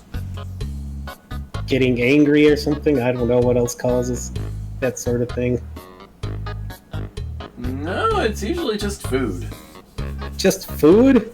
Jeez, that's gonna be that's an easy trigger. You figure there'd be like triggers in battle and other situations like other were creatures, but hey. Well, the full moon is. Well, with the full moon, it usually depends on what your original form is. Yeah. Full moon, I don't know. When Bastion's asleep, maybe. I guess we'll figure it out. I figured there'd be more triggers than just food. I gotta come in and help in battle sometimes, too. Bastion's like, well, maybe we can figure out a way to, like, do a split-up thing for a little bit sometime. I don't know. You gotta figure this out. This is still really weird. Alright. Well, let's get the... Oh. Let's get Carlisle's own body. Oh my god, that is the most hilarious... Oh no. Hold on. Why? Oh my god. I found AI anime art of Adol that is just so what the hell, it makes me laugh. Well, that sounds like a good thing to end the episode on, so let's see.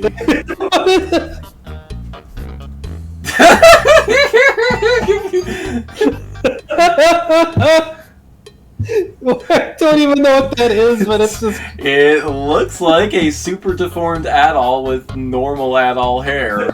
It's so weird, yes. And shoulders and stuff, yeah. Alrighty. That's the thing. Look at Carlisle's own body and finally change back to normal, which... Yep, next time. Yes, which was the Afro Tiger Dragon thing, but I don't know what it is now. I guess we'll find out. It's not the plant monster, it's the weird, like, snow tiger duke, or if it's just back to the Afro Dragon that he barely got to use. Alright, next time. Yeah. And as for when next time will be, it might be next Wednesday.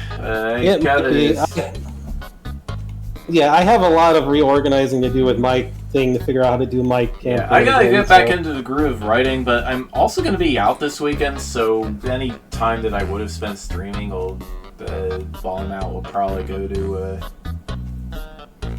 writing or something. I don't know. Although I do want to do a stream Friday night. Just don't have anything in particular in mind. I'd like to do a randomizer. Randomizers can be fun.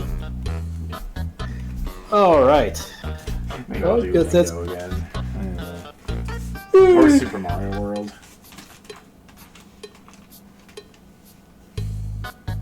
Do one of the weird, like, Metroid, Mario, Zelda crossover things. Yeah, it could randomize Superstar Saga. Oh, jeez.